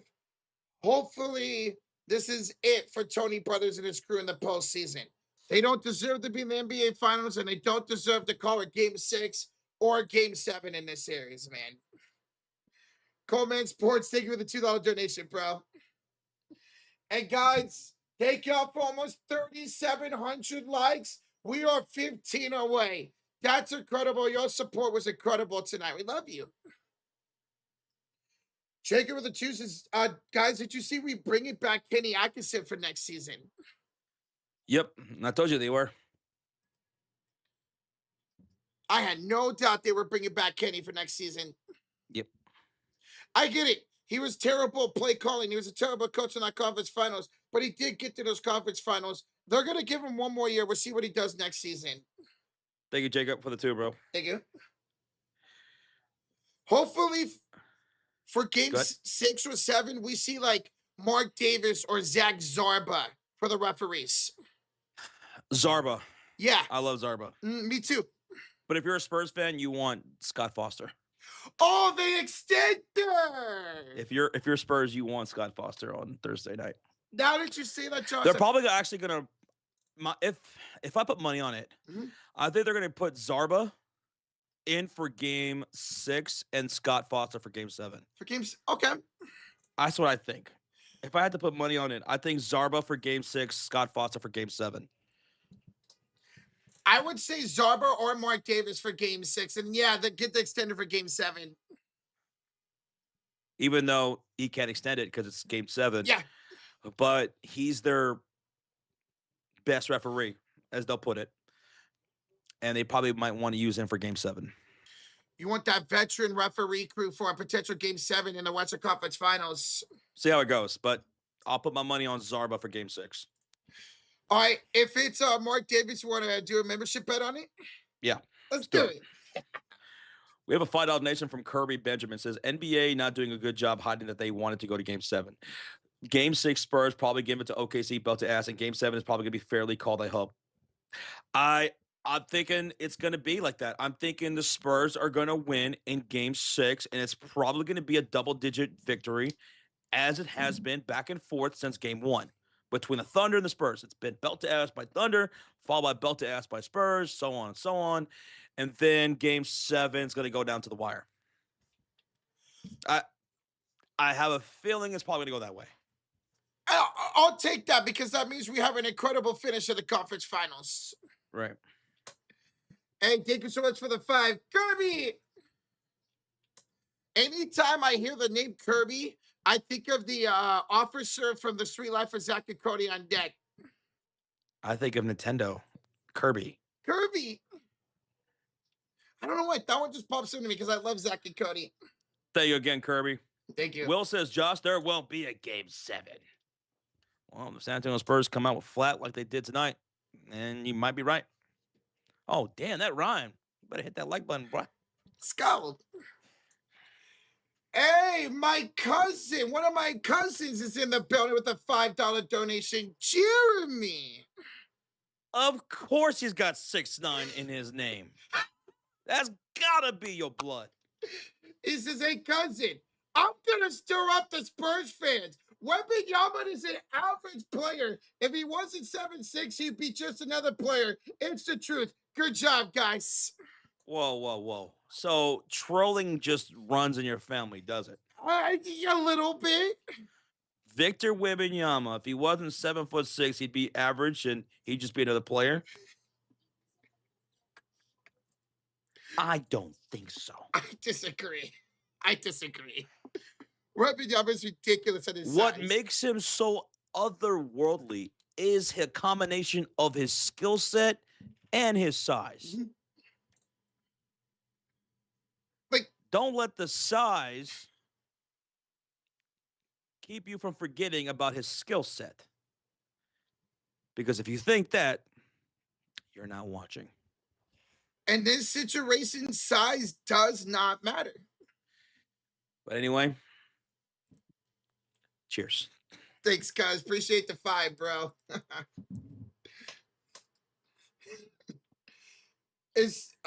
Yeah, I love Wembanyama, man. I don't care if he's 7'6" or 6'5". He's incredible. Thank you, Jeremy, for the 5, brother.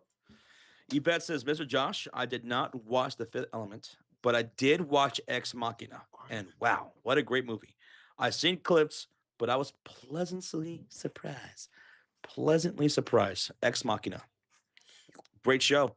I mean, not great show. Great movie. Definitely a top 3 AI movie. It's an AI movie? It's about AI, yes. Okay. I believe it's still on Netflix. Ex Machina. Okay. I've never checked out an AI movie, I don't think, before. Is Megan up there? No.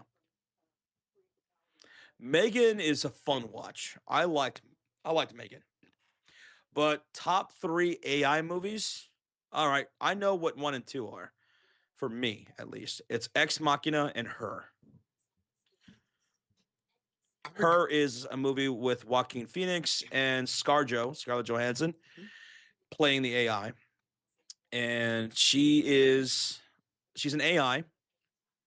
Joaquin Phoenix in the future gets this AI, again played by ScarJo, and he ends up falling in love with his AI bot, which is already a thing. Yeah. People are already falling in love with AI bots and stuff like that.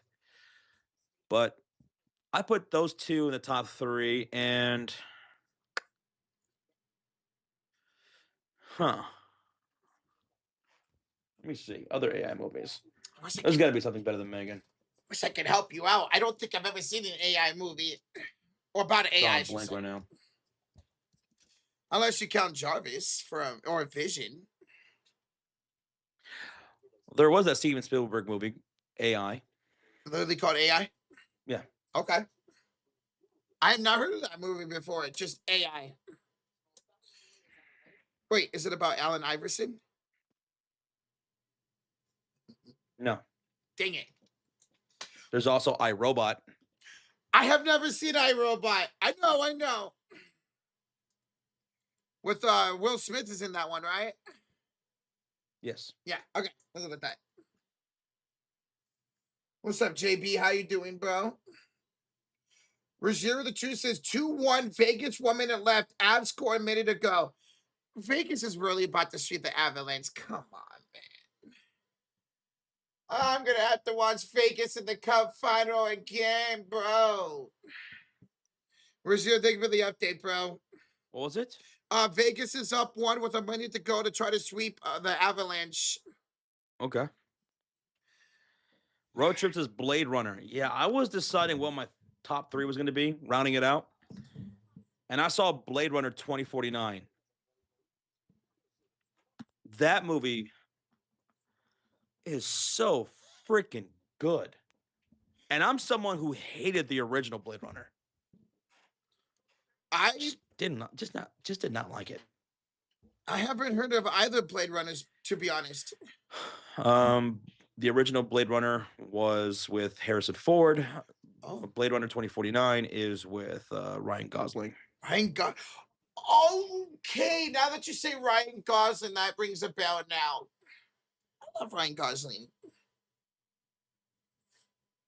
Whoa, we're right. Now, Giants are down 6-3. Oh, Jesus, thank you for the update, Gene. Notre Dame fan, what's up, dude? Yes, your New York Knicks are resting right now, bro. If you're a Knicks fan, you want this to go to Game 7. Because if this goes to Game 7, they will only have 3 days of rest compared to the 8 for the Knicks. Because Game 7 would be Saturday and Game 1 is next Wednesday. A week from tomorrow is Game 1. Not just rest, but preparation. Very much. You get those practices in and you get to scout them. Yeah. A lot of preparation and a lot of hype, right? Absolutely. A lot of hype. You're back in the NBA Finals for the first time since 1999. You're rested and you're prepared. So we'll call it Operation Preparation H. Preparation H. Or how about H for hype. Oh, okay, then that works out. Let's go. Preparation H. I like that.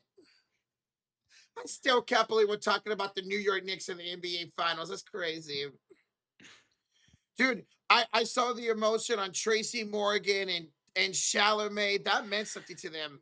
I was watching the San Antonio Spurs celebrate after Game 4, all the honking on Military Drive, all that stuff, which I missed, by the way. Um, I thought, man, if we're talking about strictly fan bases, Mhm.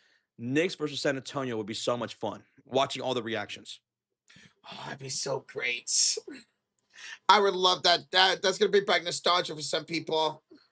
Josh, what were you doing in 1999? Arturo, I was about to be a freshman going into 1999. I remember the Y2K scare, the new millennium, right? Mm-hmm. New Year's Eve, the biggest New Year's Eve there ever was. I remember that.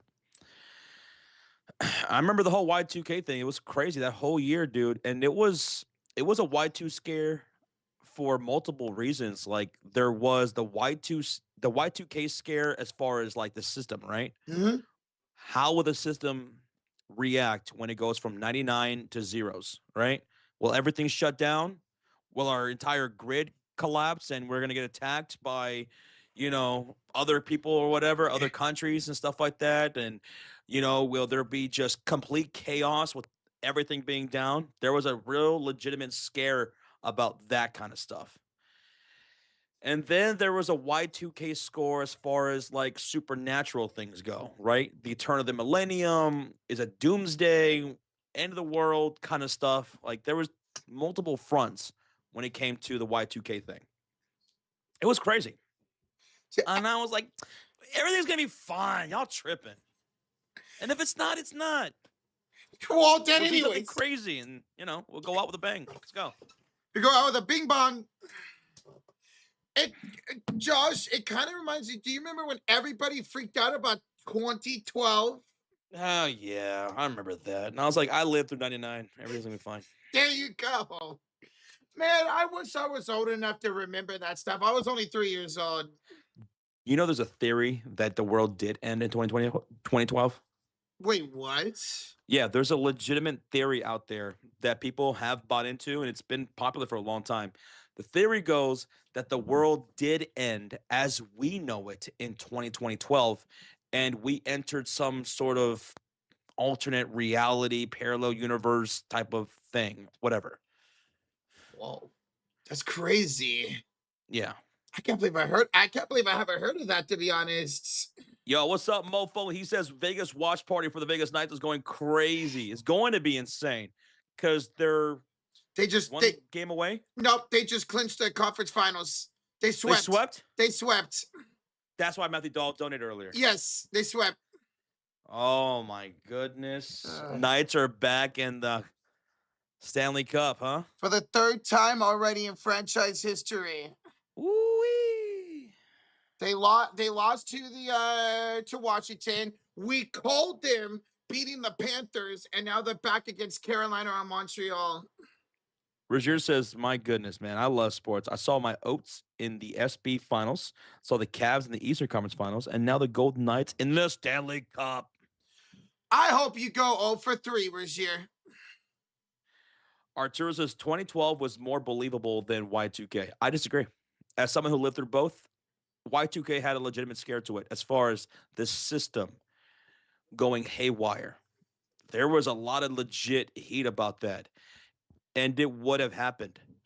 But what people were not aware of, what was not being talked about, is that since the early to mid 90s, a bunch of companies and a bunch of systems were already getting like retooled for the new millennium, right? Because there was going to be legitimate system failures going from 99 to 2000. But what did not get put out there because, it doesn't sell as much, right?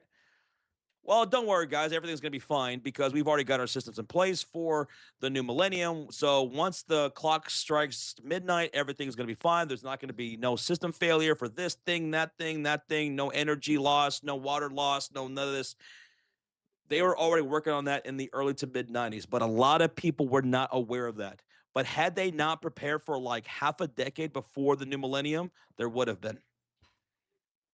Oh. I never bought into anything for 2012, not even a slight bit. What, 2012? I obviously That's just me, though. That's just me. 2012, I was in high school. I didn't really believe it, but I know a lot of my friends were freaking out about it. But Arturo, you're right. The 2012 movie was awesome. With John Cusack, love it. Dude, I've even seen it. I thought it was really good too. I love disaster movies. I love it. Give me a disaster movie. I don't care if it's terrible. I don't care. I'll sit down and watch it. I love it. What about San Andreas? I even watched that. I even though it stars The Rock, I even pushed through with that. Yes. I love that movie. Coast to Coast says, which means the audience already knows what the ending will be. Says Coast to Coast. About what? What up, though, man? What's up, Coast? So, Are you done with Laredo? You heading back to New York or what? oh, that's right. We have a $2 Nation from Notre Dame fan says, Josh, did you see Obsession, the new horror that I recommend? Oh, yeah. I saw it the first night or two it came out. Loved it. Love that movie. I will be rewatching that one. Fantastic. I also recommend that to anybody who hasn't seen it. It's great. I've heard some really good things about it from you and other people. Woo. Hey, thank you, New York Notre Dame fan. Thank you, Notre Dame fan. Appreciate it too, man. Brother BK, also speaking of AI movies, did you hear about Oblivion, who was made by Tom Cruise, play as Jack Harper, who works as security repairman on Earth, left empty and devastated after a war with aliens? Yes, I saw that movie. Oblivion with Tom Cruise and Morgan Freeman. Morgan Freeman. It's another one I have not seen. Good movie. Good flick. Coast to Coast with the 5 says, Josh, you know what? Ex Machina, is it a Latina word? The original. It's a Latin word. The original saying is "do ex machina." When I was in secondary school, I learned that in my Latin class. "Do ex machina." D-E-U-S. Yes, ex. That I did not know. Do ex machina. I learned that when I was in my Latin class. Interesting. He said Latina. Yeah, I did say Latina. Latin. But man, that was such a damn good movie. Oh, dude, you know what's another good AI movie? What? My God, why didn't I think of this? I knew there was another one. Put it in my top 3. In fact, put it number 1. Oh. Terminator. Oh. Terminator 2, man. Terminator 2, sucker. See, I've never seen Terminator. AI takes over the world. Skynet. I gotta really watch that. Top 3: Terminator 2, Ex Machina, and Her. Wasn't there in Her 2? No, that was Megan 2 that came out. Never mind. Megan 2? Yeah, it was Megan 2. That's right. Thank you again, Coast to Coast. I did not know that, brother. Did we read this one from Irving? No. Rocha, Josh, my VGK. Golden Knights are going to the Stanley Cup. We swept the Avalanche. And GG's out there too. Avatar, he's an Avalanche fan. But congratulations out to the Golden Knights, man. Irving, good stuff, brother. Congratulations, Irving. I hope you guys get swept in the finals. Yvette says, I mean, it's a good movie, but it's old. Yeah. Why are you discriminating against his age, though? The way Josh looked after he said that. The original Terminator movie came out when I was born. The year? Oh, Jesus. I remember when Terminator 2 came out, my parents went to go see that on a rare date night. I remember that. And I was pissed. Oh, I was pissed. And my parents, they tried to sweeten up and everything, like they took us to the store, they bought us some stuff, some cool things at the store and some snacks and all that. And I was pissed. I was like, don't try to smooth me over. I want to go see Terminator 2. What was I, like 7, 8 years old when they came out? Terminator 2. And they left us with my cousin. And I was like, just know I'm going to make your life hell. Jesus. Because I want to go see that movie. I was mad. I was so mad that I didn't get to go see that movie. Whew, I was heated, boy. Jesus, Josh. I I don't, was heated. dude, that reminds me of a time when my mom went to a San Francisco Giants game, right? She went with a couple of friends, and for days, I begged her to take me. And that day, Tim Lincecum threw a fucking no-hitter. I could have been at that fucking game, but my mom didn't let me go. Oh, Oh, I was so freaking triggered. My mom had no idea what was going on either. And she Ty told me, Griffin says I saw it in theater, and it was my favorite movie for a long time. Ah, it's one of the all-time greats, dude. Coast to Coast, by the way, says I'm in Sweet Home, Alabama. I'll be in Jersey on Thursday, then back to Chicago, and then to Houston. oh, dude, you're going everywhere, bro. I've been everywhere, man. Hey, be safe out there on your travels, brother. Coast to Coast. It's Li- not just a name; it's a lifestyle. Lifestyle. Yvette says mom and parents need a night out without the kiddos. Mm. I don't care. I want to go see a kick-ass movie. We don't even got to sit together. In fact, I don't even want to sit together. Let me go sit where I want to sit, and you go sit where you guys want to. I'll be chill. Just let me have some popcorn, some soda, and I'll shut up. Watch the movie. They came home. That was a movie. I had to tell my dad, don't spoil it for me, because my dad's like that. He'll tell you the whole damn thing, Aw. knowing damn well you didn't watch it. He's still like that.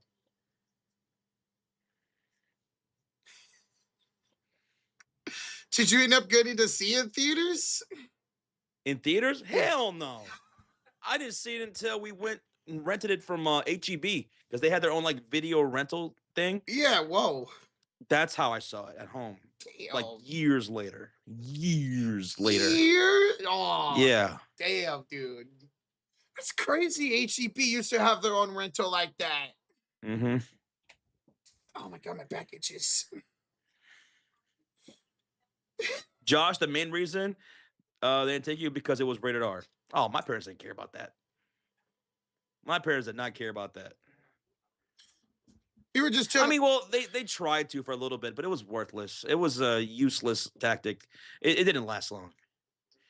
It didn't last long. I remember when they rented from the store, they rented Friday, the original Friday. Friday, Yeah, yeah. and they tried to tell me, "Oh, you can't watch this because it's got a lot of stuff in it you can't be seeing and stuff like that." I watched it anyway. Oh yeah.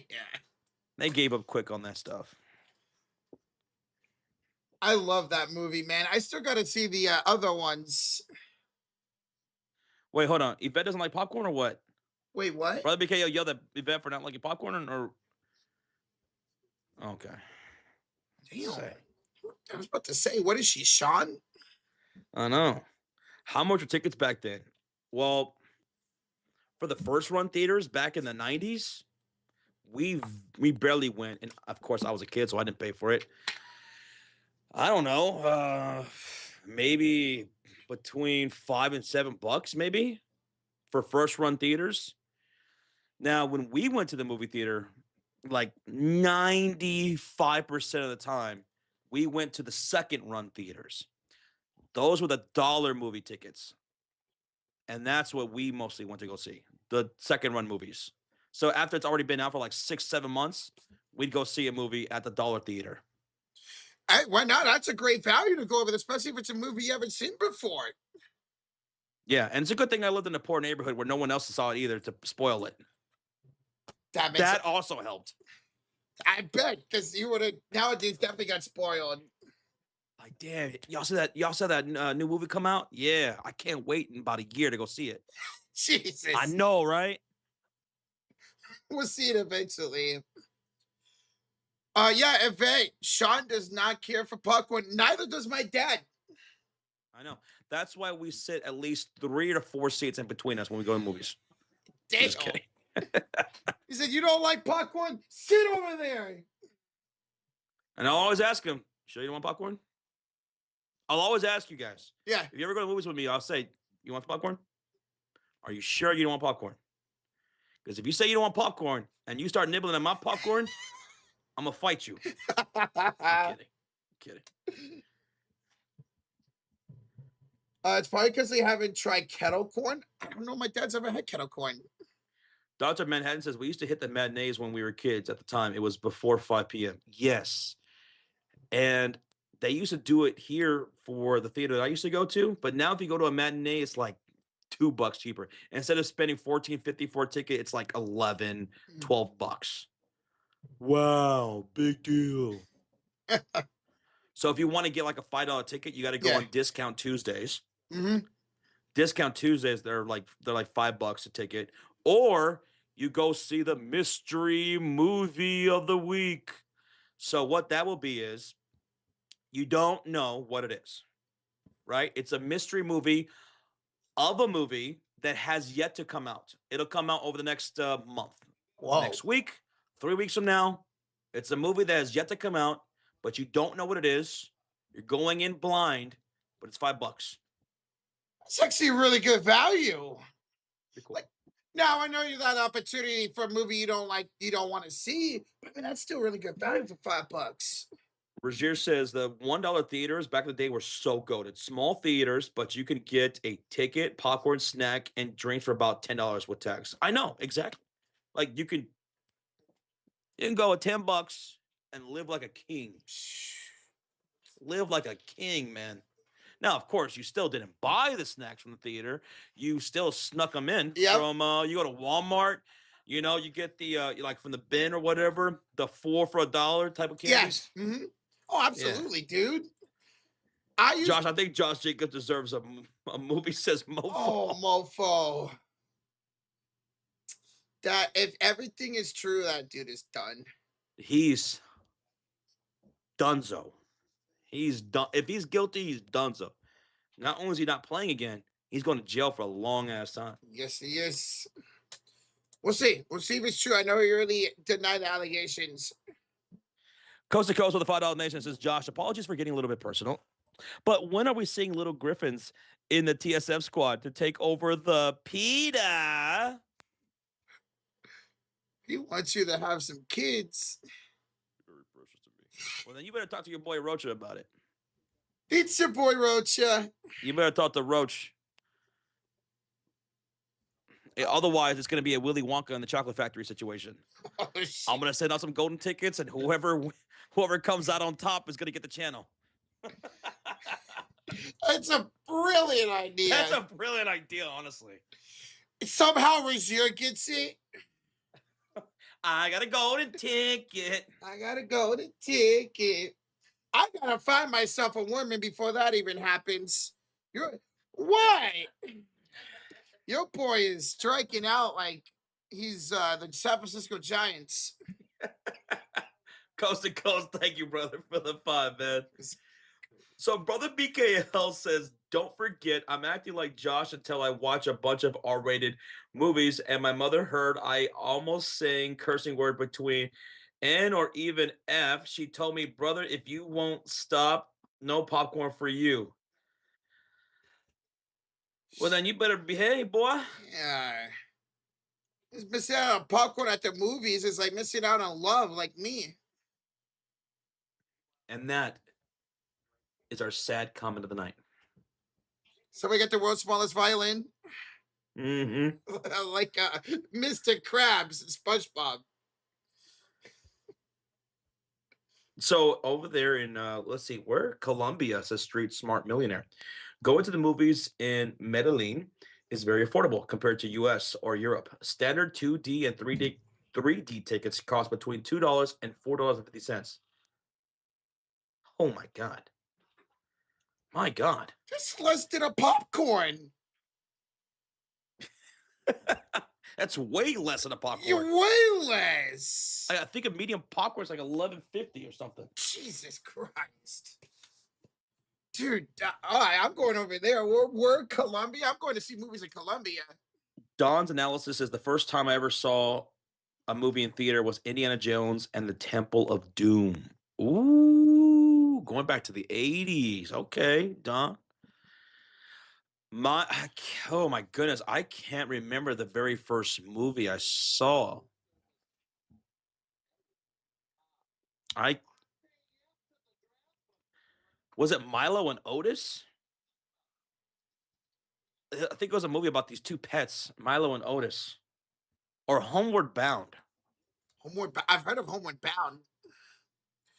I could not tell you. Probably like something like Toy Story 2, or Cars 1, Bugs Life, something like that for me. Now, I'll tell you my favorite movie theater experiences as a kid.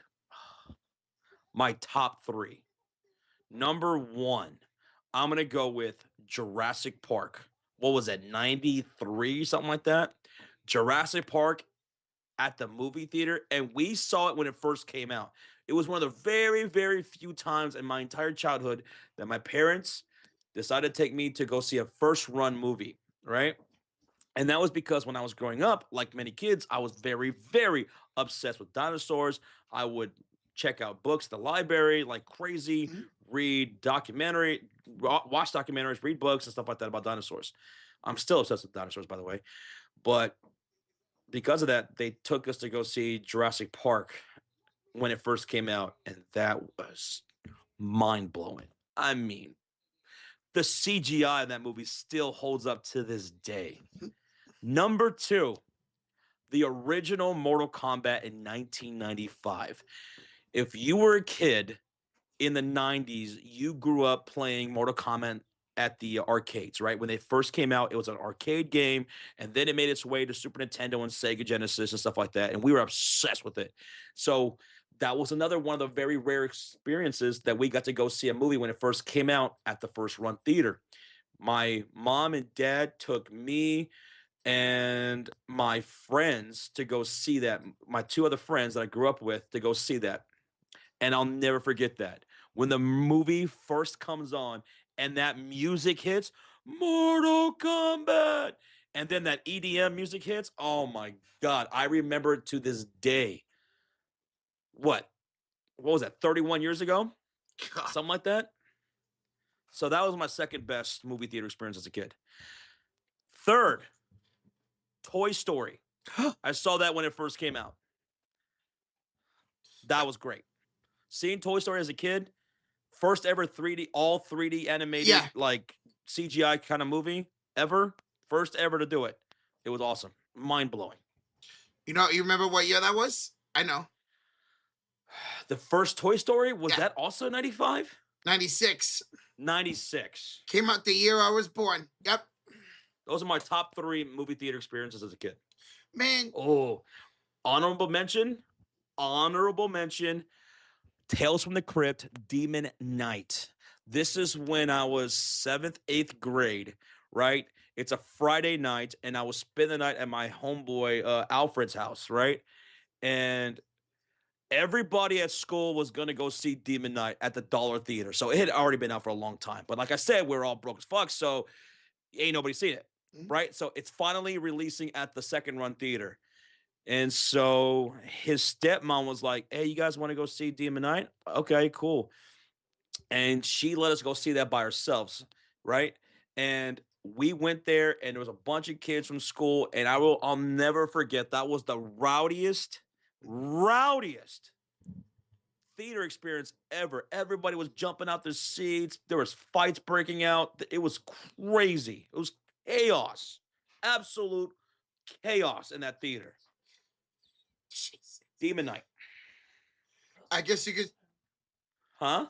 I guess you could say there was a lot of demons there. Oh yeah, absolutely. I'm sorry. That was. Yeah, there were fights. As soon as we walked in, there was fights happening in God the theater, damn, dude. right there in the theater. You guys didn't give no F's.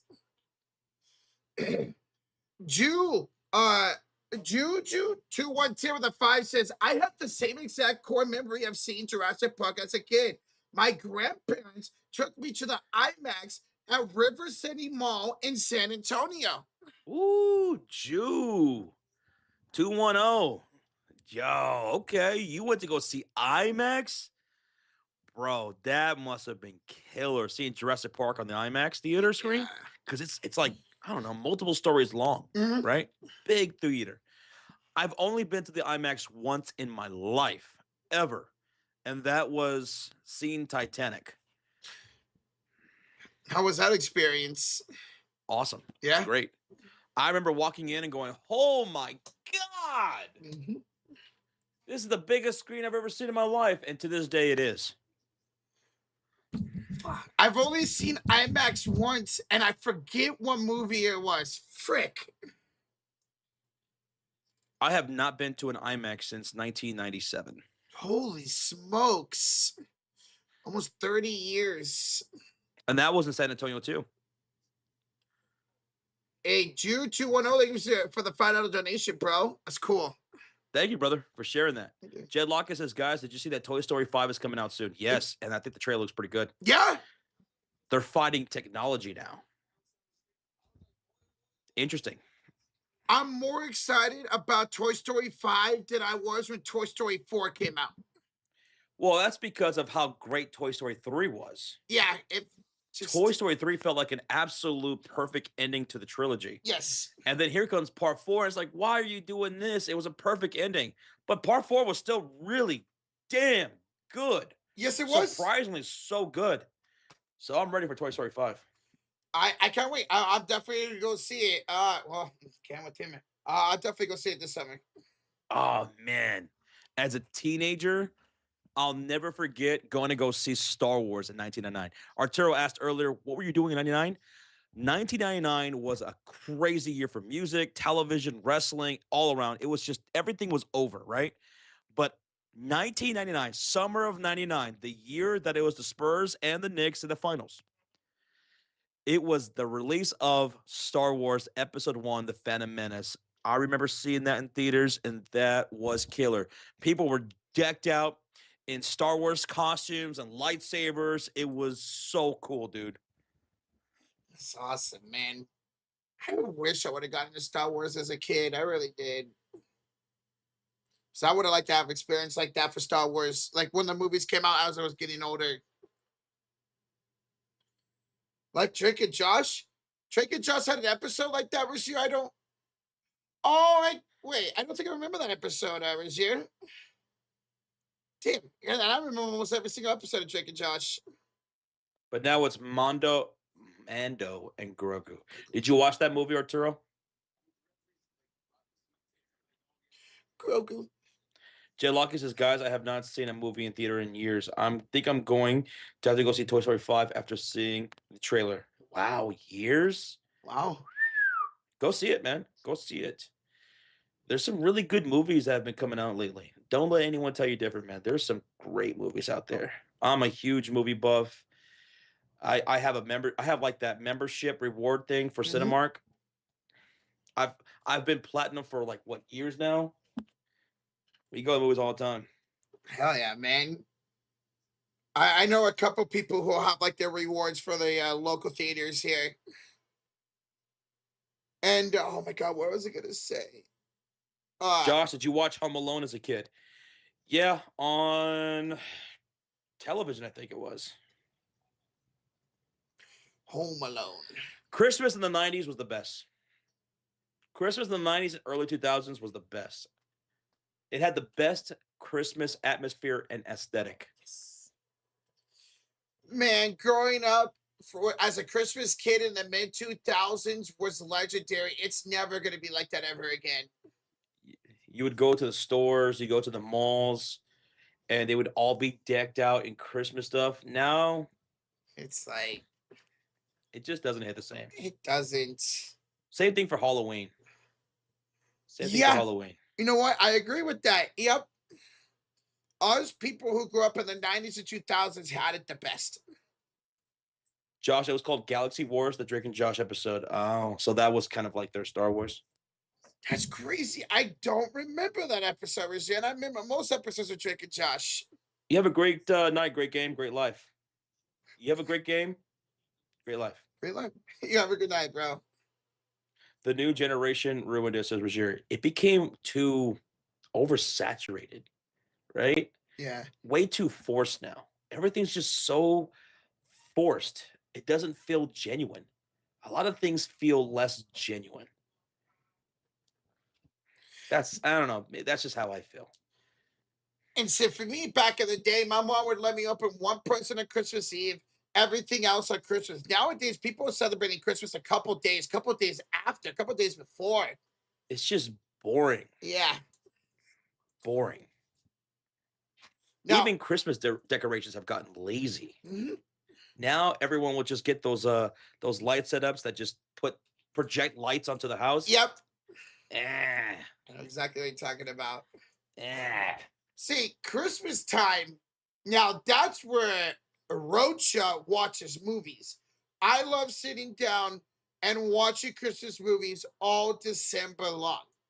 From December 1st to December 25th, I try, doesn't always happen, I try to watch one movie a day, whether it's The Grinch, it's Polar Express, Home Alone, Santa Claus, Elf. That's where your boy Rocha really watches movies. If it says or, what are you, a seal? Or. Maybe it's because we are old. I'm not old. Not old at all. I'm craving mac and cheese. Mac and cheese. Oh, I have some mac and cheese. Josh, you want some of mine? Pause. Craving mac and cheese, Roach. Huh? I'd whoop your ass with some mac and cheese. But I don't have an ass. I know. So Josh, if it says or, See, because maybe it's because we are old and experience. We wait, what? Old and experience. We experience things differently for the kids in the first time, so everything is fun and exciting for them. I think there's a lot of truth to that. Things just don't hit the same when you're older than when you were younger because of all other things that happen in life that kind of bog you down and things that used to bring you so much like joy doesn't hit the same when you're older and you're going through the stresses of life or whatever. Um, but I mean, there were times when I was an adult that Christmas was awesome, man. I Yeah. would decorate like I always like to decorate for Christmas and Halloween. But yeah, you lose some of that magic. For me, the magic ended. We used to go to my grandma's clubhouse every single year. It really ended when she passed away. And I still really get into Christmas. I still really get into Halloween and stuff like that. And yeah, I have two Christmas trees. That's how much I love Christmas. I have two Christmas trees. I've seen I have a them. regular Christmas tree and then the Chicago Bears Christmas tree. Hmm. I want to see lights. I want to see decorations. I want to hear Christmas music. And I can't get enough of Christmas music. I love listening to it. Do you listen to Christmas music outside of Christmas time at all? Um, well, I start listening to Christmas music as soon as like we get around Thanksgiving. Thanksgiving? Yeah. 'Cause I asked that because I have one of my friends, his stepmom, she'll listen to Christmas music all year round because she loves it so much. So yeah, that's probably true for people out there, Yvette. But for me, I still very much into the holidays and decorating and living the atmosphere of the holidays. I love it, and I just wish that the outside world still hit the same as it did back in the '90s and 2000s. Agreed. Absolutely agreed, man. I would love to be a kid again, just to experience what Christmas felt like. I mean, just look at the Christmas decorations in the stores and the malls in the '90s and 2000s compared to now. Yes. Yep. It's You know, absolutely. Man, I used to go to the mall. My mom would take me to go see Santa, and there would be decorations everywhere. Mofo says, "Why not three trees?" So I should have a regular tree, a Bears tree, and a Bulls tree. Why not four trees? Make it a Cubs tree too. Why not a Chicago White Sox tree? Boy, I'll Oh, knock your ass out. I got four trees. One for the Cubs, one for doubles. I'm not gonna lie to you. We have not put up a Christmas tree in years. That's depressing, man. we we did That's come on, man. You gotta have your damn Christmas tree. We have a fake. Even Charlie Brown had a Christmas tree. It was a shitty tree, but at least he had one. We have a fake Christmas tree. We just haven't put it up in years. Oh yeah, R0 says, Josh, are you okay with fake Christmas trees? I love fake Christmas trees. I love it. In fact, that's exactly what happened with the Bears Christmas tree. So the Bears Christmas tree that I have was a Christmas tree, a fake Christmas tree that my parents bought when I was born in 1984. They bought this fake Christmas tree, and I don't know, I want to say, oh Jesus, I don't know, years ago. They were gonna throw it out, and they asked me if I wanted it, and I was like, "You can't throw it out," because they know I'm very attached like that to things, Mhm. right? And I'm like, "You can't throw that away. It's still a good tree. Like it's so old. We're gonna get rid of it." I was like, "Well, no. Here's what I'll do with it. Just give it to me." So I have the tree, and I had this idea in my head.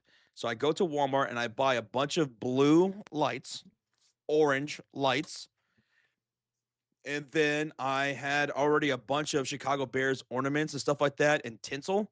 So I just made a Bears Christmas tree out of it, and that's what we've been doing ever since. So that Christmas tree is that old? It's Whoa! from 1984, Holy, that and is it still looks good. It that. still looks good. Oh, good. 41 years. Oh, about to be It's a 40. 41-year-old fake Christmas tree that my parents were gonna throw away because it was so old. I'm Yeah, like, it might be old, but it still got some use out of it. that's It's awesome. it's good. It's a good tree. So dope. You got a 49ers Christmas tree? That's awesome, Alex. I should do something like that. Brendan wants to know, do you guys play Wii Sports? Back in the day, hell yeah. I used to play it all the time. I loved Wii Sports. One of my favorite games for the Wii. I actually still have a Wii here at my current place. We played it when we first moved in. We haven't touched it since, but I love Wii Sports. Rozier says, let it retire like LeBron James. Can't do it.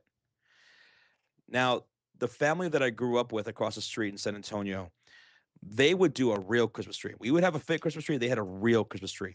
And what they would do after Christmas is over, they would set their Christmas tree aside, right? And then at New Year's, they would on New Year's Eve, they would throw this massive freaking party, right? Everybody would go to their place for New Year's Eve. And they had this big outdoor barbecue brick pit, right? Mhm. And they would at the end of the night, they would like around midnight or whatever, they would take the tree, the Christmas tree, and they would dump it into the big ass brick outdoor barbecue pit thing, and then light that son of a bitch on fire. It'd be this big giant Whoa. fire, and we would just pop a bunch of fireworks around midnight.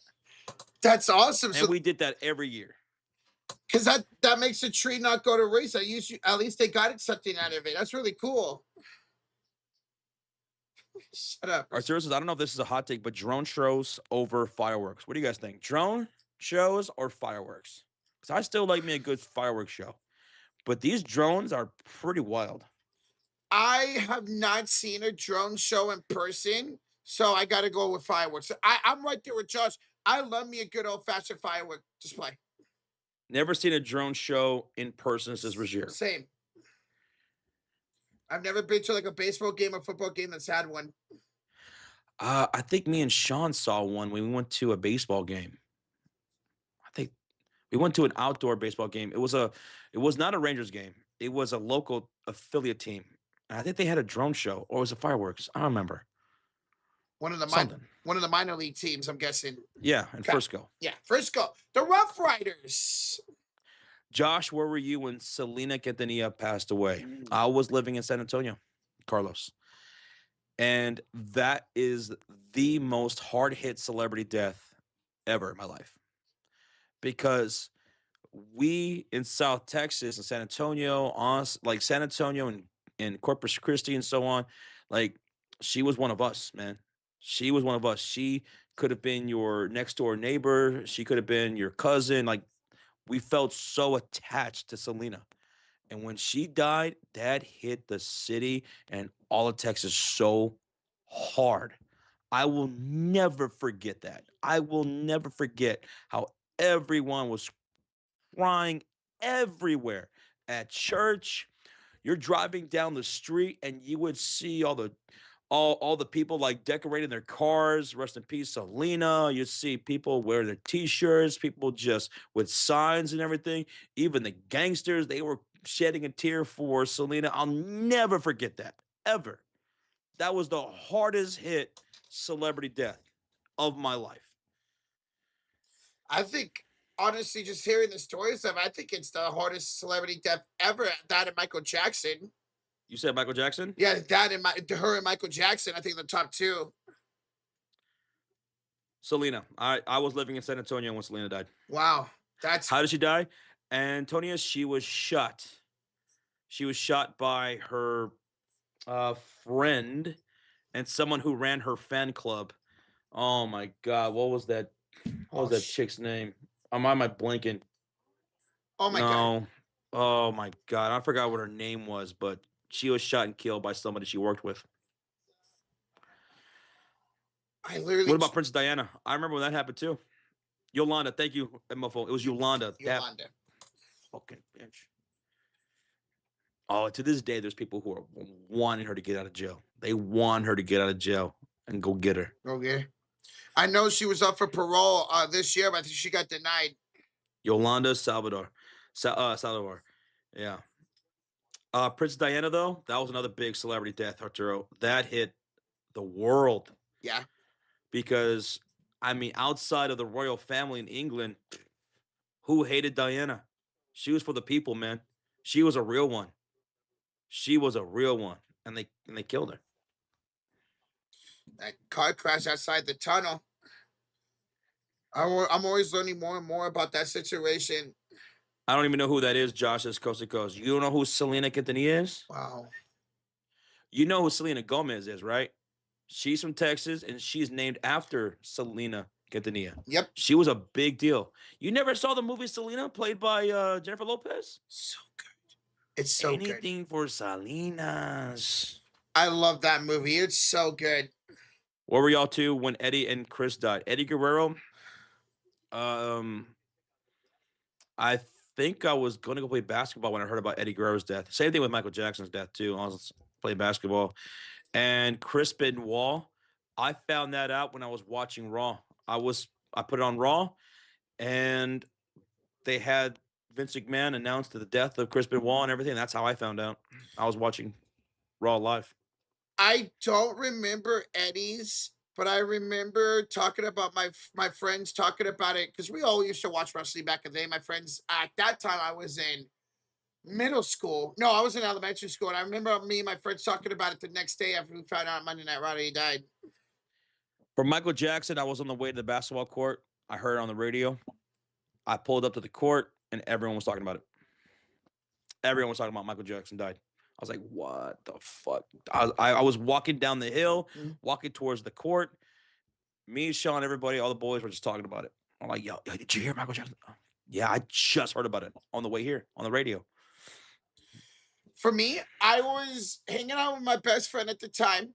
We were in the living room. My mom was watching the news, and we saw breaking news: Michael Jackson passes away. We called my friend's mom because she was a huge MJ fan, and she did not want to believe us until she actually watched the news herself.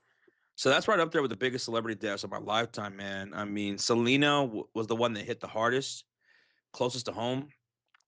Princess Diana, Michael Jackson, and then, man, we were live when we heard about Kobe dying. We were live when we heard about Chadwick Boseman dying. That's right. That was crazy, man. Kobe also hit hard, dude. Yes. That's also one of the all-time most hard-hitting celebrity deaths. Kobe was the first time I ever cried over a professional player dying. Also, one that really hit me hard was Bray Wyatt. Bray, that was tough, man. Yeah. So unexpected, so young. Only 27 years old, I think. Something like that. No, he was older than that. He was like 30 something. Do I remember OJ dying? We might have been live when people broke that news to us. Me and Sean. We might have been live when that happened. I don't know. But I remember when he was escaping on the white Bronco. I remember that. I remember that when that happened. OJ died when me, you, and Sean were streaming together Really? Okay, so because we were all streaming together. he was still alive for that 49ers Super Bowl when they lost to the Chiefs a couple of years ago, and he died a few months later. No. Mm-hmm. Roy Holiday, the dog, plane crash, V-Fits. I remember learning about that. I think I was in high school when he died. No, I was out of high school when he died. Never mind. He was playing when I was in high school. You guys were alive when OJ killed his wife. Papa Murph, I was. I remember that happened. I remember when the whole world was watching his Bronco Mm-hmm. on the highway, the white Bronco. I remember the whole trial and everything. Yep. I'm. I was in elementary school when that happened. I think it happened before I was alive, right? What year did that happen? 1994. All right, yeah, so 2 years before I was born. Okay. Oh yeah, you said you were in elementary school. Duh. Hey, what's up, Asia? Lakeisha Robinson. How was work, Asia? Hey Asia, ¿cómo estás, amiga? Oh yeah, I know, Papa. Josh and Sean have been live for a couple of deaths, and I believe us three, were live when OJ died. So I remember when he died. Papa says, man, I was just joking when you guys were live on YouTube. What you were saying? Oh, yeah. Okay, I got you. I mean, I was alive when OJ happened, but for some of his other deaths that we were talking about, we were live streaming on YouTube Mm-hmm. when the Kobe thing happened and Chadwick Boseman and all that stuff. Man, Chadwick Boseman came out of nowhere. We didn't know about his colon cancer until he died, man. It was sad. I missed that dude. He was one of my favorite actors at the time, man. Another sad death for me, for celebrities, was Norm Macdonald because he didn't tell anybody too. Kind of Mm, like Chadwick Boseman, yeah. he didn't tell anybody he was dying of cancer for years. People didn't know he had cancer until he died. Wow. I never knew that about Norm. Kurt Cobain, I remember when that happened when he died. Yep. Kurt Cobain. I remember when Tupac died and Biggie died. I remember that. I remember I was at a gas station, at a stop and go gas station. Do they still have those, by the way, in San Antonio? Those are real big gas stations growing up in San Antonio for me in the 90s. But I was at a stop and go gas station and my mom was getting gas and I was with my best friend at the time, Frank, and he went inside the store and I was sitting in the car and he came back to the car and he just whoo, whip opened the door because he heard inside the gas station that Tupac got shot in Vegas. Oh shit. Okay. And he was like, "Yo, they shot Tupac. They think he died." What? And he died. Jeffrey, Josh and Sean were doing Royal Rumble 2020. That's the Kobe stream. That's the Kobe stream. Royal Rumble 2020. That was also the same night Edge returned. That was the same night Edge returned. Oh shit, that was a crazy night, man. Mm-hmm.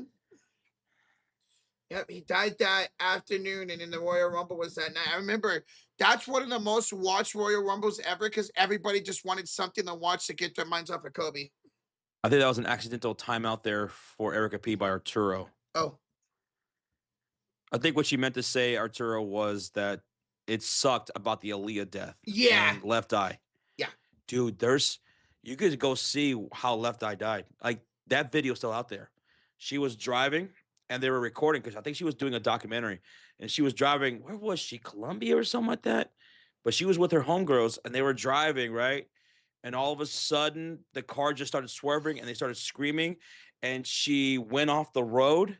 And that's when the footage cuts off and she was the only one who died in that car accident. I saw that video on Twitter the other day. I had no idea who that was. Now I know. Mofo says it was Honduras. Yeah, it was something like that, man. Yeah, it was something. And if I remember correctly, like she was talking about like she knew she was gonna die. Whoa. That's freaky when that stuff happens.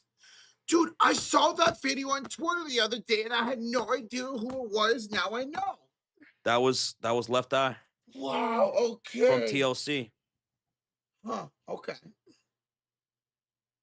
Darba says John Lennon, when he died in what, 80, that hit a lot of people hard. John Lennon's death. That was about a handful of years, 4 years before I was born. Yeah, 80. Oh yeah, I bet, man. John Lennon being shot and killed. I bet. Josh, do you remember when NWA was big and F the Police coming straight from the underground? Yeah, oh yeah, Brent. I remember that. I remember all that. I remember NWA. I remember Wu Tang, Bone Thugs and Harmony, 666 Mafia back in the day. I remember all that stuff. Mm-hmm. All that. 3-6 Mafia. When it broke up, Death Row Records, the East Coast, West Coast war. I remember that. All of it. War. What is it good for? I watched and lived through all of that stuff. Jeez. Because MTV, BET was everything to us growing up. It was everything. So we were glued to all that stuff. I remember how popular it was still in the mid 2000s. I would say where I grew up in San Antonio, majority of us, we rocked with Pac. We chose West Coast and Pac over Biggie. I love them both. Don't get me wrong; they were both great. I listened to them both, but we chose Pac. Tupac, baby. I've heard some of his songs. His songs are really good, Tupac. Rest in peace. Smells like the hell. From a car accident, a lot of people have died. Like a lot of siblings have died in car accidents, hijinks. One of my favorite moments of the whole East Coast West Coast rivalry was when at an award show. Oh my goodness, what award show was that specifically? Was that the Source Awards? I forgot which exact award. There was a lot of them back in the day, right? And we watched a lot of that stuff. But there was the whole East Coast, West Coast. They were all talking shit back and forth. You know, there was Death Row, there was Bad Boy. They were trading shots all night. But best new artist comes up to the stage, and that was Outkast with Andre 3000 and Big Boy. Outkast comes up there, and I'll never forget when they yelled when Outkast. It was Andre 3000, 3 Stacks. He said into the mic very loudly, "The South's got something to say." And coming from the South, I remember being so hyped for that. I remember being so hyped for that because he was so sick and tired of hearing about the West Coast, East Coast, and everyone was talking about that. And here comes Outkast, right? They're new artists, and they said the South has something to say. And I dig that shit. I'll never forget that. That was awesome. It's how much it meant to you. You'll always remember that, what happened. And eventually the South did have their moment in the sun in around what? The early to mid 2000s. The South had what? Houston and Atlanta mostly, and Memphis. New Orleans with Lil Wayne in New Orleans and Cash Money. Atlanta had Ludacris and so many countless artists from Atlanta, T.I. and such. Houston had on the scene Mike Jones, Paul Wall, Little Flip, you know, Bun B and all those guys. Where's Outkast from? Memphis? Outkast is from Atlanta. Atlanta. Gotcha. Hey, you're all good, Erica. You're all good. We appreciate you. Oh my God, I was gonna say something now. Josh, do you remember the moon landing, the one with the Red Hot Chili Peppers? I don't, but I used to love the Red Hot Chili Peppers back in the day, man. One of my favorite all-time albums is Californication with the Red Hot Chili Peppers. That was a good album. In '99, I think that came out. Jesus, I was 3 years old. Californication? I believe it was 1999. Are they even still together, Red Hot Chili Peppers? Yeah. Okay.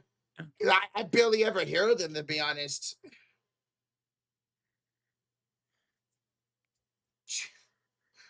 Who the hell, too? I tagged Joe. It was yours. Says he tagged us on Twitter About Michael Jackson?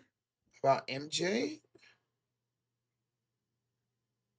John McClane, Michael Jackson estate co-executor, died Oh, at 71 years old. John McCain, Michael Jackson's estate. I don't know who that is. I've never heard of him. That's not the doctor that killed him, right? No, that's not. No. No. Okay. Yeah, I have no idea who that is then. All right. Are we ready to head out? Whenever you are, bro. All right. I think we're going to head out. Thanks again for hanging out with us, guys, long after the game was over. That was a wild game. It already feels like a forever ago. It does. But we'll be back on Thursday. No stream tomorrow for us, so take a day off. We'll come back on Thursday. We'll have game number 6 in San Antonio. Looking forward to it. That's the end of the conference finals where San Antonio forces game 7. Let's go, baby. Y'all have a great night. Thanks for supporting us tonight. Everyone hit that like, subscribe, share. Thank you, everybody, for supporting us. Mod Squad, love you guys. Cult of Fury Elite. Thank you guys for everybody who donated, who gifted a membership, became a member. Thank you. You guys have a great night. We'll catch you on Thursday. Stay safe out there, all right? Love you guys. Bye-bye. Night. Bye.